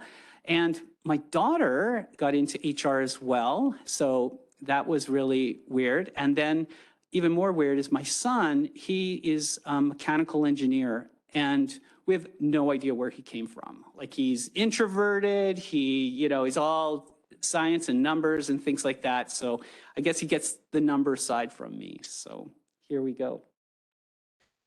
So why do we do market reviews? Who cares? Well, we want to find out how we fit in the marketplace as a leading employer.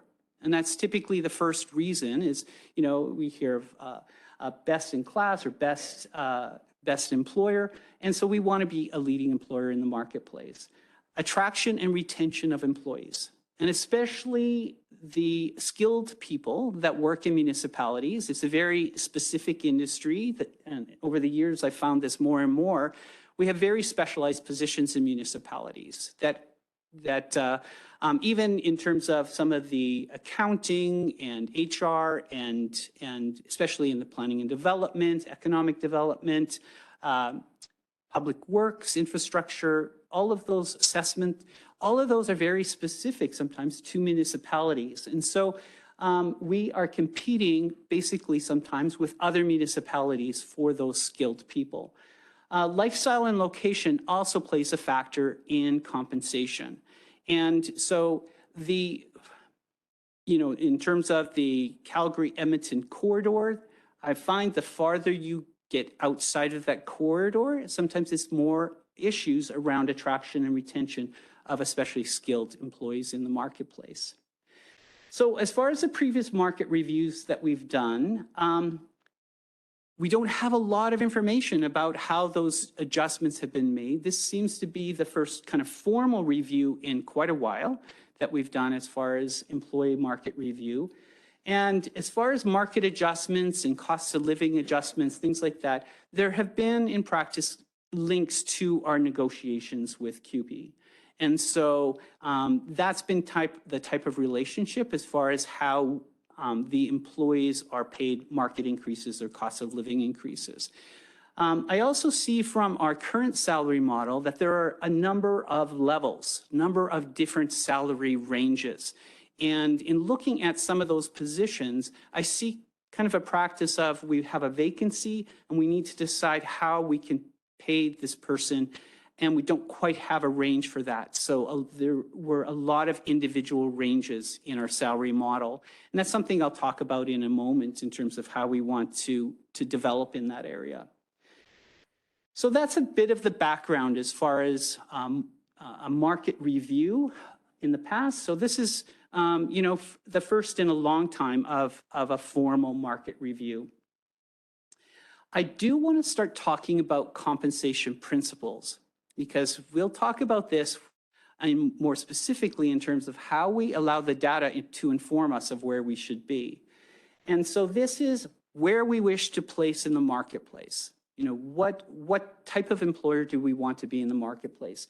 And there are three basic places. Yes. So the scope of this, is this union, non-union, or This both? covered both administration and union positions, because we wanted that's a good question, because for the union positions, we want to know kind of where we are as we enter into negotiations this year. Okay? And then for the administration positions, seeing where we fit with other markets. So basic, comparable, and competitive. And so those are the positions that organizations typically choose to target in the marketplace. And those are associated with percentiles when we do compensation work. So I always like to get into what are percentiles. And I never assume everyone understands what they are. So I use a couple of examples to show how percentiles are used. So if you take yourself back to math in high school or college or university and the bell curve, well, percentiles are related to this bell curve. And so the bottom line there is all the individual salary rates for a particular position from the lowest salary rate to the highest salary rate. So at the far left, that's zero percentile, and that's the lowest salary rate. At the very far other end, that's 100 percentile, that's the highest rate. And if you started chopping off the highest and lowest rates and got to the middle number, that's called the median or the 50th percentile. And what that means is that 50% of the numbers are above and 50% of the numbers are below. So 50% of our comparators pay more, 50% of our comparators pay less if we're at the median or the 50th percentile. And so the other extreme is, or not extreme, but the other market position could be competitive. That's the 75th percentile, P75, meaning 25% of our comparators pay more, 75% pay less. So that is a competitive market position. And then we can choose any percentile targets in between 50 and 75. You might ask, who would ever choose basic? Okay, the 25th percentile, where 75% of the comparators pay more and 25% pay less. This is typically in private industry, private enterprise, where there are other incentive programs above the core base salary, such as bonus systems, incentive programs, share structures, things like that, that build upon a basic core salary. And so if we go to the local dealership here, they may have a salesperson there that gets $1,000 a month as their core pay, and then they have incentives as far as each car they sell. So it's typically in sales or in private industry around KRAs or things like that, that bonus systems are based on.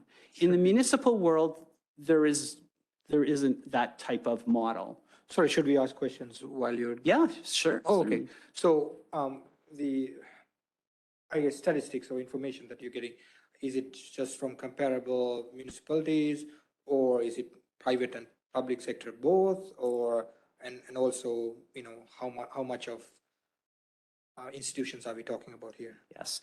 I'll get into that in terms of who our comparators are and kind of why we choose them. And that's the whether it's local market or other like industry. Yeah, that's a good question. You're just, you know what the next slide is, or is it one coming up? So this is good.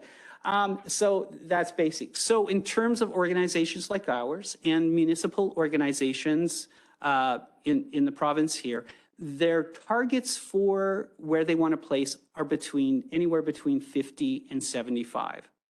And so in our particular study, there's a couple of our comparators that have identified in policy what their target is. The town of Edson has decided the median, the 50th percentile, and the town of Hinton has decided the 75th percentile. So we have, you know, municipality somewhere in between. So if the bell curve, just one more thing about the bell curve. The height of the bell is how different, the variety of, not variety, but what the spread is of those numbers. So if we have an operator position that we've gone out to market and we pay $20 an hour, and this organization pays 21, this one pays 19, two more pay 20 and stuff like that, the bell will be very low, okay? But if there's lots of variation, the bell will be higher. And so when we talk about what is the percentage to reach the median or the 75th percentile, in the low bell, it's only going to be a little percentage. In the high bell, it might be a higher percentage. So, so that's just something to remember as we get into the data. I also like to explain it in actually using real numbers. So this is a real position. We have a range of rates there. Those are annual rates. And so you see they're all mixed up on that first line. What happens to develop the percentile is those numbers are rearranged to be from the lowest to the highest. And then literally, you can do this on a piece of paper to find the median, is you start chopping off those real numbers until you get to the middle. And if the middle is, like this happens to be an even number of numbers, but if the middle is a number, that's the median, or the average between the last two numbers. So that's the middle number. That's the median. And so, and then the reason why we use percentiles is because we can be very precise, you know, in terms of our target. And over time, because using percentiles, you're more consistent and stable over time. So if you do a market review every 2 or 3 years, and you follow your comparators' market increases or cost of living increases, it's likely there's not a lot of changes between those market reviews. And I found this, you know, in doing, you know, 3, 4, 5 market reviews for other municipalities, is that once they've decided on their position in the marketplace, the percentile target doesn't change much. I'm often asked, why don't we just use the average? The problem with average is it's one target and it includes outliers. So we may have a municipality or one of our positions where they pay super high or super low, and that's fine, but they're chopped off. So that's why it becomes more stable. If you used average over each review, it's more volatile, it's up and down. So that's a little math lesson, but I'll use percentiles as we go along, and so I wanted to have some understanding around that. So let me get into the principles of compensation. So there are 3 main principles when I'm looking at compensation reviews. The first one is external comparability. How do we compare with other like industries and other like positions? And so we go out to the marketplace. All of our comparators are municipalities. There are some studies I do, Councillor, that I do bring in some private enterprise markets, mostly in terms of some of the hard to recruit positions around like equipment operators, class 1 or class 3 or things like that. Sometimes I get local market information around that. In this particular study, we just focused on the municipalities. So external comparability, that's why we do the market survey. Internal equity is an important one to remember because this is how our positions are ranked in the organization. And so we look at putting together similar levels of positions and paying them a similar range, salary range. Okay, so we start grouping similar levels of positions. And so they may be certain leader positions, professional positions, technical positions, operator positions, those sorts of things. And we have to pay attention with internal equity, what the compression is between, say, leaders and their direct reports.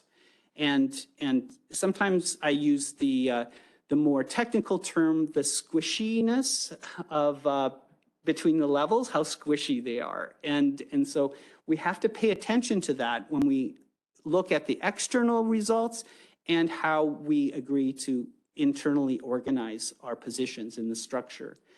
The third one, and I know this is of definite interest of council, is our ability to pay. What will this cost? And what is the budget implications? And how do we fund this?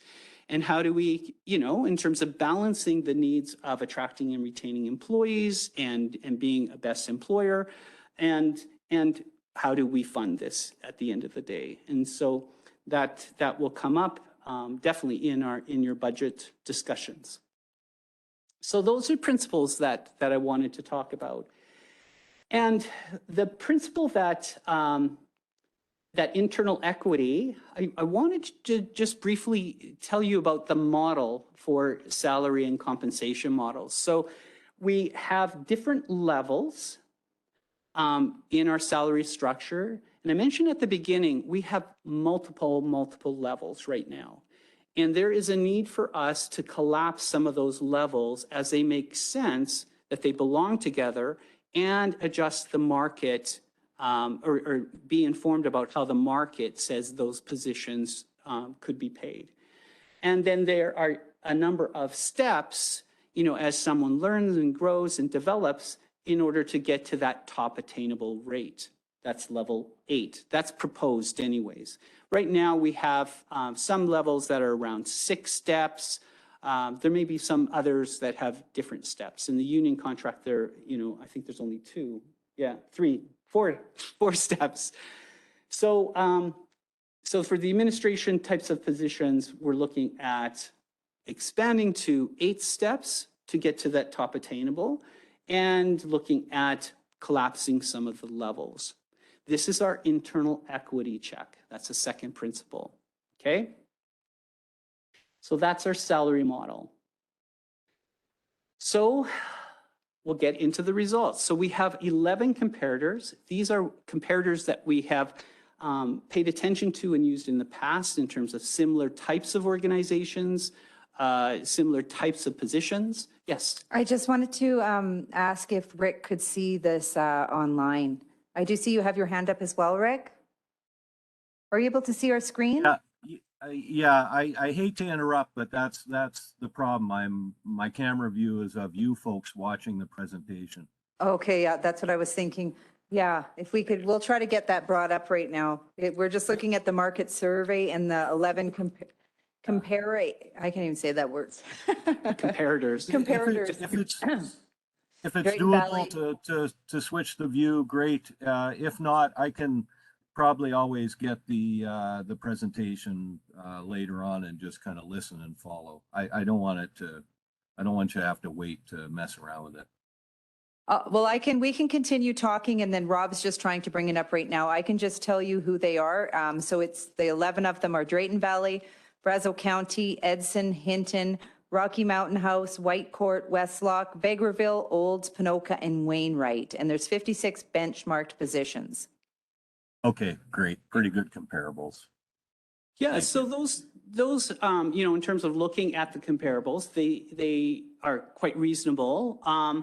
Most of them are towns. The one, Brazeau County, is the county that the town of Drayton Valley is in.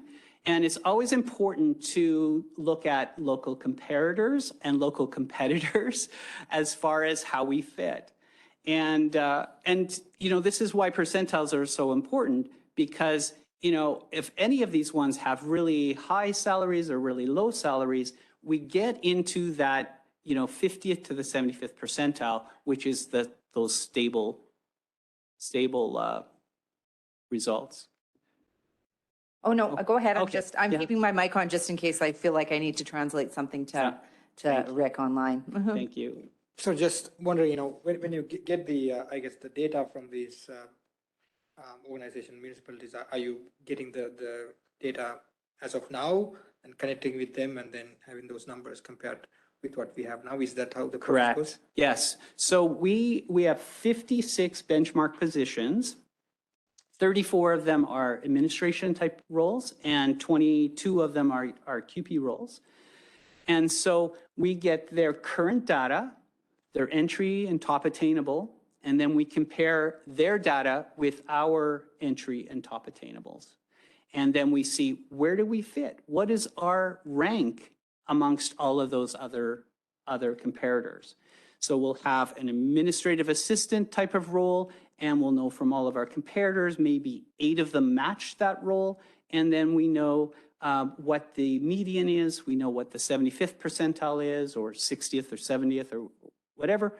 And then we can say, hey, how far are we off as far as what the market is? And I think now you can see it, Rick. It's pulled up there.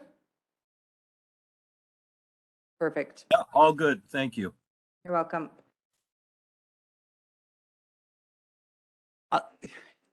Rob's good. This is good. He got my presentation in and yeah.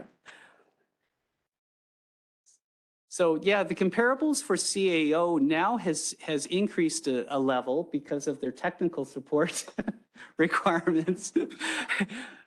So it's new data just coming in. I'm going to have to redo that one. So no, that's good. So I mentioned in terms of, targeting in the marketplace and then keeping track of what our comparators are doing in between market reviews. And that if we keep track and we keep on track with our target and market increases or cost of living increases, that there ends up being very little changes from market review to market review. And so what I wanted to do is just show you in terms of the market increases that our comparators have had over the last 3 years. And you see there's been some variation. And I tell you, in 2023, it's going to be all over the place because of the current consumer price index. I think it was 8.9% inflation, last month, year over year. And with negotiations going on, a lot of the contracts have not been settled yet in 2022 that expired in 2021. And so a lot of it's going to be around that cost of living market increase. But as far as Town of Drayton Valley, we have kind of been tracking, on market, and even though there was a 0% last year, 2% in 2020 and 2% in 2022, that has been kind of keeping us, into the average.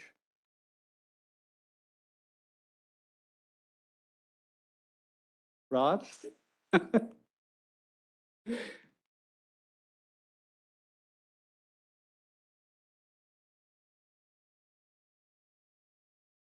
Do you have the mouse? Is it remote? Yeah.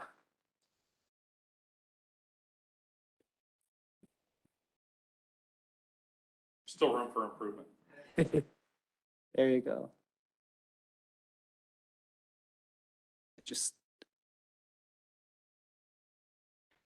Can you just escape out of there and then I'll turn it into a different view? Yeah. There we go. So on average, our comparators 1.1, 0.68, and 1.58. So this is something that we need to keep track of in between formal market reviews so that we know we're on track once we reach that percentile target. So let me talk about the results. So in looking at all of the positions, the 56 positions that we benchmarked, our ranking, remember the bell curve, median is the middle, 50% above, 50% below. Our average ranking of all of our positions are at the 41st percentile, okay? So we are below the median. And for any organization of our type, we really should target somewhere between the 50th and the 75th, okay? Depending on our location and lifestyle and attraction and retention and all of those things that we need in place. And so just to bring some more light to that, we did have some individual ranges that we were actually 30% below market. Okay, so we had comparators, we were 30% below market. 7 of our ranges were close to the 20% below market. 5 of our ranges were close to 10% below market. And one of those ones, so some of the 30 and 20 were some leadership roles in our organization. The 5 ranges included some of our technical professional roles. For instance, development planner was 10% behind market, okay? So that attraction retention can be an issue then. 4 of our ranges were close to 5% below market. And 7 of those ranges, we were close to the median. And so there's probably about 8 or 9 positions that we were above market. Okay, so out of the 56, about 8 or 9, we were above market. And when we have those ranges in that internal equity, we blend the market data. So not everyone the 30% doesn't happen for that role. It's blended within the other roles that are within that range. That's the internal equity check. And so in our unionized positions, about half of our positions there were close to the median, the 50th percentile, so middle of the pack. 6 of the roles were 1 to 2% below market, and 6 of the roles were greater than 5%. It was like 5, 6, 7%. So only 6 of those roles. So half of them were targeting in the median. And that's negotiations anyway. So, we can be informed by our survey, but through negotiation process, those salaries will be determined. So what we've done in preparing for this future salary model is we're looking at and completing an internal equity check. Talked about collapsing some of those ranges, condensing some of our levels so we don't have so many different ranges for individual positions, that we group them together. That we, for consistency, that we do group similar level positions together so that it makes sense to across in terms of colleagues working together and new people coming in, that it makes sense as far as consistency of what they are paid for the level of position they have. And what we've done initially is we've applied the median as kind of the minimum position that our municipality would choose, as a target. But council may consider other targets, for administration to cost out, depending on, in terms of those factors of why we did the market review, attraction, retention, comparison to other municipalities. That would be a consideration for whether we get the data for other targets as well. So, yeah, I have a question around, so is this all based upon seniority or kind of years of service, or I guess how do you determine the bands? Bands are determined by classification. So the kind and level of work that's being performed, the educational qualifications, and so like I'd say the development planner would need a certain number of years of experience to be paid at that particular level, and they would start at step 1 for that particular level, education experience and the key responsibilities that they need to perform at that level. So there may be like a junior planner or a senior planner, and so that determines the level. And then once they're on that level, they go 8 steps over time as they learn and develop and grow here in the town. Right, so is there still the latitude, let's say you have somebody who just blows it out of the water, they're such a good performer, do you still have the latitude to, go outside the prescribed band? And that would be movement on the steps. Yeah. But they may be mentored and developed and grown in terms of a promotion opportunity to a different level. So there would have to be some reason for them to go to a new position at a higher level. Unless there's some models, get excited about this, but there's some models called progression models where as you develop, you can move up levels, but we don't have a progression model right now. Right, and then I guess the other question is for the attraction side of things, if you have somebody, you want them, but it's going to take this to get them, and it's outside the steps or the bands or what have you. Do you still have the latitude to do That's that? what's happened before, is that then we created a new new range for them to get them. And so, and because they were below market. And so with a formal review of the market, it's like, well, for development planner, our current range is 10% below market. And so adjusting that range or the positions in that range, then we can attract and retain. And if they're experienced, they might not start at step 1, they might start at step 3 or step 4. Yeah. So the concept will be for unionized positions, they're seniority based. If you've made the time, you make the step. For the rest of the organization, the intention is to move to a performance-based system. So the movement from step to step will be based on merit. So if you show that you've developed to the point where you deserve that increase, we'll move you along the steps. So there's a potential that it might take somebody 8 years to get to step 8, and there are some people that may never make step 8. But my philosophy about recruiting into the organization is if council establishes that we're going to be a comparable municipality at the 50th percentile, that means that the average person that took a job within our existing band could go to any of the other comparable municipalities and expect to make the same amount of money. So there is often pressure, particularly when you got hotshots with lots of experience, right? They come in and they have big asks.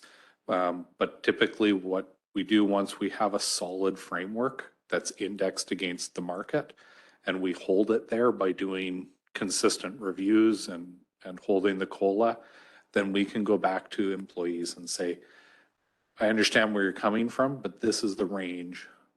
We're within market, we're where we want to be. Let's talk about other things we can do to have you come here.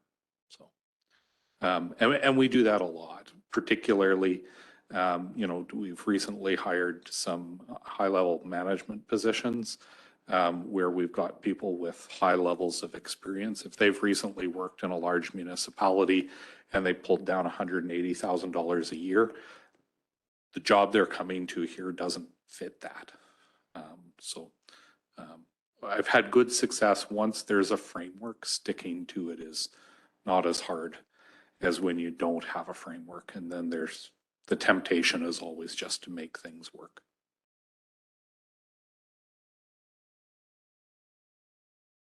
Not today. So we'll come back. So Ed's going to kind of show you the framework where we got to. And at budget time, I will come back with a proposal that says, if we were going to target 50th percentile, here's what it would cost for us to snap onto that grid. And I can provide some other options to council. Here's what it would be if we wanted to go to 60th, or if council asked for a number that was lower than 50. You'd get my caution about something like that, but I can certainly get those numbers. So.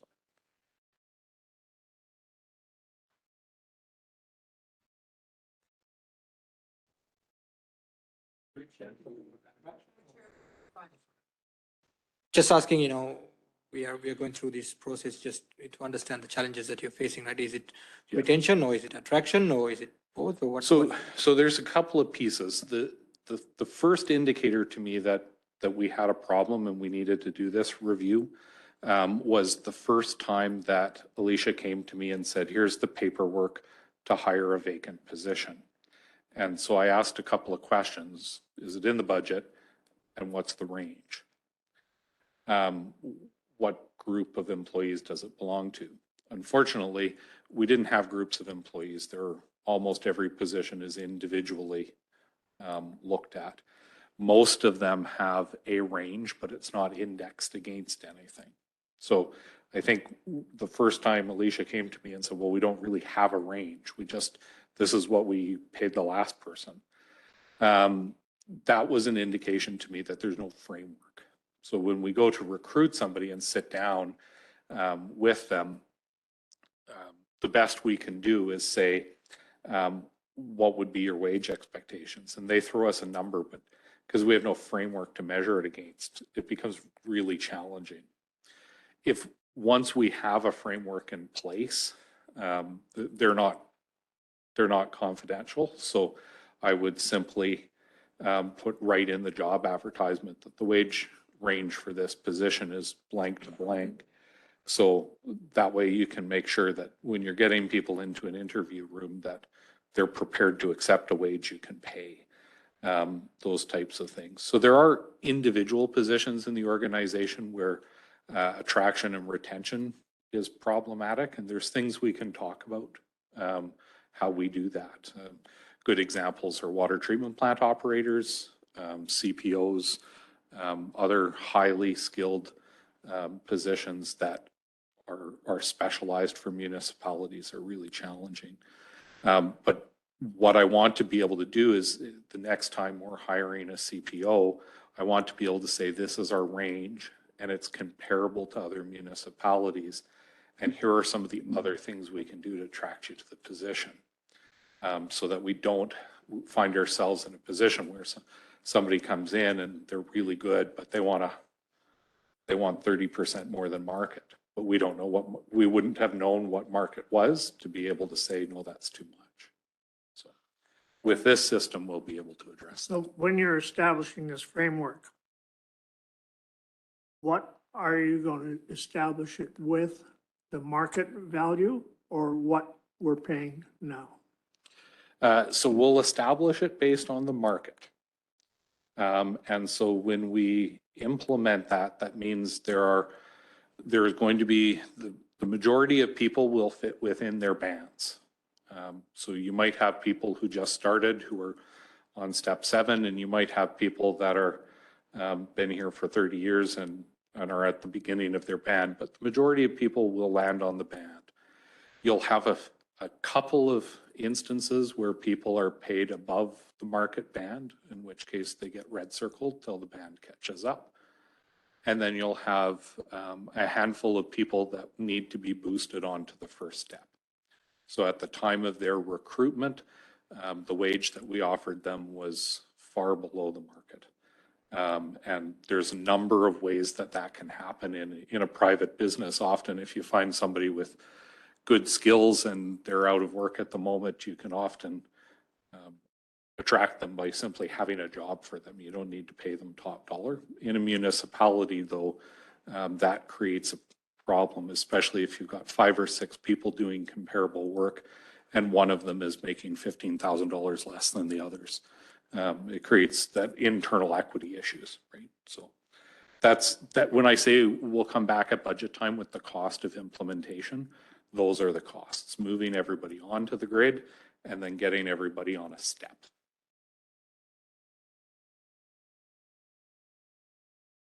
So that's, as far as those next steps there listed, finalizing the internal equity, those salary grids, those salary ranges, finalizing those so that they're consistent, they make sense, and the budget implications. And then I always recommend future policy development. The municipalities that have definitely focused on having a target in the marketplace, that they are committed to doing market reviews, every 2 or 3 years to check it.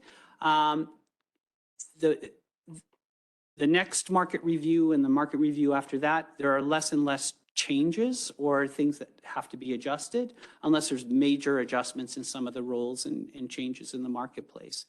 And in those years, like I just completed Red Deer County's 5th one. And so there were no changes to any of the ranges. And that included because of there were some 0% market increases or cost of living increases in the years between. So the market was keeping in line. So whether it's up or down, market is market. And so because they had a specific percentile target. Same with Town of Penhold.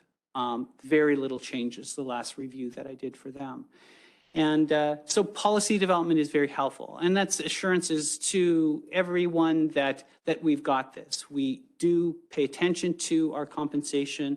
And so taking it off the mind of employees to always wonder is like, am I getting paid enough? Or like, how do I get paid? Or how does it change? So good policy around that is also helpful. So any questions? I said I keep very focused and after.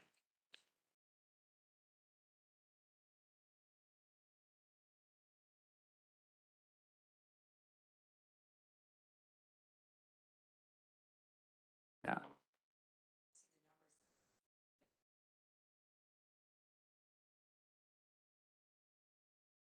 Right, right. Yeah. Well, and it is a, compensation philosophy. It's like, where do we want to fit in the marketplace for those reasons, attraction, retention, best employer, that sort of thing. The second part that I am in the midst of finalizing is council remuneration. And so, Just before you go Yes. there, do you make recommendations or are you just giving us a report? Do you make recommendations to administration? Based on the report, you see what we see, you see the numbers, and then you would bring them, and would the recommendation read something like, you got to have some principles, you got to have some policies? Is that the kind of thing that you would get from, as an administrator from your study? yeah, that is the outcome of the market review. So I work with Rob and Elisa to talk about, okay, we really do need to, put the salary model together and look at internal equity. So we've done that. They've gone ahead and done that. Alicia has done a lot of work in terms of organizing those and looking at the levels. She has internal knowledge of that. I don't, but I'm saying, hey, we need to condense and collapse these levels. And so she's been able to do that and then apply the market data. And I worked with Rob saying, we need a compensation philosophy. We need a percentile. And he's come from other organizations that have targeted and knows the value of that as far as a philosophy. So working together, I don't have a formal recommendation, but in terms of my recommendations are, what is the data telling us? What do we need to do with this? And I hear your words, it's not you need to, we need to. So those are important distinctions. Right. So council remuneration, that is always really interesting because there are two methods of looking at council remuneration. One is to look at policy remuneration. So what you have listed in terms of salary honorarium, allowances and benefits, what do council receive for the work that you do on council? Okay, that's embedded in policy. This, and also included the per diem rates in policy. So that is a policy review and looking at how you compare with other municipalities. And I've divided that up by urban municipalities and then all participants. So I have a report that includes Brazeau County and a report that doesn't. So you can take a look at that when I present that.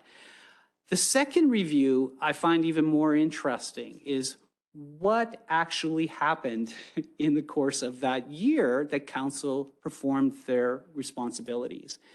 And different municipalities have different pay systems. Some municipalities, and I'll mention Town of Edson, the councilors and mayor are paid primarily salary with very little per diem activity charged to their total salary. Whereas other municipalities have very little salary and most of their pay is through activity, what they charge as a per diem rate. And so I look at the audited financial statements from the most recent one is 2021 and have an assessment of, okay, what have these councils been paid, the mayor and councilors on average, and how does that compare with us? And so I'm working through that data because I think that's more of the story. And also eventually for some councils, like the Town of Edson, decided, you know what, we all should share the same type of responsibilities and on committees and time. And it doesn't matter that we keep track of our activity. Let's just pay everyone the same rate for all the work they do. Okay. And the larger the municipality, and this has become more prevalent in counties in the studies I've done, they are moving towards salary-based. But then there are other municipalities that say, you know what, we know that, you know, these people have very busy lifestyles outside. They do their best to be on many committees, and this side, they love being on every committee. Pay them for that, and pay this, you know, this side for their activity. And so that's fine with them. So when I present that, those will be some of the conversations we'll have and look at the results. Yeah. Yes.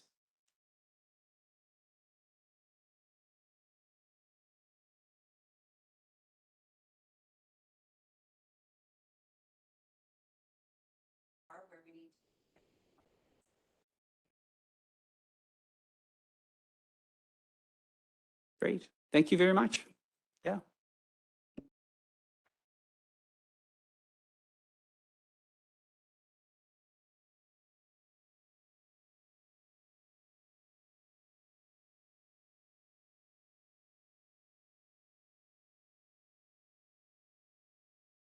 Eight point eight.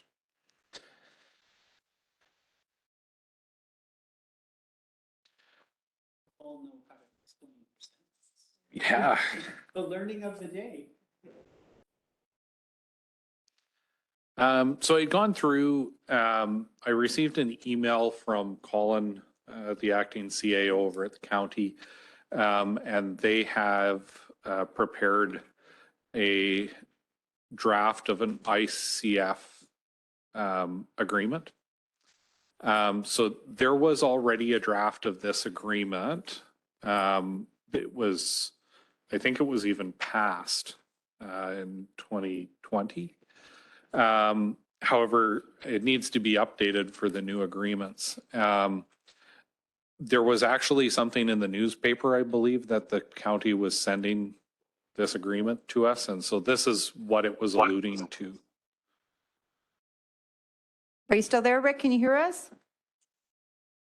We had a little glitch. Yeah, I can. I just had to plug my computer and my battery was going low. Oh, okay. Okay. Give us a little glitch there. Okay. Okay. So I went through this agreement. I also had a conversation with Colin on Monday to talk to him about some of the things that they've changed in this agreement and kind of where I think it presents a challenge for us.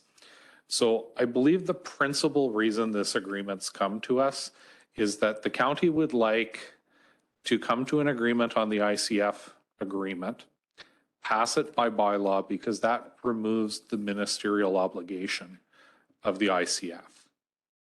And then the dispute over the recreation agreement and the ECDC can continue without the pressure of the minister. So on its face, I don't think that council should entertain closing off the ICF agreement in advance of the rec agreement. But I will point out that going through here, the principal change that's here is the county has removed all of the agreements from the ICF and now simply lists them. Now, when I talked to Colin, one of the things I told him was that I actually feel that we had it right the first time. In the first draft of this agreement, you include the copy of the agreement that we've agreed upon. It gives you a reference point so that you are always looking at the agreement that we have agreed we have in common. If the agreement changes, you do need to update the bylaw with the new agreement. But it becomes a reference point then to make sure there's no confusion that somebody's looking at the wrong copy. So I feel that as a bureaucratic measure within the agreement, taking the agreements out is a mistake. I don't think we should do it. Entering into the ICF at this point seems counterproductive to where we are. We have the letter to the minister on Nancy's desk for signature. I've Maybe already it's signed back it. on my Yeah, desk. it's back on yours. So that'll go out today. I believe that the pressure of having the minister continually looking at this issue is is to our advantage. But I do, because it came, I figured we better get it in front of you today and double check that there's nobody really passionate about. Well, plowing this one of the through. things when we went through the mediation process too was the agreements, and that it was, because we were going to bring all of it to the table for like mediation. And once we decided that the agreements would stay within the ICF, then we wanted to make sure that we weren't missing. So now it looks like they want to continue to play games and take them out, and they just keep coming with us. Like, in my opinion, I'm not even interested in entertaining anything. We are where we are, and let's just leave it. Like, why keep coming up with these wild ideas of all of a sudden, these weren't even things that were on the table, but now they're just grasping at straws. So for me, it's just nope, let's just continue on. Bill? So it's just confusing to me because if we even entertained entering into an ICF, what was the purpose of arbitration? Yeah, so the county's perception here is that they could finalize the ICF, and then eventually, when the court decides on back payments, they would agree to a recreation agreement. Yeah, but they're trying to finalize the ICF with taking out the agreements and pass. No. How about just a no? I would just never jeopardize our No. position. No, I agree. Never. it's a straight no. Yeah, No.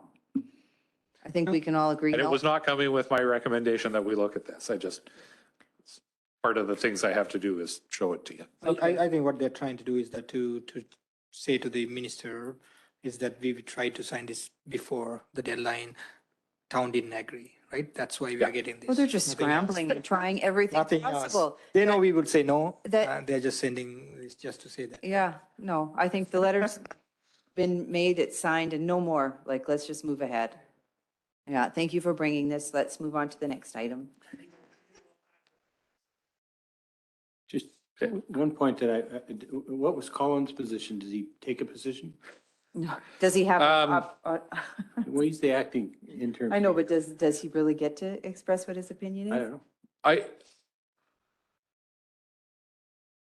I think it would, yeah. So I'd appreciate it if you keep this confidential because I believe it would likely create blowback for Colin. He completely understood the issues that I brought up with what was going on. He felt that that was completely reasonable and he would, everything else aside, he would be in a position to say, yes, let's do that. But his direction is not to. So.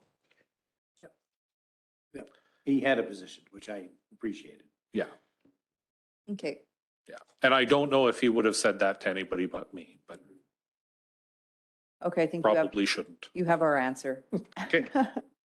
Sounds good. No. I think we Nope. have, Sorry. No. We've got one more decision item in closed. Do we respond just with no? Or respond by half a letter or? Well, I got an email from Colin last time it was with 2 words. this. And so I feel that I can respond by email to Colin and say, no, Not thank interested. you. Yeah. And so I think that's fine. So we do have one more item in closed and then I have about 4 items I'd like to talk about before we go back to open. Okay. I just wanted to say too, commenting on the presentation, maybe we should have had that in a planning meeting since there was no motion. And the only reason I'm saying that is because I wasn't expecting it to take that long, Okay. right? Okay. Maybe? Yeah. Okay. You're up. Details in case you guys need it. Okay, so it's that time of the year. We're looking at old aging amounts that we are requesting to write off. We only have 5 people on the list. The first one is Sherry Shushak. And she has passed away, so there's not very much there to do. And then the other one is Outcast Energy. The story with that one is that when the previous managers were running the campground, there is a disagreement about whether or not they paid their fees. And they said that they paid in cash, and we had heard, that there might have been some indiscretions with cash. And so there's really no way for us to say for sure they did or they did not pay. No idea. I mean, no idea. They're a company, Outcast Energy, who brought, I think they had they brought an RV in there for months when they were doing work in town, I believe. I don't think they're local.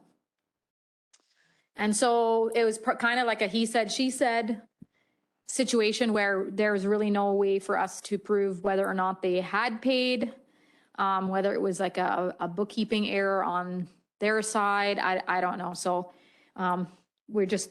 it's been sitting on the books for a couple of years now. It just doesn't really make sense. We have no leverage to make them pay really. And then the other three are utilities. People that had leaks or whatever the situation was, they're all rentals, of course, because if they were owners, we could put them on the taxes, but because they are not, they're renting. They're all at collections. So there's a possibility that we'll collect some of them. And if we do, then we will have revenue in the year in which the collections agency collects on them. But my recommendation is to write them off because I think it's unlikely that we will collect on them. And how long have they all been outstanding? It just says over 90 days. Yeah. The Outcast Energy was from 2020. Not with the campground, not with that one, because with all the information that we could gather, I'm not certain that that they didn't pay. And so I guess we can put them on collections. I don't know if that would be the ethical thing to do or not. That's why it's here.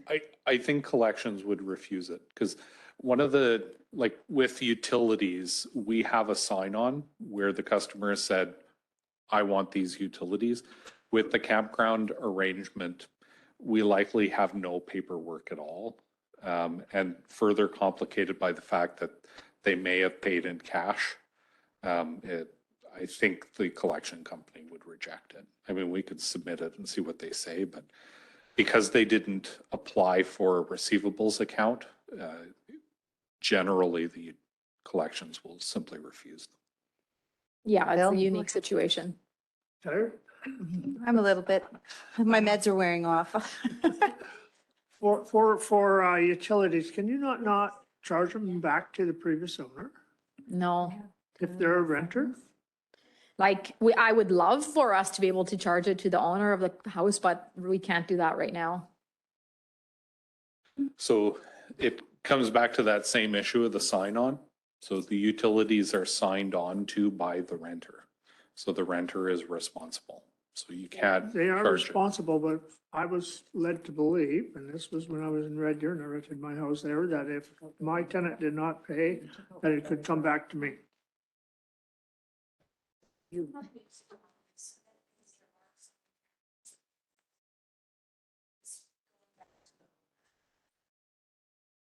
Yeah, typically for that to work though, you'd have to set it up where you refuse to allow renters to sign on.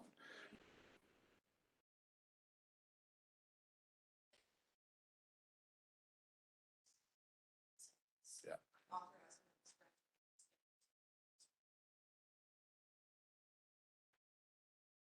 We're just talking, Rick, about, being a renter and then the property owner's responsibility and who would be liable. Rick does have a question, if I can just move to Rick. Yeah, I know, we ran into this problem in Brazeau County when I was taking care of utilities and we ended up requiring the homeowner to get the account or at least sign on the account. So ultimately they were responsible if their renter didn't pay. I'm sure that was much easier in Brazeau County, probably much fewer rental properties. Not sure how easy that'd be to implement in the town. Yeah, we have some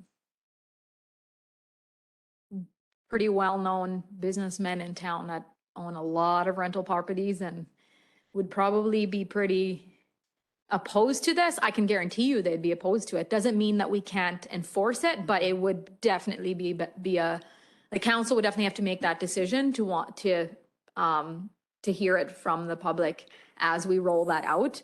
I know for utilities, from a utilities perspective, that would be amazing because we can simply, when a renter moves out and leaves this, we could just put it on their rent roll and done. So it's very simple. And I know that there are municipalities that do that. So if that's something that we should look into further to see, because I personally don't know exactly what that would look like as a process, but we can definitely figure that out, look into it a bit more. But currently we don't have that. It puts us in a really bad position by not having it in place, right? Well, this is a unique, you don't see, $2,000 utilities like that situation. It's pretty uncommon. It's somebody has a big leak, realizes they have a big bill and they skip town kind of thing. It's a unique situation. It's not all the time. I wouldn't say that our utility write-offs are very high. I think it was 6,000 last year, and that was for 2 years worth of write-offs because we didn't do write-offs, I don't think, in 2020, right before I came on. I can do an evaluation and analysis to say like what percent it is, but it's small. It's a really small percent based on our overall utility revenues that we bring in. Not to say that we shouldn't do that because it would make situations like this easier, but it would have to warrant you guys, you would hear from the community if we were to roll this out as just. Yeah. So I don't know if that I would recommend it. I can't say that I would or I wouldn't, but we can look into it. Oh, let's just wait. Yeah, we're going to go to Rob first. Yeah. Okay, I was just going to make that comment too, that we need to make sure that we're looking at this from the perspective of the amount of revenue that we actually get from the utilities billings, because there's a significant amount of revenue there. This is very small. So although you can put things in place, something like requiring the property owner to sign on for a renter would likely create a significant amount of administration, and we could end up spending more than $4,000 a year administering a program like that. But if council wants us to look at it, I mean, we can certainly put some numbers together and see what it looks like. But in the grand scheme of things, because our total revenue across all three utilities is probably almost $4 million bucks. Yeah. So, yeah, it's relatively small. Yeah. Small. 3.6. Amila? Yeah, I was just gonna put into perspective as well. The other thing is that other utility companies like EPCOR and all that doesn't have that.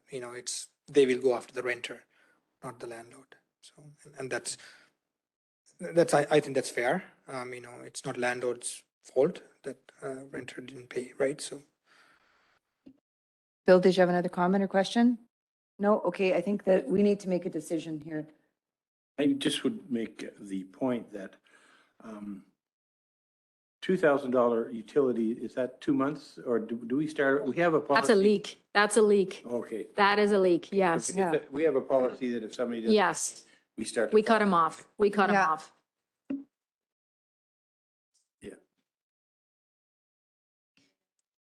Yeah. Yeah. So. Yeah, that's why you have 3 people. Yeah. Yeah, that's why you only have 3 people. It's situations where they literally leave town. Yeah. Because if they tried to go somewhere else to a different property and called us, no Yeah. thanks. Yeah. Here's this amount owing. So these are people that have had a leak, a situation, and they just, maybe they really couldn't afford. Some of these did have, some of these had lots of relief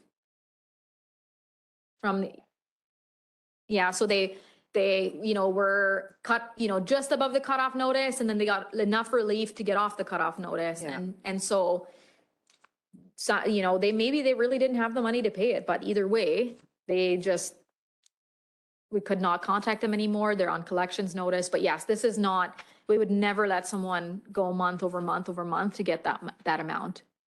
No. Oh. Okay. But the motion is to receive as information, right? No, it's to write off. Write off or receive as information? When we come out, we'll need a motion to write it off. Yeah. So it's to write off 8,967 in receivables accounts. And that, the motion should have that motion with the amount. Doesn't look like it's on here. No, Uh, other page. So weird. I don't have that. Yeah, it does say except for information. Yeah, except this report for information, it does say that. I wonder if No, 73 relates to the citizen request proposal. 74, I'll yeah, bring- if you could bring I'll it. Right when you get out of close, so you'll just send a message when you come out? Yeah. Okay, okay, thank you.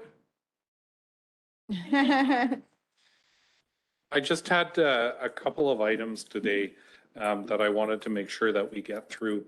The first is that we have booked for the entire organization harassment and violence in the workplace training. So it's a required training from OH&S. We would like council to participate with us, and so I just wanted to talk to council about it. I've got, in order to accommodate, because there's a manager's training and then an employee's training. So we've got, I think it's 9 employee training days and then 2 manager training days. So we'd like to invite council to participate. What I can do, if council likes, I can book a standalone date for council. I believe it's about a half-day session, so I could book an additional session.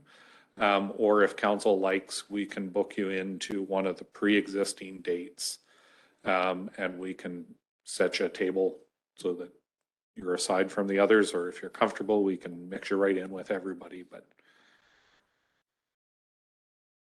no.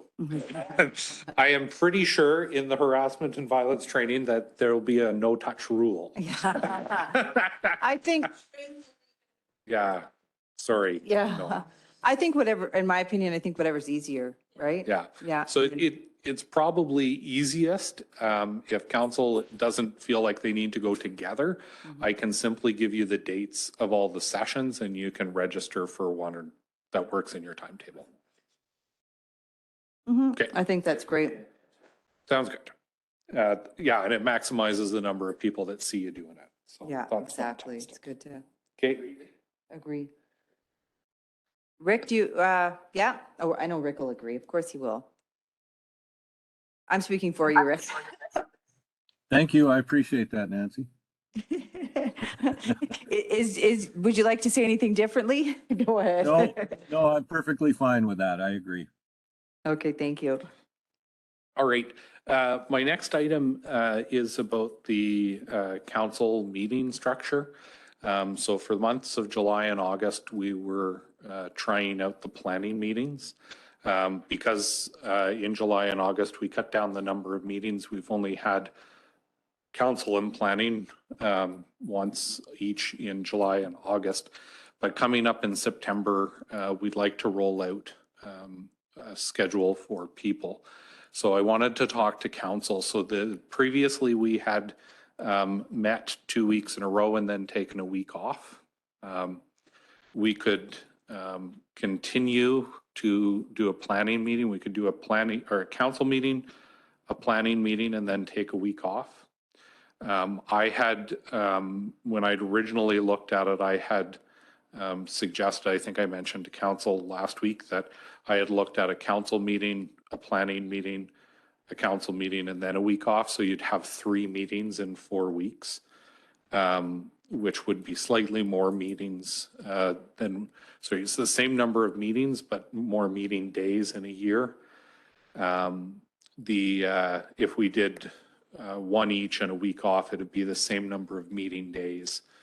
I did have a conversation with the leadership team, and we're going to strongly recommend that we not look at doing a combined meeting day where we tried to do planning and council together. We find that it gets too rushed. There's too much pressure to move on to the other, and that is not there's lots of days where that didn't work very well for us. So basically, if council could give me some feedback about what they'd like the schedule to look like in September, we can get some dates out on the calendar. So Rob, would that schedule then give us a planning meeting prior to every council meeting? I would do it I would recommend doing it the other way around so that we have the council meeting and then the planning meeting.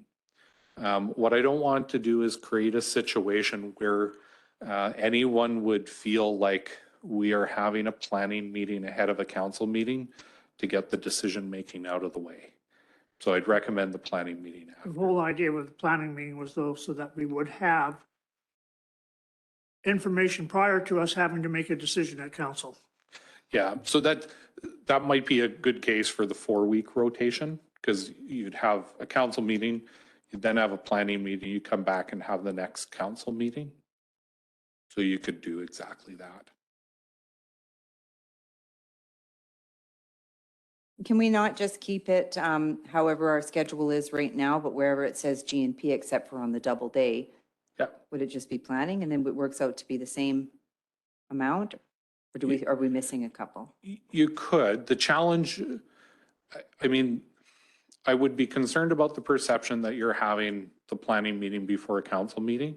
And the reality is that for the most part, it will be difficult for administration to turn things around because the cutoff for the agenda is the Friday before. So you'd be having your planning meeting on Wednesday and Friday would be the cutoff for the agenda. Most of the organization, the deadline to get an item to me is the Friday before that. So in terms of the scheduling, I'm not sure that you'd actually end up with an advantage holding them. But yeah, you could stick to the 3-week rotation. You could do one and then the other. And that keeps the same number of meeting days in a year that we've had in the past. Camilla? Thank you. I was still, thinking on the same line as Bill, it's beneficial for us to have a conversation before a council meeting to get the information and then, we can revalidate the information in the council. To be just my opinion, I'm not too worried about perceptions on that matter. We've been doing that for the last how long, right? So this is not a new thing. We've done that before as well. Yeah. Only thing that I would say is that opening up meetings, even the planning meeting to the public, I think we need to look at that. For me, it doesn't matter, whatever's easier for administration and what the recommendation is, as long as I find that the problem in the past, or I think the problem has been, is that we were having heavy agendas, right? So whatever accommodates the agendas and assures that we get everything done and we have ample time to discuss. What's that? Oh, no, not combined. I would agree too. I think everybody's on the same page as don't want to combine them at all. Administration will be very grateful. Yeah. So I think we can do the planning meeting and then the council meeting and have a week off. I think the understanding I would look for from council is if in the planning meeting, we are discussing items, they won't come back till the following council meeting. So that essentially be a 3-week delay. Yeah, Okay. I think that's fine. Tom? I'm only concerned about the venue. I find that the round table and it does breed tough meeting and tougher meetings. This venue works fine. I feel close enough to you and the others that I just thought the last couple of times it just sort of just happens and then it doesn't feel like it doesn't feel as Structured? structured and Orderly? there's official. It doesn't feel, it just feels like a Official. round table discussion. So And it gets into a round table discussion. That's my only thing is I know I did talk a little bit with this about Bill about that and how he felt when I guess the order, and it does feel a little bit chaotic, but I understand there wants to be a bit more relaxed setting and a little bit looser, but I do understand that the order and the structure doesn't seem to be there. It does seem like everybody's just speaking freely and it kind of gets a little bit crazy. So the process will be, once if this is the pattern I'm going to come forward with, I've already started drafting the procedural bylaw. So when we get to this procedural bylaw, we can settle some of those issues. If council would like to try the planning meeting in the council chambers next time, just to see what it's like, we can certainly do that. You know, if it, Rick, did you want to weigh in a little bit on the schedule and how you feel about the planning meeting and where it should be located? If it should be in the council chambers or in the back room, or what our schedule is as well? Well, you know, I guess I'm indifferent as far as the schedule goes. I'm okay with whatever. You know, in the end, I'm of the opinion that I would much rather just have council meetings. And I understand that, you know, the planning meeting gives us an opportunity to discuss some things while trying not to debate them. But I think in my mind, if we simply had a council meeting and we got into a debate that we didn't think that we could come to a conclusion on, you know, we can always table those things until the next council meeting to give us an opportunity to give them more consideration if we feel that we haven't had enough time to consider or talk about stuff. So, and again, I know it's not an opinion shared by maybe many on council, but I would just as soon eliminate the planning meetings and have this all just done in a council meeting. Just my opinion. Thank you. And if we're going to be keeping it as the planning in the regular council, how do you feel about location, in the back or in the chambers? Well, I think the chambers is preferable. You know, again, we're trying to make it not an official meeting where we're making decisions and talking. I think the council chambers is easier and better for having discussions more structured. But again, we're trying not to implement too much structure into these meetings because we don't want them, they're just, we don't want them official or where we can make decisions. So it's kind of a catch-22, I guess. But if it's just for what location, I think the council chambers is more conducive. Okay. I don't know if you got your answer. so the answer that I needed was what we do for a rotation, and I got that. You got that, okay. And it works out wonderfully because our first week off then is the week of AUMA. So I now don't have to ask you what you want to do for AUMA. So Perfect. problem solved. And then, like I said, once we start to advance through this, we're working towards a procedural bylaw that will have to answer these questions. I mean, the advantage of having only council meetings would be that they are all open meetings. And so if you can have those discussions in an open setting, then that gives you the added ability to make a decision when you want to. However, it doesn't provide kind of that not public atmosphere where you have that freedom to maybe talk to other issues and about other concerns. So, but that doesn't have to be a decision for this afternoon. We'll have more of that discussion as we move into the procedure bylaw. Okay.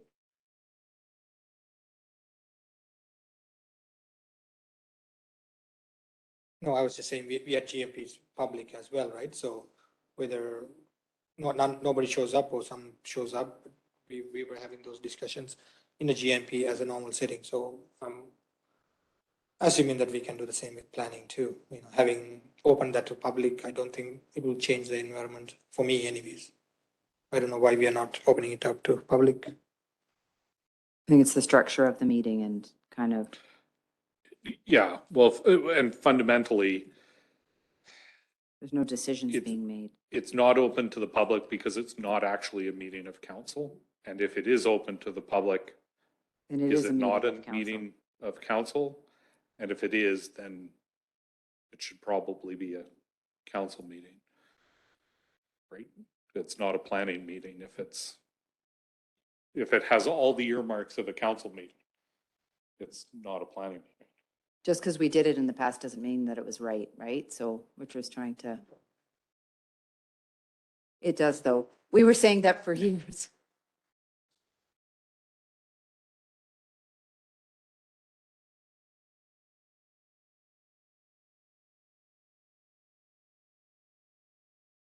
Get together and having conversation, right? So, but this is more of a structured meeting, so that's why opening up to a public doesn't automatically make it a council meeting. We have open general council meetings, but I'm not sure that council actually does have public meetings that aren't council meetings, where they sit down and have conversations. I mean, the GMP and council, to me, regardless of the title you put on it, when council sits down to make decisions and have debates, and there's recording and minutes, and that's a council meeting, regardless of what you call it. And really, council doesn't sit down and meet other than that, because the MJA says that if you sit down to meet like that, with the exception of things like planning meetings, which are not council meetings, then it's council meeting.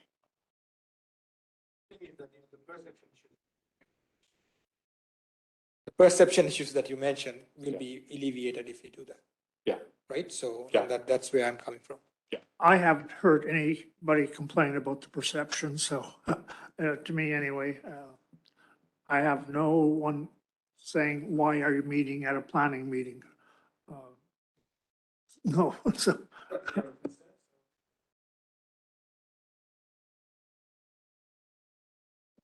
Okay. You hear from Rick on going back to two council meetings or call it a GMP. I want, for one, would reflect on that. I'd like to go back to where we were, and because I thought it worked well, and we could make a motion if we needed to make a motion. Public could come if they wanted to come. It was all open. The planning meeting becomes the free-for-all that gets nothing done anyway. So I would vote for going back to the regular GMP. So we have regular meetings, we have GNP, and we have planning meetings. We're a bit divided. So here's what I see developing. Maybe we should sleep on I this, am come going to back. schedule September based on the pattern we just discussed.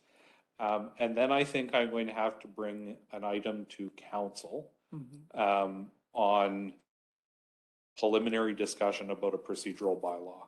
And I'll lay the questions out for council, and you guys will have to Decide.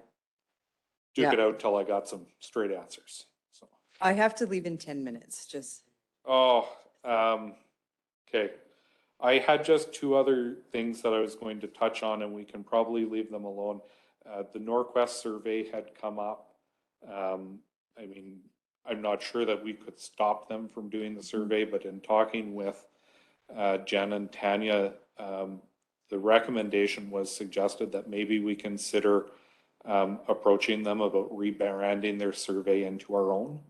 We conduct their survey, and that way we can tailor it to drive interest in our programs as opposed to Norquest programs.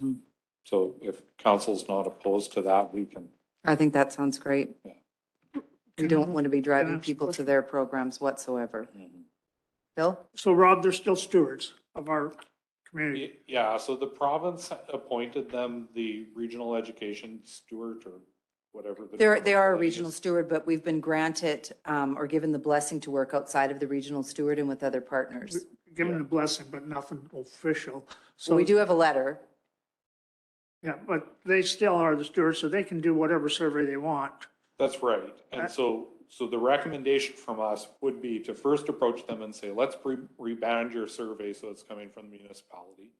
They might say no because we want to drive people towards our programs, in which case our recommendation at that point would be to send out a competitive survey and beat them out by a couple of days so that we get in front building. The thing is, I think, do we want to kiss and make up perhaps? No. Or are we going separate?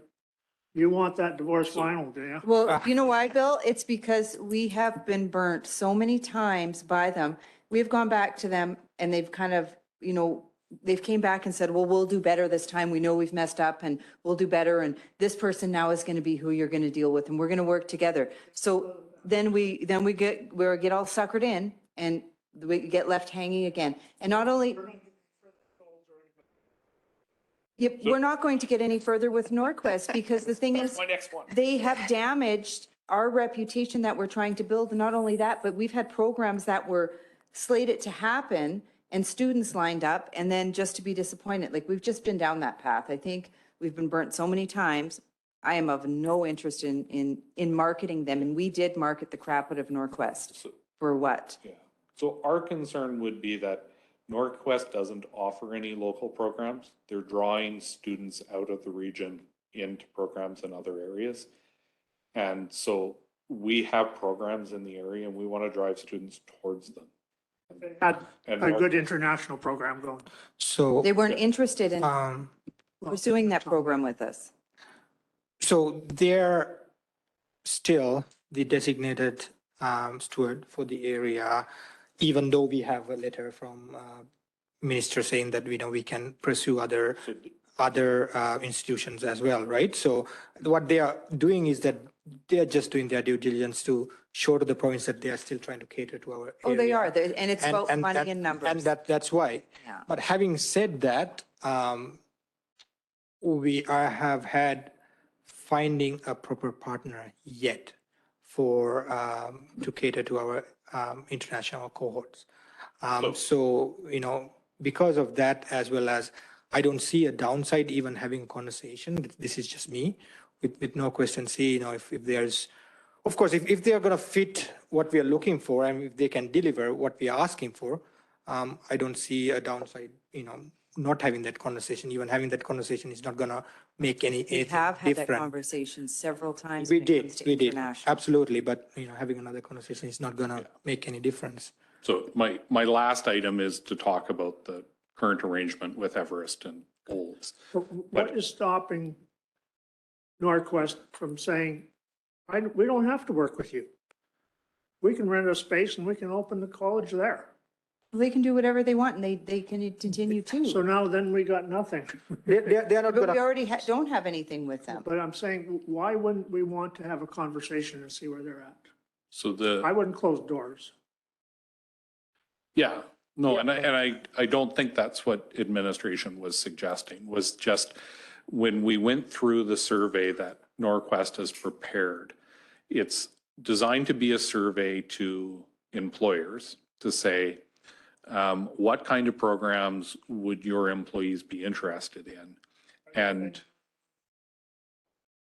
no, not where, which. Yeah. And then Norquest at the purpose of the survey is to say, here's a list of all our programs. Are you interested in any? And if you are, give us your name and number so we can contact you and tell you where you can send your employees to take our programs. There's nothing in the survey that indicates that they're talking about a program here. No, They're driving the students. they're driving the students online to Norquest. but the problem is that whether we give them the blessing or not, they still will go ahead and do that. They don't want us to, sign anywhere, for them to go ahead, right? But I think it's beneficial to have that, not only which, but where as well. We need to have the conversation, of course, you're taking our students elsewhere, but can we go back to the conversation of, bringing this back again? Yeah, That's what I, absolutely, we can. And that would be my first choice, is working with them to say, okay, let's do this survey together, but let's do it together so that, we're not damaging the programs we have set up. What is happening? Fighting? I suspect they've got somebody in the bathroom. Yeah, They're trying to rouse them. yeah. Do we need to notify anybody in our CPO or They'll be on it. they'll be on it? Okay. Yeah. Elvira's group has done a bunch of planning about how to deal with Okay. these. So, yeah. Okay. And so if we're okay there, we'll have the conversation, see where it goes. My thought was that if it doesn't go well, we should maybe try to get in front so that we can take top billing. But I mean, we can try the conversation and see where it goes. Yeah, we need to drive Student Star programs in our, Okay. So the other piece that I had is I was able to sit down with Everest to talk about the situation with the international student program. I had a long list of questions. Megan met with us for close to 2 hours yesterday to help us get down to the nitty-gritty of what's going on.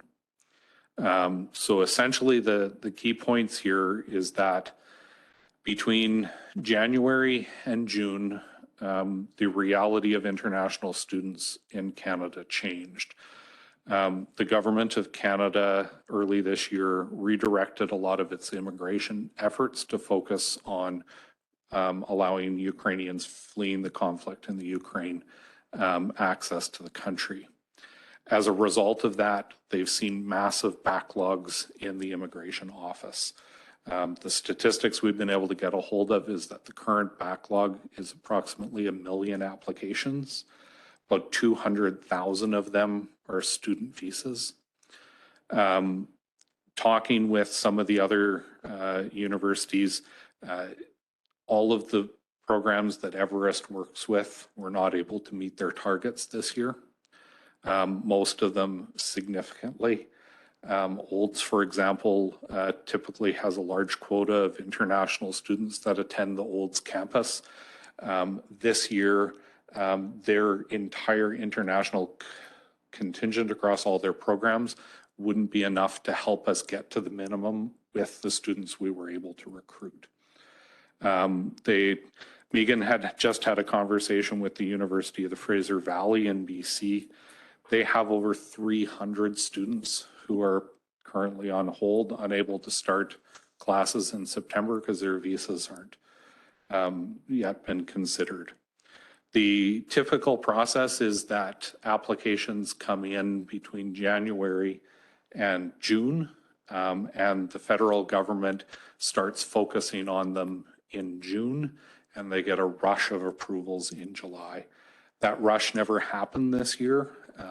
The immigration office has only looked in the month of June, only looked at about 15% of the total application backlog, not counting the new applications they got that month. This means that Everest still has about 60% of the students they've been able to line up to come to Canada don't have visas to enter yet, and so are being delayed to future years or going to other countries. We talked a little bit about Olds. Because of Olds' size and age, they currently only have one student start for almost all of their programs. There are a couple of 8-week programs that they start 4 times a year, but they're standard college programs. They only do September starts. They don't have any students at the Olds campus that start at any other time of year. And so I asked the question about why are we delaying till next September? Why not January? And the answer is because Olds doesn't have any programs that start in January, and they're not prepared to consider that for this. Everest was able to confirm that they had 6 people signed up to come to Drayton Valley. There were 2 domestic students, 2 that managed to get permits approved since March, and 2 that were in country with permits able to start the program. Olds has been able to get 2 of those international students into their program in Olds. 2 of them have decided to do other things for the next year, and the domestic students were also offered entry into the program in Olds. and one of them signed up and set to start. They had every confidence, Everest did, that they would be able to hit the minimum target when they started in January. However, what they didn't anticipate was the slowdown in visa approvals. The current visas being approved in August were applied for before March 1st. So our program, we signed final agreements with them in February. And typically you would be able to have applications that go in June and get approved in July. And they are still 6 months behind that target. Rob, If I may. sorry. Yeah. So Let's just let Rob finish, guys, and then we'll ask the questions. Yeah. So fundamentally, what I got from Everest is they had every reason to suspect they would be able to hit that target. The situation changed. The visa stopped getting approved. As soon as that visa backlog started getting built up and they weren't getting approved, that created a hesitance from their students across the globe, and their applications started to go down. So the one conversation that I did ask Everest was whether or not there would be options that would be able to move us faster. And the reality is they feel strongly that because there is still a backlog of nearly 1 million visa applications, 200,000 students waiting to get visas, that even if they had another institution partner that was able to offer a program starting in January, they wouldn't be able to get enough students with visas into the program. So at this point, my thought would be the relationship with Everest and Olds is in place. They're both committed. Olds is very much interested in hosting the program here. The list of people who wanted to do that was not particularly long. The list of recruiters is longer, but they're all facing the same challenges. My concern would be in terms of the question of whether it would make sense to change either education partners or recruiter partners in order to try to fast track this program. So the reality is, even if you had somebody in pocket right now, you likely couldn't get a class of students for January. And even if you could, you couldn't get them visas in time. And so really the soonest we could be looking at starting is next September. If we were to go into the process of looking for new recruiter and education partners, that would likely put us into a place where recruiting for next September could become difficult. And so I certainly understand the disappointment. Everest is frustrated. They make their money on getting international students in programs here, and they can't do that. Olds makes their money on having students in their program, and they can't do that either. So I don't think there's anybody very happy with how things have turned out, but I don't see another option that will get us a program faster. Thank you very much for the update. I appreciate that you've reached out and got the clarity on everything that we had asked. And yeah, it does suck that what's happened has happened, but this isn't just a regional, this isn't just a Drayton Valley issue. This is an issue that's clearly all across Canada. And I mean, it's unfortunate we've been faced with many, we seem to try to go 2 steps forward and then we go 10 steps back. But I just think it's not just us, it's everywhere, right? And I wouldn't want to take a risk of doing that again by, you know, trying to get another partner, trying to get another recruiter. It's not that we don't have the right partner or recruiter in place. It's the visas, application of visas that seems to be the problem. It's elsewhere. So how do you get around that? Not unless we can get to the government and speed that up somehow. That would be, in my mind, the only solution here. So I don't know what else we'd rather do or could do. I do have to leave. I'll go to Bill and then Amila, and Bill, you'll have to chair the rest of the meeting as well. Thank you. Just with the situation that's happening in Athabasca University, do you think there might be any spin-off of there? I haven't followed it particularly closely. My understanding is that they were moving to shut down a large portion of their in-classroom programs, right? They're sending the teachers. And it's not working. So basically, this is an issue, I'm disappointed that we are taking this at the last minute and now our mayor left and we only have 5 here, right? So this is an important issue that we are just talking about this last minute in a council meeting. That shows the I guess the weight that we are putting into this issue. Having said that, I've had a conversation with university in Calgary as well as a university in Edmonton about this recruitment. Yes, the information that you're saying that there's an issue with immigration, there is somewhat truth to that. But these institutions already hit about 80% of the targets that they are students for the international.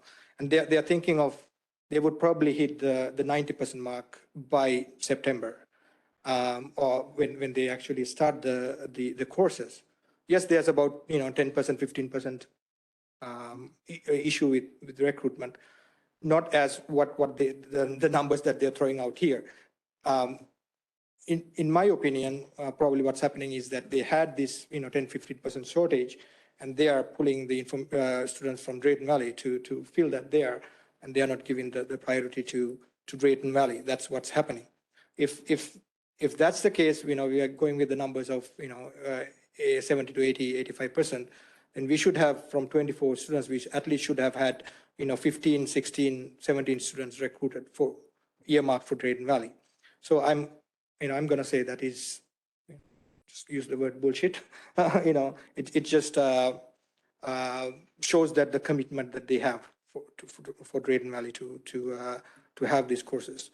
And again, I don't think we have the right partners. If that's the case that how they are treating us, we have failed 3 times already trying to get this going with these partners. This is the, I guess, second time that this has been pushed, and now they are saying another year. Whether it's for the same course or a different course, I think we need to look at other institutions, other partners, because I don't have faith that even if we wait another year, they wouldn't do the same thing again. Rob?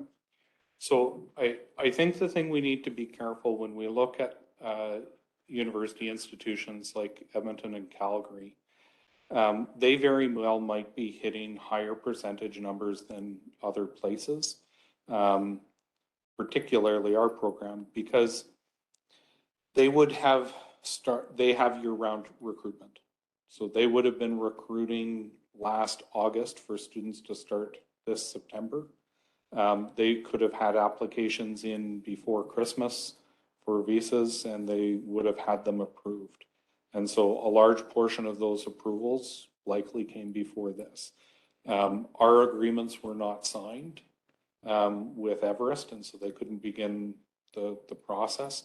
Now, I appreciate the frustration, but to my knowledge, September 2022 was Everest's first attempt with Olds to build an international student program here. We've signed the agreements by January 2022. Everything was all in place. They had more than 8 months to get those going, right? And they have promised when we signed the agreement that they will have a cohort here by September 2022. Now they are moving it to another year, which is, in my mind, that is totally unacceptable. That is, if all is saying that they only have, every year September that they're taking, then of course, let's look at other institutions who can, help us doing that more than that, because I don't think our vision is just to recruit international students every September, right? We are trying to fill a CETC. We are trying to make this community a college community. I don't think, with that kind of attitude and mentality, we can achieve that, right? So if that's what we are looking at, just having a one cohort every year, maybe, right? If some things were beyond their control, then there's not much they can do about it either. But maybe what we need to do is reevaluate our education portfolio and see, are we on the right track? Because this is where we want to go. Are we spinning wheels for nothing?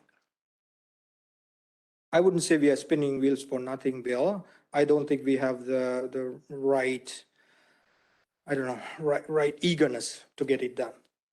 That's the problem. So, if Go I ahead.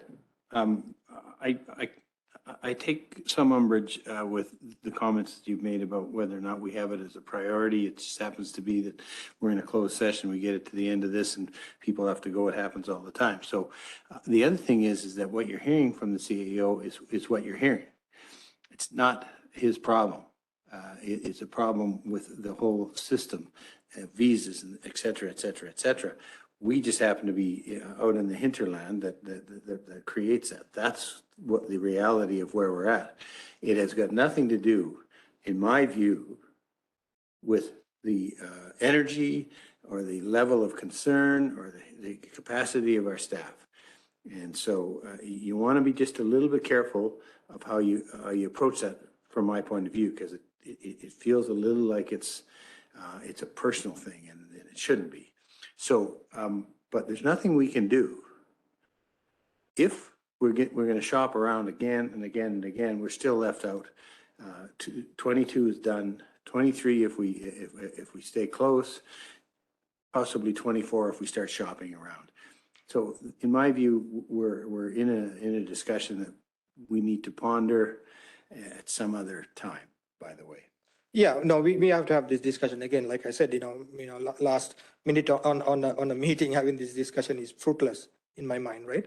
But having said that, I don't know we are doing our due diligence, right? So as the resources that we have, delivering exactly, right? So, and I'm okay to say that, Tom. I'm not afraid to say that, and I will say that, right? and it's my opinion. Okay, thank you.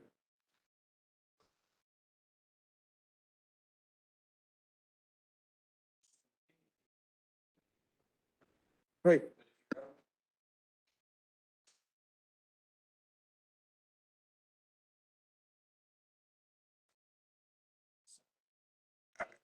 Absolutely, but on the other hand, Pardon me? Just don't want anyone to leave through those doors. Situation, sorry, I just. Yes, they are, but just for the next half an hour, if you guys just don't walk through those. Thank you, Elvira. no, I understand I need to be cautious, Tom, but I need to be truthful too. Okay, we're going to Right, cut so, off this you know. conversation and we're going to, Rob? Well, I think if we're done talking about it, that's okay. Next, I wanted to make a comment about, I think I would like us to be conscious of the fact that we have a team of people working, but I'm the employee of council. So if the suggestion is that the organization has failed to do its due diligence, then I'd appreciate you talking to me about that. But I don't want comments outside of the in-camera room that's the case, because that's something that I have to manage, and I won't be able to do that appropriately if it happens outside the in-camera room with council. duly noted. And I think maybe we should really sit down and look at our education program and reevaluate that and take some into consideration. Okay, anything else in closed, Rob? Anybody else?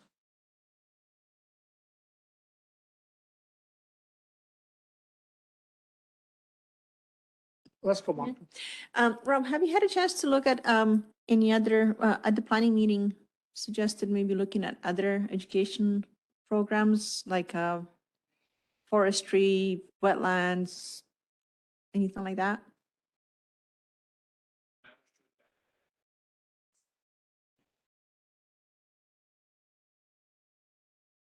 Have a conversation.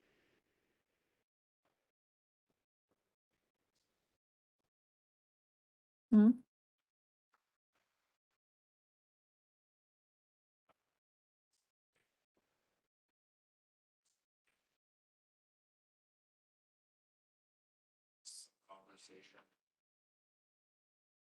Mhm.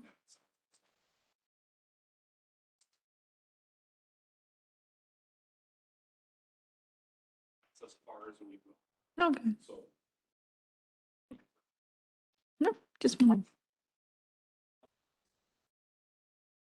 Which mic on? The position for Owen, or Owen's old position, or are we just posted, or are we just gonna have a wait and see yet? It's been posted. It was posted the Monday after Owen departed the organization. So I've heard that Paula, the HR assistant, is compiling me a list of the applications so far. I was hoping to get to review that this week. I haven't seen it yet, though, to see if we have candidates yet that I could interview. So I anticipate, much like the general manager of community services and recreation, that it's going to be a challenging recruitment to find somebody with the right skill set and a good match for the team. But my fingers are crossed that maybe we can do it in one set of advertising. So.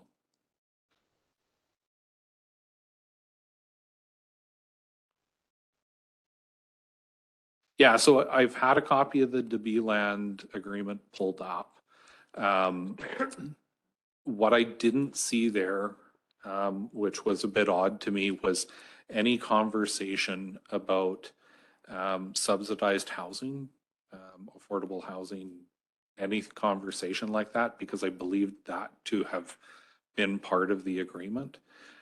So there are a couple of references to conversations at the time. So I've asked the team to go see if they can dig out the entire land file and find me some other information. But at this point, the agreement doesn't look like it speaks to it. But yeah, and then the other piece I have is the conversation about the mulching down the park area. But we just weren't able to get that turned around for this meeting.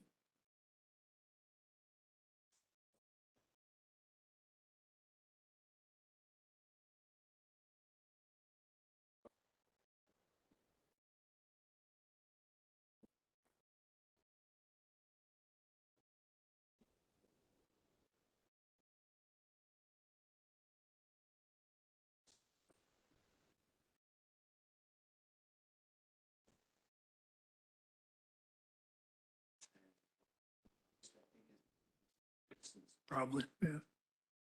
Interesting. Yeah.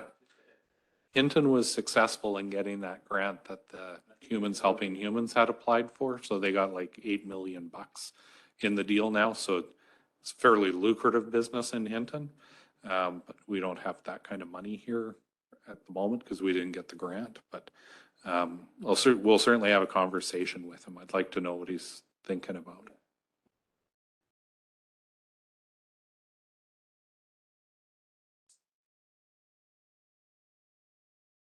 Interesting.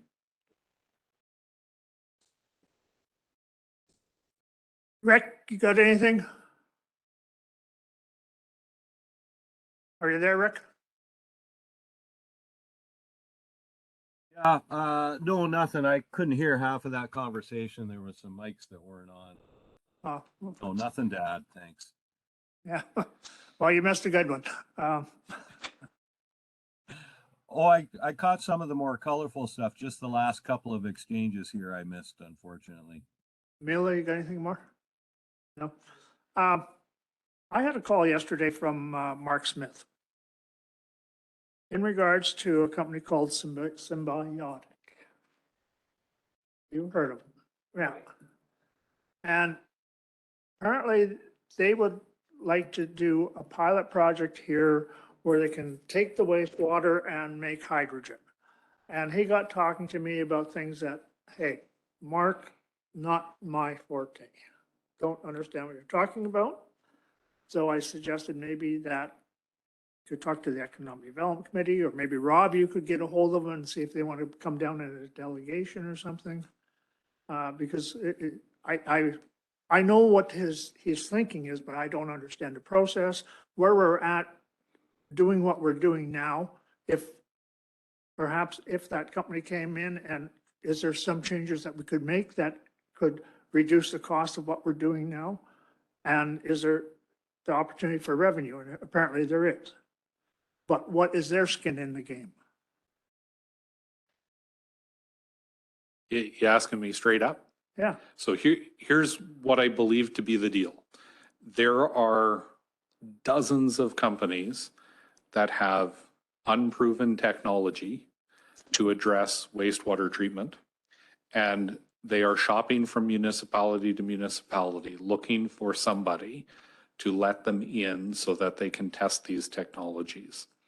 One of the reasons that we are a hot target, I mean, probably one of the reasons is Mark's brother and Mark's here, but the other reason is because we are currently undergoing a review of our wastewater treatment, and that means there's a lot of grant money in play.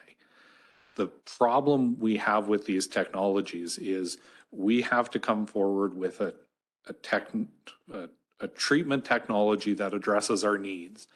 Then we go out to the market and say, okay, who can provide this? And then we do a competitive RFP tender to find somebody to come in and implement whatever it is. That doesn't work for these untested technologies. That system won't work for them because the engineers will never say, yeah, we need that kind of system, because it's essentially not on the board.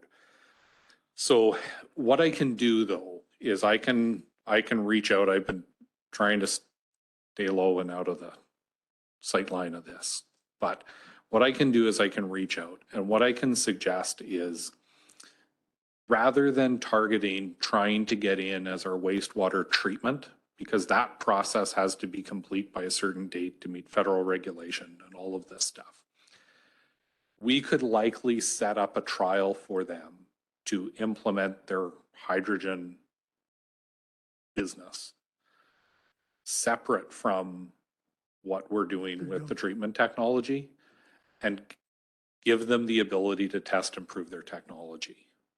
Now, if that then puts them in a position where they can come back and say, okay, the technology is proven, our outflows meet your demands, then we might be able to have a conversation. But I've dealt with a number of these companies, particularly in Wetaskiwin. We were in the process of looking at mechanical treatment.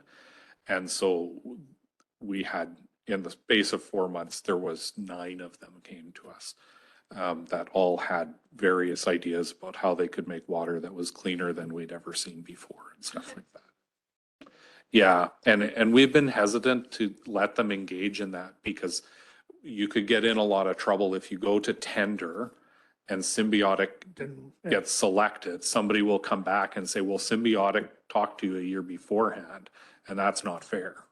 so can I just leave it with you to, Yeah, please? yeah. Okay, thank you.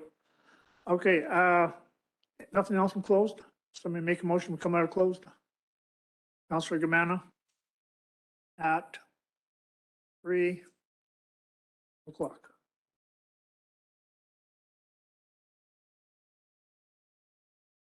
Okay, do we want to go through reports?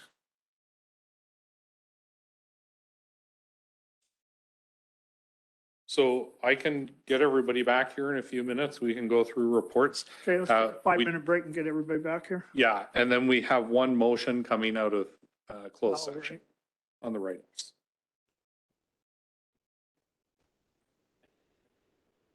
I did. Could I get the camera turned around again, please? Yes. What was the motion to? Right off. Right off the money. Cash.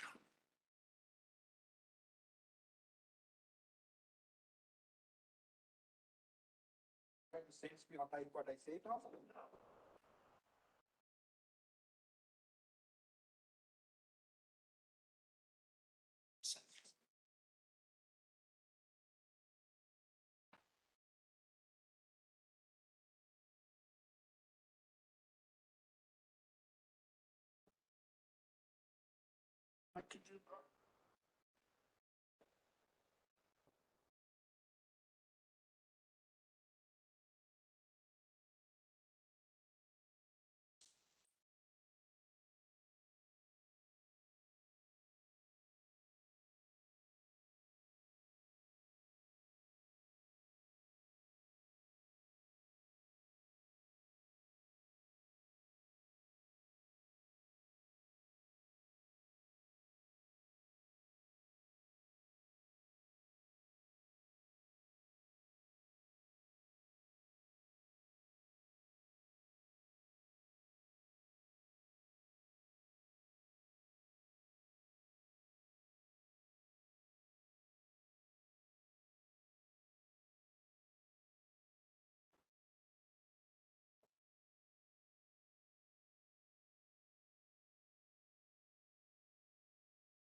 You have to leave too? Oh, good.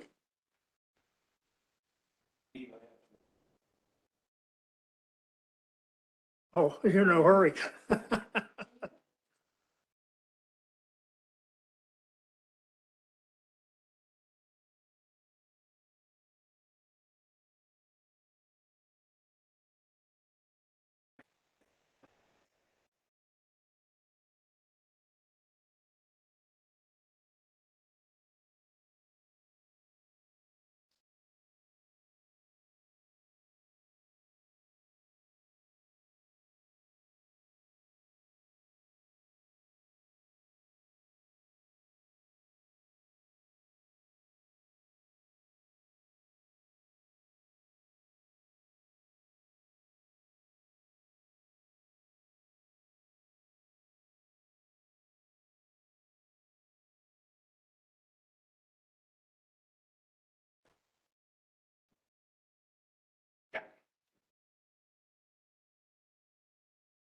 Rob, in that motion, Rob, you don't have, there's no names mentioned, just the amount, just dollar amount. Yeah.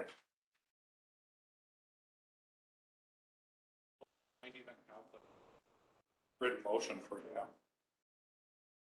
Oh, okay. She went.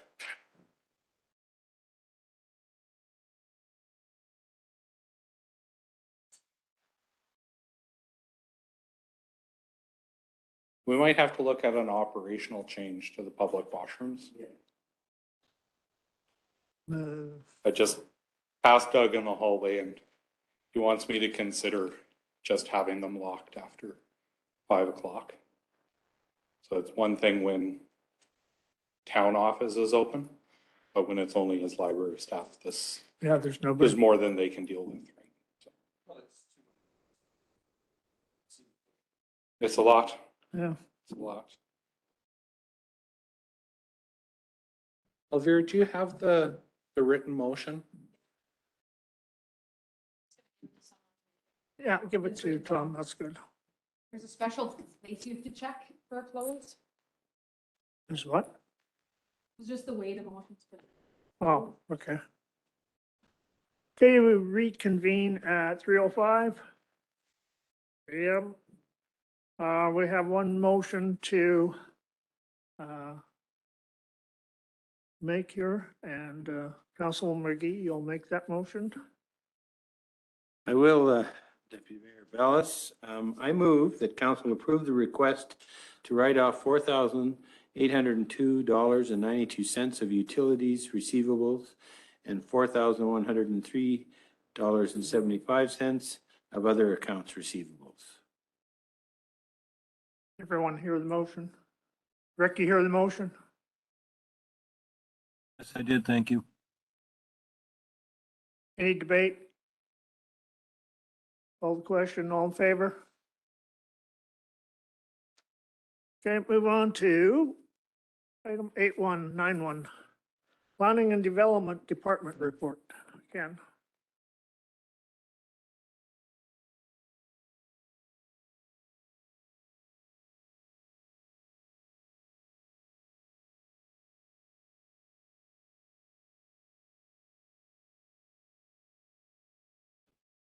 Good afternoon, Your Worship Council.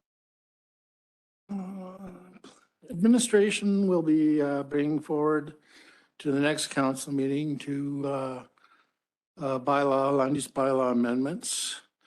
One to add some additional regulations to the manufactured homes section of the land use bylaw.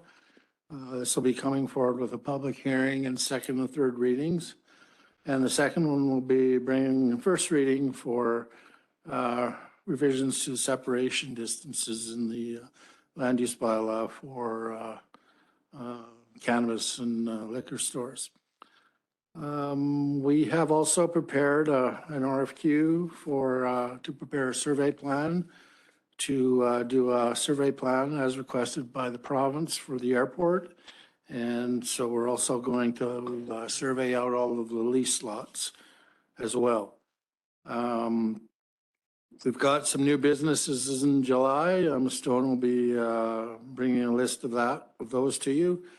Right now, we're preparing work plans for both the municipal development plan and the offsite levy study. The town and the county have just partnered again to run a new series of 7.5 centimeter air photography for the town this fall. This will support the new MDP as well. And that concludes the planning report. Any questions, council? Just one quick one, Councilor McGee? RFQ, request for questions, Quotes. quotes. Yeah. Different than request for proposal. Yes, there's a certain procurement regulations. If you're under a certain value, you only need to seek a certain number of quotes. Any other questions? Thank you, Ken. Thank you. 9.2 Municipal Service Department, Shelley.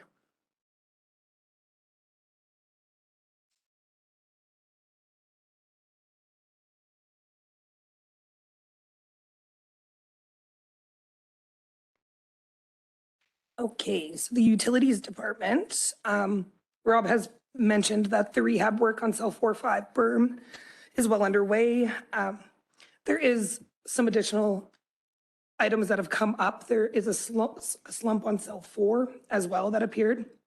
They believe it's due to the water levels within the lagoon and the waves. They don't see immediate danger with that one.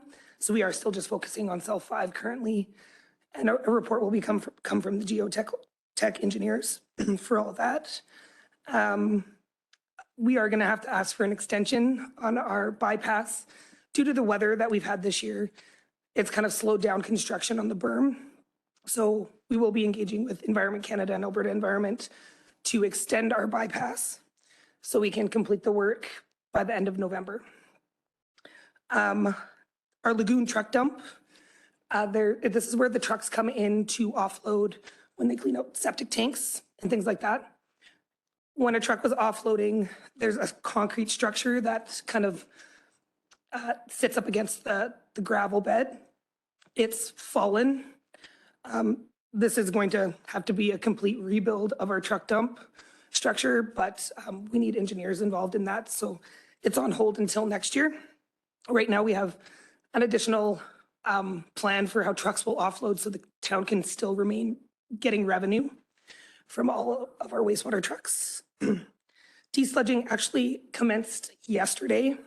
So they mobilized to site and cell 1 is now being desludged as we speak for the next 14 days. All of our sampling has been completed for our second half of the year. So that's with our sewer plant and with our water treatment plant, all sampling has passed all parameters. So we're looking good. Treatment is going really well. Hydrant flushing still underway. The staff has completed 3 quadrants of town and have 1 remaining quadrant to do.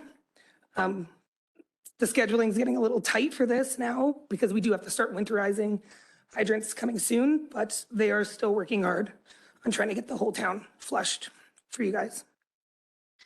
The drinking water safety plan has been reviewed and will need to be reviewed by council and the CAO as well and signed off on. This is supposed to be reviewed yearly. This year we've reviewed it and we'll need you guys to review what we have in there for key risks within the water treatment plant and address them as you please.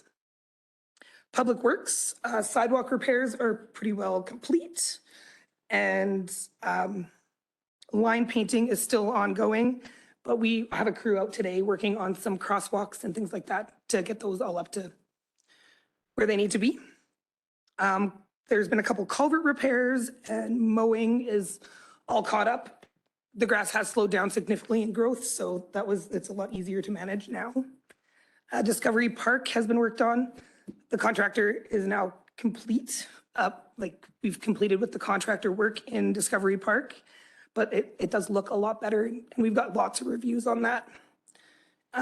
Vandalism at the day use washrooms is quite extensive. They're constantly going in there trying to fix what's been damaged within these washrooms. So we are looking at other options on how we can control that a little bit more. For the landfill, There is a new approval that needs to be drafted here, and they're working on that right now. It will be issued for April of 2023 for the landfill.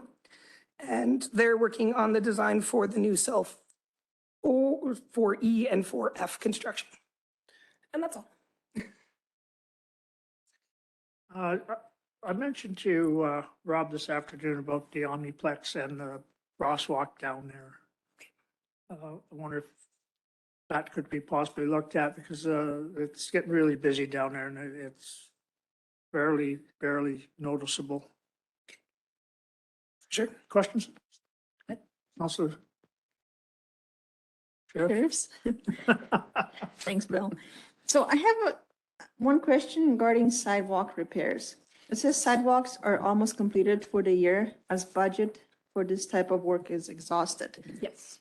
But according to our project name and budget remaining, it looks like there's still. For the capital, there's still room. This is just minor repairs on small chunks. So it's a little bit different. Okay. Yeah. That's for repairs and maintenance in our operation budget. That one's exhausted. Any other questions? Counselor McGee? Mayor Bellis, Shelley, a couple of things come to my mind. One is the vandalism down in the washrooms. There's been some discussion. So do we think it's folks that are unhoused, or is it young folks that are just having some fun, or do we need to close them down, or those kinds of things? Turn off your mic for a second. Thanks. So I've had a number of conversations with Shelley and her team about particularly the bathroom down in Centennial Park, Day Use Park. We've had a number of bad incidents of vandalism.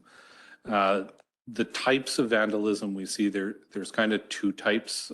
We're getting some trouble with the casings of copper wires that have been melted off and getting thrown into the toilet, those types of things, fires, particularly in the washroom house or on the picnic tables and those types of things. That I suspect is largely being driven by the population of the community that is without a home. And it's part of the activities that they engage in. Some of the more extreme vandalism, we've seen a lot of real dark hatred stuff spray painted on the walls and things like that. It's typically not associated with that population, but it's a little hard to say. We have talked internally about a policy where we would maybe start closing certain bathrooms at nighttime. So particularly that one down there, we could then look at maybe closing it at night, just as the Omniplex is closing in the evening, and reopening it in the morning as the parks crew comes in. Our thought is that that's typically where we're seeing the worst of this damage, and that might help a little bit. So that's, I believe we talked about that last week. And so we are looking to move ahead with that program. It causes maybe a slight disruption, but we're hoping that because it is essentially from not 11 till 7, that will have limited impact to the general public. Is this something that maybe we could communicate, put out a communication that if this is going to continue, this is going to be the result? Yeah, we could certainly do that. I mean, the potential is that we might not be able to reach the right audience, but we have seen various acts of vandalism in different areas throughout the parks in the town. We've seen some damage to there's some wooden fencing in Ivanhoe Park and things like that have been damaged. But we certainly could put something out that, because we should advertise that we're going to change the hours of these bathrooms and have them closed in the evening. We can include a comment that it's in response to several incidents of vandalism and that the town will continue to try to protect its assets And if that means closing some facilities, then that's, So is this a good argument for cameras? it could be. The difficulty would be, to be particularly effective, you would need to have a resource in place to stop the act of vandalism. So, I mean, having the cameras there may create some type of deterrent, but unless they're monitored and we have the ability to respond to incidents at the time they're happening, I'm not sure. Councilor McGee?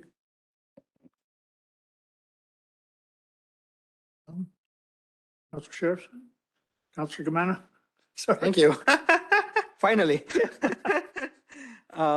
So when I talk about vandalism, I was at the Discovery Park last weekend, and there's some offensive language. You know, if it was just art, you know, that's okay, but there's some offensive language, so. I did notify Parks about that, and they were dealing with it the following day. So that would have been yesterday, they would have dealt with it. So it's going to need paint, though. We do realize that. So Nick is looking into that. Councilor Evans, you got your hand up?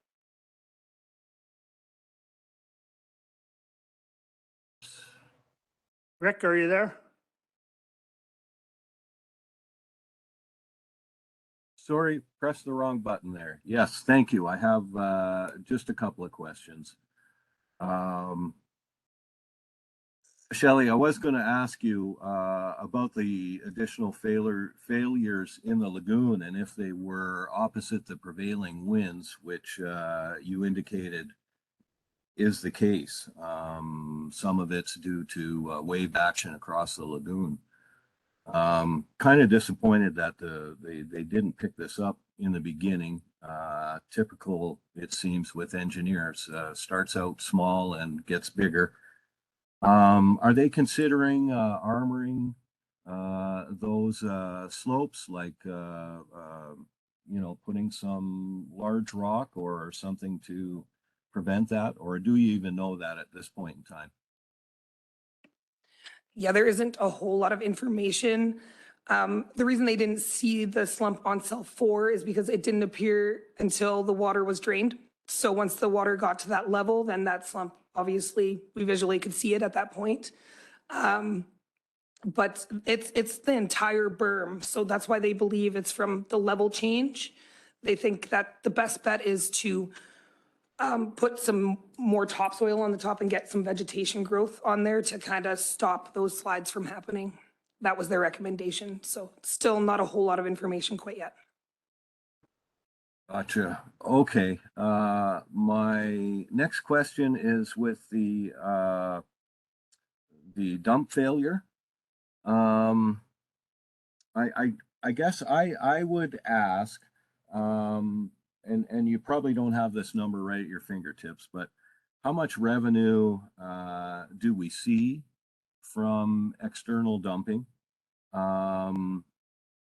And do you guys record the volumes that are dumped externally into the lagoon? We do not record the volumes. It's on a per truck basis, so it's per load. We don't have them hook up and we don't measure volumes that they offload, no. As for revenue, I feel like we were, it's more of an Elvira question. I feel like we were around the 20,000 mark so far this year. And yeah, we're saying about 40,000 a year in revenue. Okay, yeah, I think just a suggestion here. It may be worth considering putting in a receiving station. You're probably familiar that Brazeau County did it at all their lagoons. Much easier to, one, of course, record every single liter that goes through there without relying on the people who are dumping it to tell you how much is going in. And also the structure that's required to handle that once it goes through the station is, I'm sure, much less than a structure that needs to be built for a truck to dump right up to the edge of the lagoon. So I think it would be very much worth considering looking at that as an option, as opposed to jumping right into rebuilding a significant concrete structure out there. And lastly, I know you're ready to answer me here. Where is most of this effluent come from? Are we generating all of that external effluent from in Drayton Valley here? Or do you think a good portion of that is coming from, the surrounding area? Majority of them are coming from the surrounding area for sure. It's not coming from residents within town. Our original plan was to put in that type of receiving station with the upgrades to the wastewater treatment plant when we got there in 2026. Unfortunately, that's kind of accelerated now as the structures failed currently, and the way they're offloading isn't ideal because we do have erosion impacts and things like that from the trucks offloading and it hitting the ground. So our plan was to do a receiving station like that where they have to hook up and offload and we measure the volumes, but I'm not sure where we're going to go now. That we'll find out next year. Okay, just one last comment on this.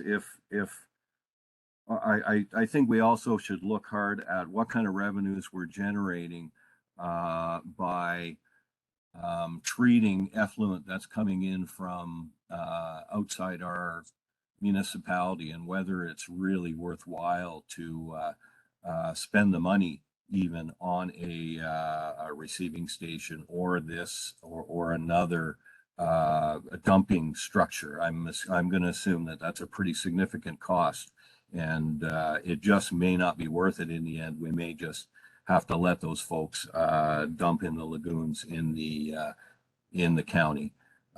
Again, just a comment. I'm not looking for a response from you. Okay, thank you. Thank you, Rick. Thank you, Shelley.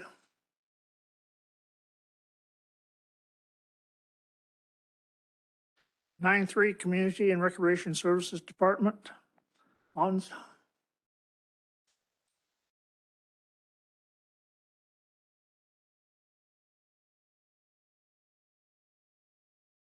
Thank you, Deputy Mayor, and through to the council. So the update down here, you see in front of you, I have a couple of items just to highlight.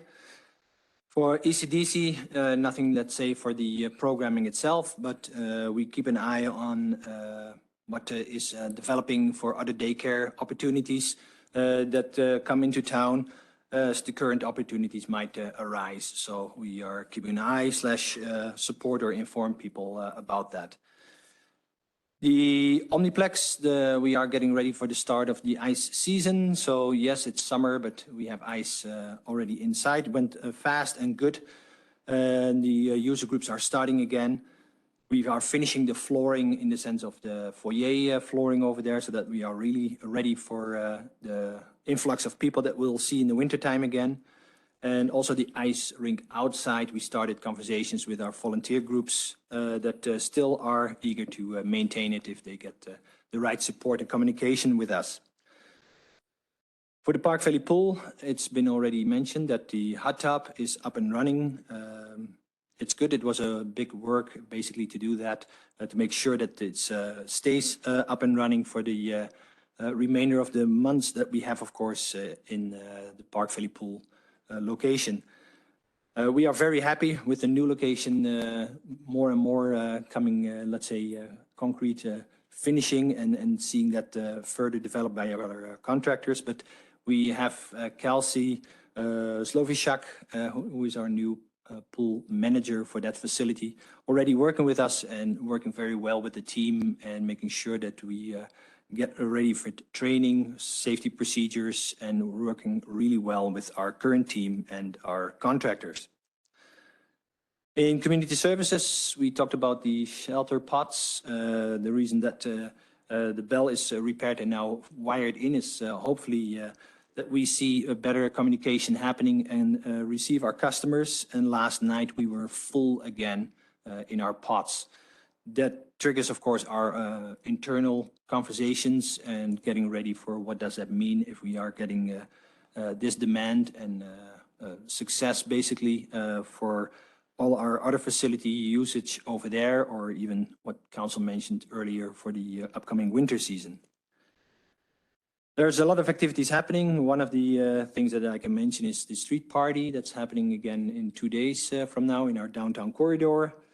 We had success, for instance, with the skate park jam that happened, and there's a lot of activities that people know about, or sometimes at the last minute know about that are happening in our town. So we are still working on an inventory of all our activities that happen through different organizations, internally and externally, and our locations that will be reported to council later on to make sure that everybody's aware how vibrant our community is. And that's our facility around here. Oh, yeah, there's 2 events that the CEO wants to highlight. Alberta Day is upcoming September 1st. Last minute, there was an opportunity to make sure that we highlight Alberta Day September 1st on September 3rd. That's the Saturday. We are prepping ourselves for a showing, an outdoor movie showing that's a movie shot in Alberta, and create the opportunity to basically stand still and commemorate the inauguration of Alberta. So we're still working on that, and that will be promotion coming out fast because it was all last minute. Happy to hear that. There you go. And the other one, you took it away from me, but I saw it, the Terry Fox Run. So Terry Fox Run is a national, of course, event that happens on September 18th. There's the organization from volunteers that throw that event basically on behalf of the Terry Fox Foundation. And it's happening again. The registration is on that day. People can come to the Omniplex and participate in the up to 10 kilometers walk, run, jog, basically event in the spirit of Terry Fox. The schools do that the week later as a school event during the weekday. So those are events that are upcoming, and some people know about it, but it's good to highlight them. Thank you. Any questions for Hans? Hans, when we look at the pod program, you're suggesting if we get the $75,000 per year grant, we can run it for 2 years. I thought it generally took us about $75,000 to run it once every year, but the pod systems has helped us get beyond that in the budget. Maybe I can provide, so the MAT program annual budget for approximately 5 months was about 130,000. So the 75,000 would allow for operation expenses for the 2 years of the grant program.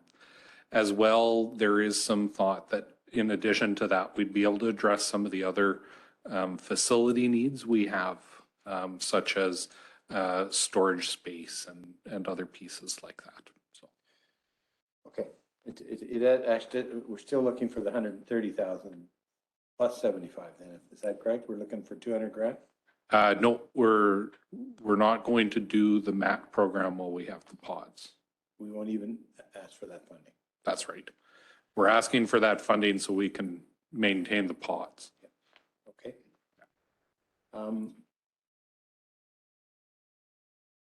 Just a quick one.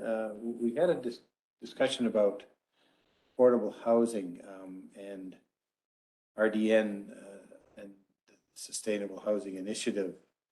I think eventually we're going to have to do have a little bit of a study or something that says, yes, you do, because we understand there's a number of grants coming in. We've heard from some folks that are interested in what's going on in Hinton, and I know that you're aware that they've really jumped ahead in Hinton in some aspects. Rob had mentioned the fact that they were able to receive a number of grants that we weren't able to receive. So it seems to me that the company that's coming forward is wanting to try to get there too for Drayton Valley. So that'll come up, I think, just as information. But to speak to it, I think our next step is to start Yeah, thank you. And I can clarify a little bit around that.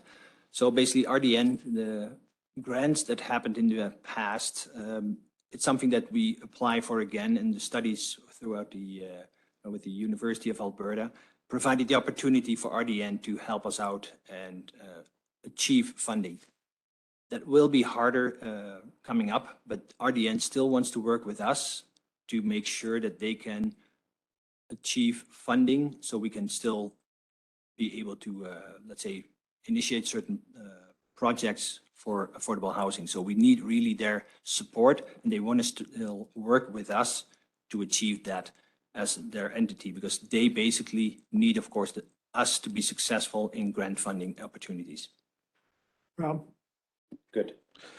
There may be two grants that were confusing. So the RDN, the Regional Development Network, is the one that's supporting the POD program and helped us gain the first POD. There's also the Rapid Housing Initiative, which is the grant that we had, there had been a group apply for locally that we didn't receive, and Hinton was successful. So that has to do with the housing initiative. I think we're talking about two different grant programs. I don't, that's. But we've got it. Okay. The only other thing I would say is that the splash park, just absolutely marvelous to see it packed every day and running. I think that's huge. The Terry Fox Run, I think if we can put out a challenge to the county or we try to raise the awareness amongst our community to see if we can get people engaged and involved. I think it's, as I think people have heard me say, it's been a little bit lackadaisical. No, it's not well attended anymore. So the coordinators are trying to bring that back. So thank you. Councilor Gamana? Thank you. No, it's great to see that shelter ports, it's getting utilized more and more, and there's more customers coming through the door. How's the situation with the water there? Like, there was no access to water or something like that, right? So.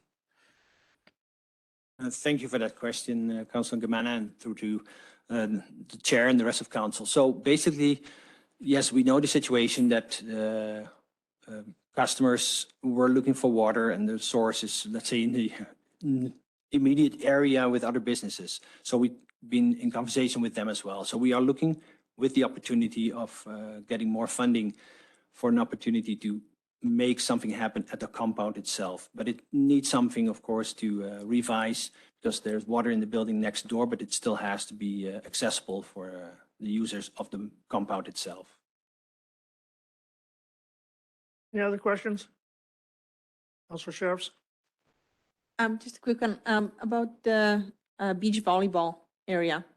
I rode my bike by it 2 days ago. Is there any, have you found the sand for this place, or what's happening? Doesn't look like it's been touched much.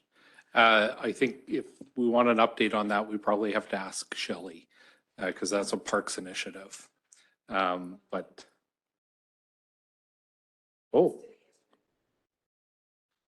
thankfully, we did it yesterday. So go out and have a look at it all done. Okay. Thank you, Hans. Protective and emergency services, he's not here. Are you got something there, Rob? I don't have anything. Tom wasn't able to join us this afternoon. They have their kids camp today, so he's entertaining a large group of children, and firefighters are always very exciting places, or fire halls are always very exciting places for children to be. So I don't have an update from them. So, yeah. Okay. 9.5 corporate services, Elvira. Everything?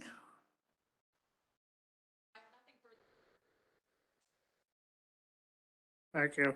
9.6 growth services report, Jennifer.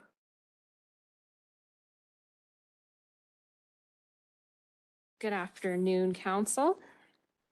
All right, so under economic development, under our business visitations, Marie Lynn was working with Brooks Hanowich, who you'll remember has been mostly involved with our education piece. They've been going around and meeting with a couple of local businesses and spending quite a bit of time with them and getting their thoughts and feedback on what their education needs might be in the community. So that is being done with Marie Lynn as part of the U of A research that's ongoing.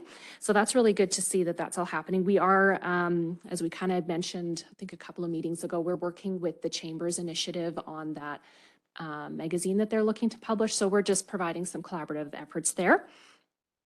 As council is aware, we had several meetings on August 8th and 9th. We had approximately 40 people attend our workshops to help prepare our strategic vision going forward for economic development for the community.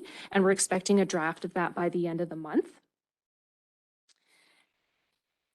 What else is exciting? Our living wage, we're looking at working with the Alberta Living Wage Network to calculate the living wage for Drayton Valley. So that work is ongoing right now. So that'll be some interesting data that we're going to get from that. Marie Lynn is also booking herself in to attend the Economic Developers of Canada conference in early October. And as Ken mentioned, we have a couple of new businesses that have recently applied for business licenses in Drayton Valley. And they include the Drayton Main Deli and Meat, the 40 Winks Sleep Shop, and the DB Cleaners. Tanya has been on holidays the last couple of weeks, so I don't have much of an update for education. So going into energy, of course, Aisha has been quite busy. The MEM, the Municipal Energy Manager Program, she has completed the MEM Energy Management Assessment Report for year 2, and that assesses the organizational practices and policies in energy management and progress from year 2. And she's completed the year 2 report. And as council will remember, she has applied for the milestone 4 recognition through the PCP program with FCM. The Food Cycler project, the survey has been completed and the report will be completed in September.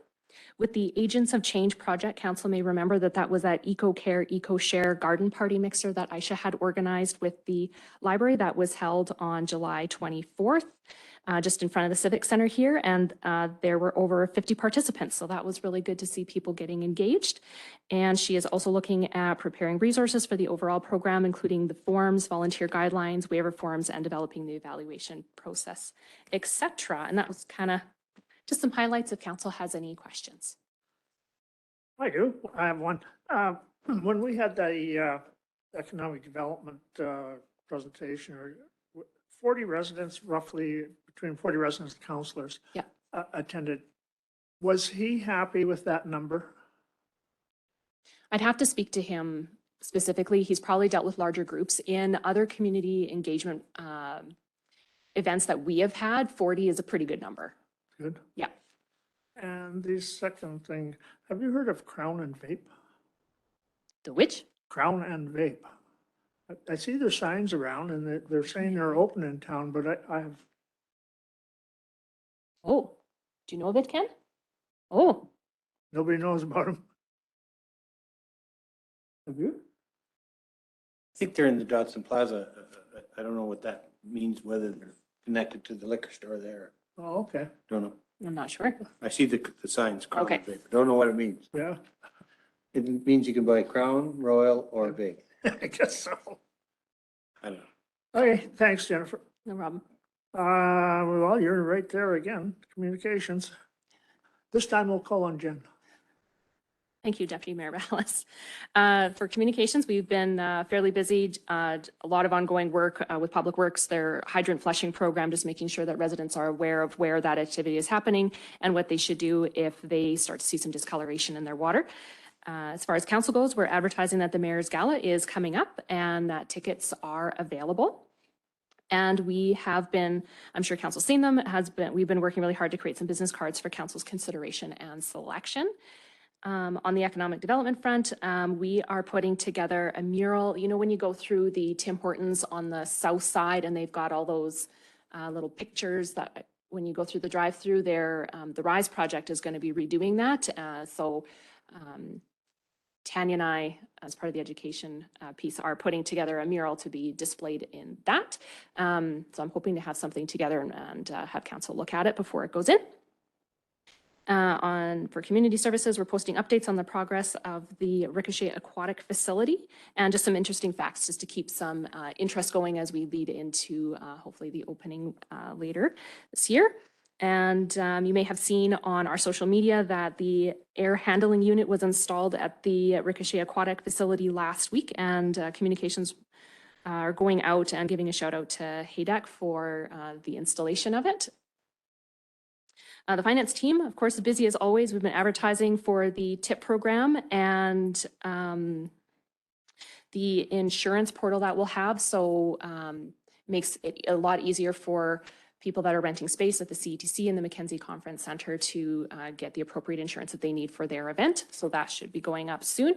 And as Mr. Osmond pointed out in council earlier today, our customer service portal is live as of today. And we worked with the team to develop the messaging to the public and ensure that the link was available on the website. And I got confirmation shortly after lunch that Kelsey has everything all up and running on the website. So we're good to go.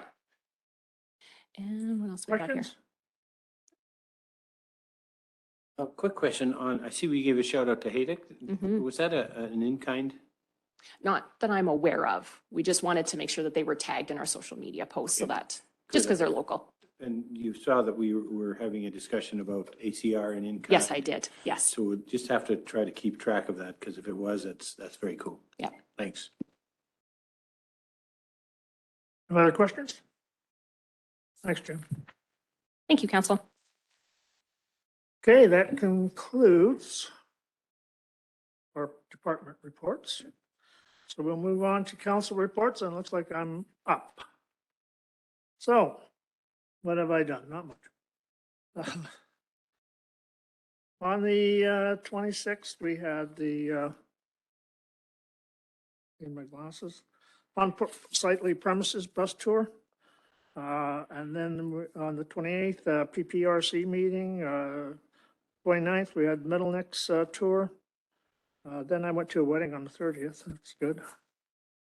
On the 4th, we agenda setting, economic development on the 8th, and planning meeting on the 10th, economic development on the 9th as well. And then brings us to today. So other than that, the only thing that I would like to mention is that I attended the truck open house at Toyota that day. And the smell was very, very strong. And the people there were saying, wow. So I'm not sure if that's a continuous thing, but I think it's something that we should certainly look into.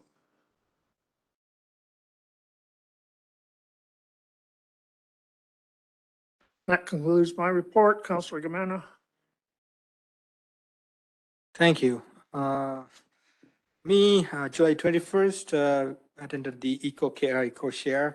It was a great event. Thank you for administration for organizing that. Had some discussions about greenhouses, goat, chicken, and insulated net zero homes. So it was very in-depth discussions about, I guess, how we can move the community forward with these green initiatives. So thank you for that. 26th, unsightly premises tour, as Councillor Ballas mentioned, and 28th, at the Education Committee finalizing the strategic planning. 29th, Metal Necks tour, had a barbecue there as well. First, I went with my family for a trip to Vancouver and had a great time for a week there as well. And came back on 8th, Economic Development Committee strategic planning for the council, and on the 9th, attended the strategic planning engagement session for the public as well. That's it from me. Thank you. Thank you, Councilor Gamana. Councilor Evans. Well, without repeating several of what you folks have already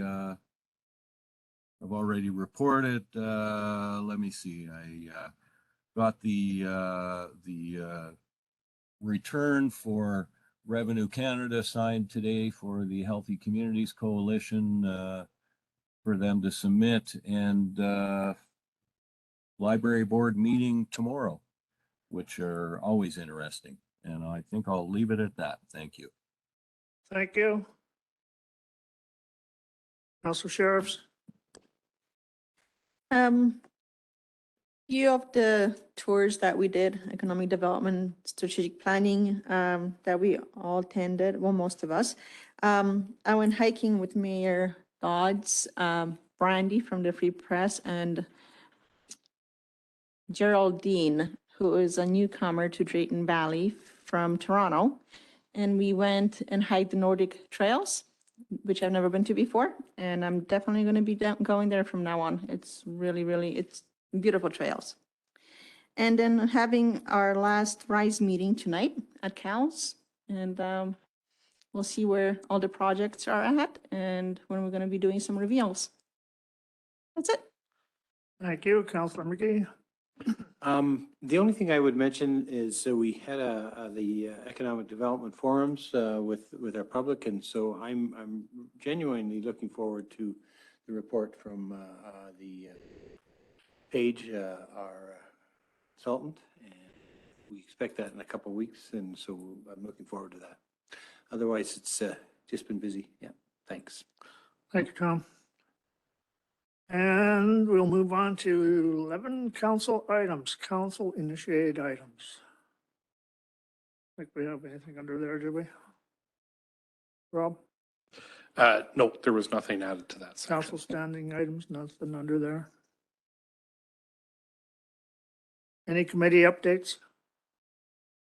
Everybody's going to AUMA.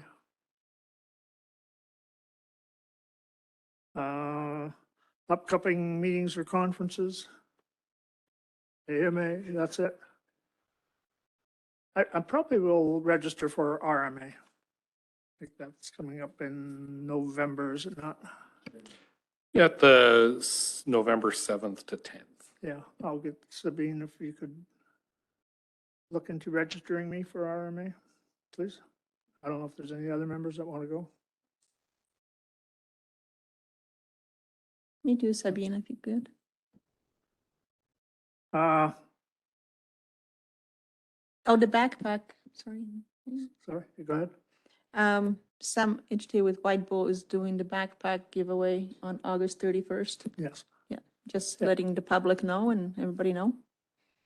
Yeah. What happened this week? Various thoughts and ideas? Councilor McGee, anything? Sheriffs? Commander? Ballas? No. Evans? Councilor Evans? Nothing from me. Thank you. Information items, so move a motion, make a motion that we accept all information items. All in favor? Meeting adjourned at 3:51.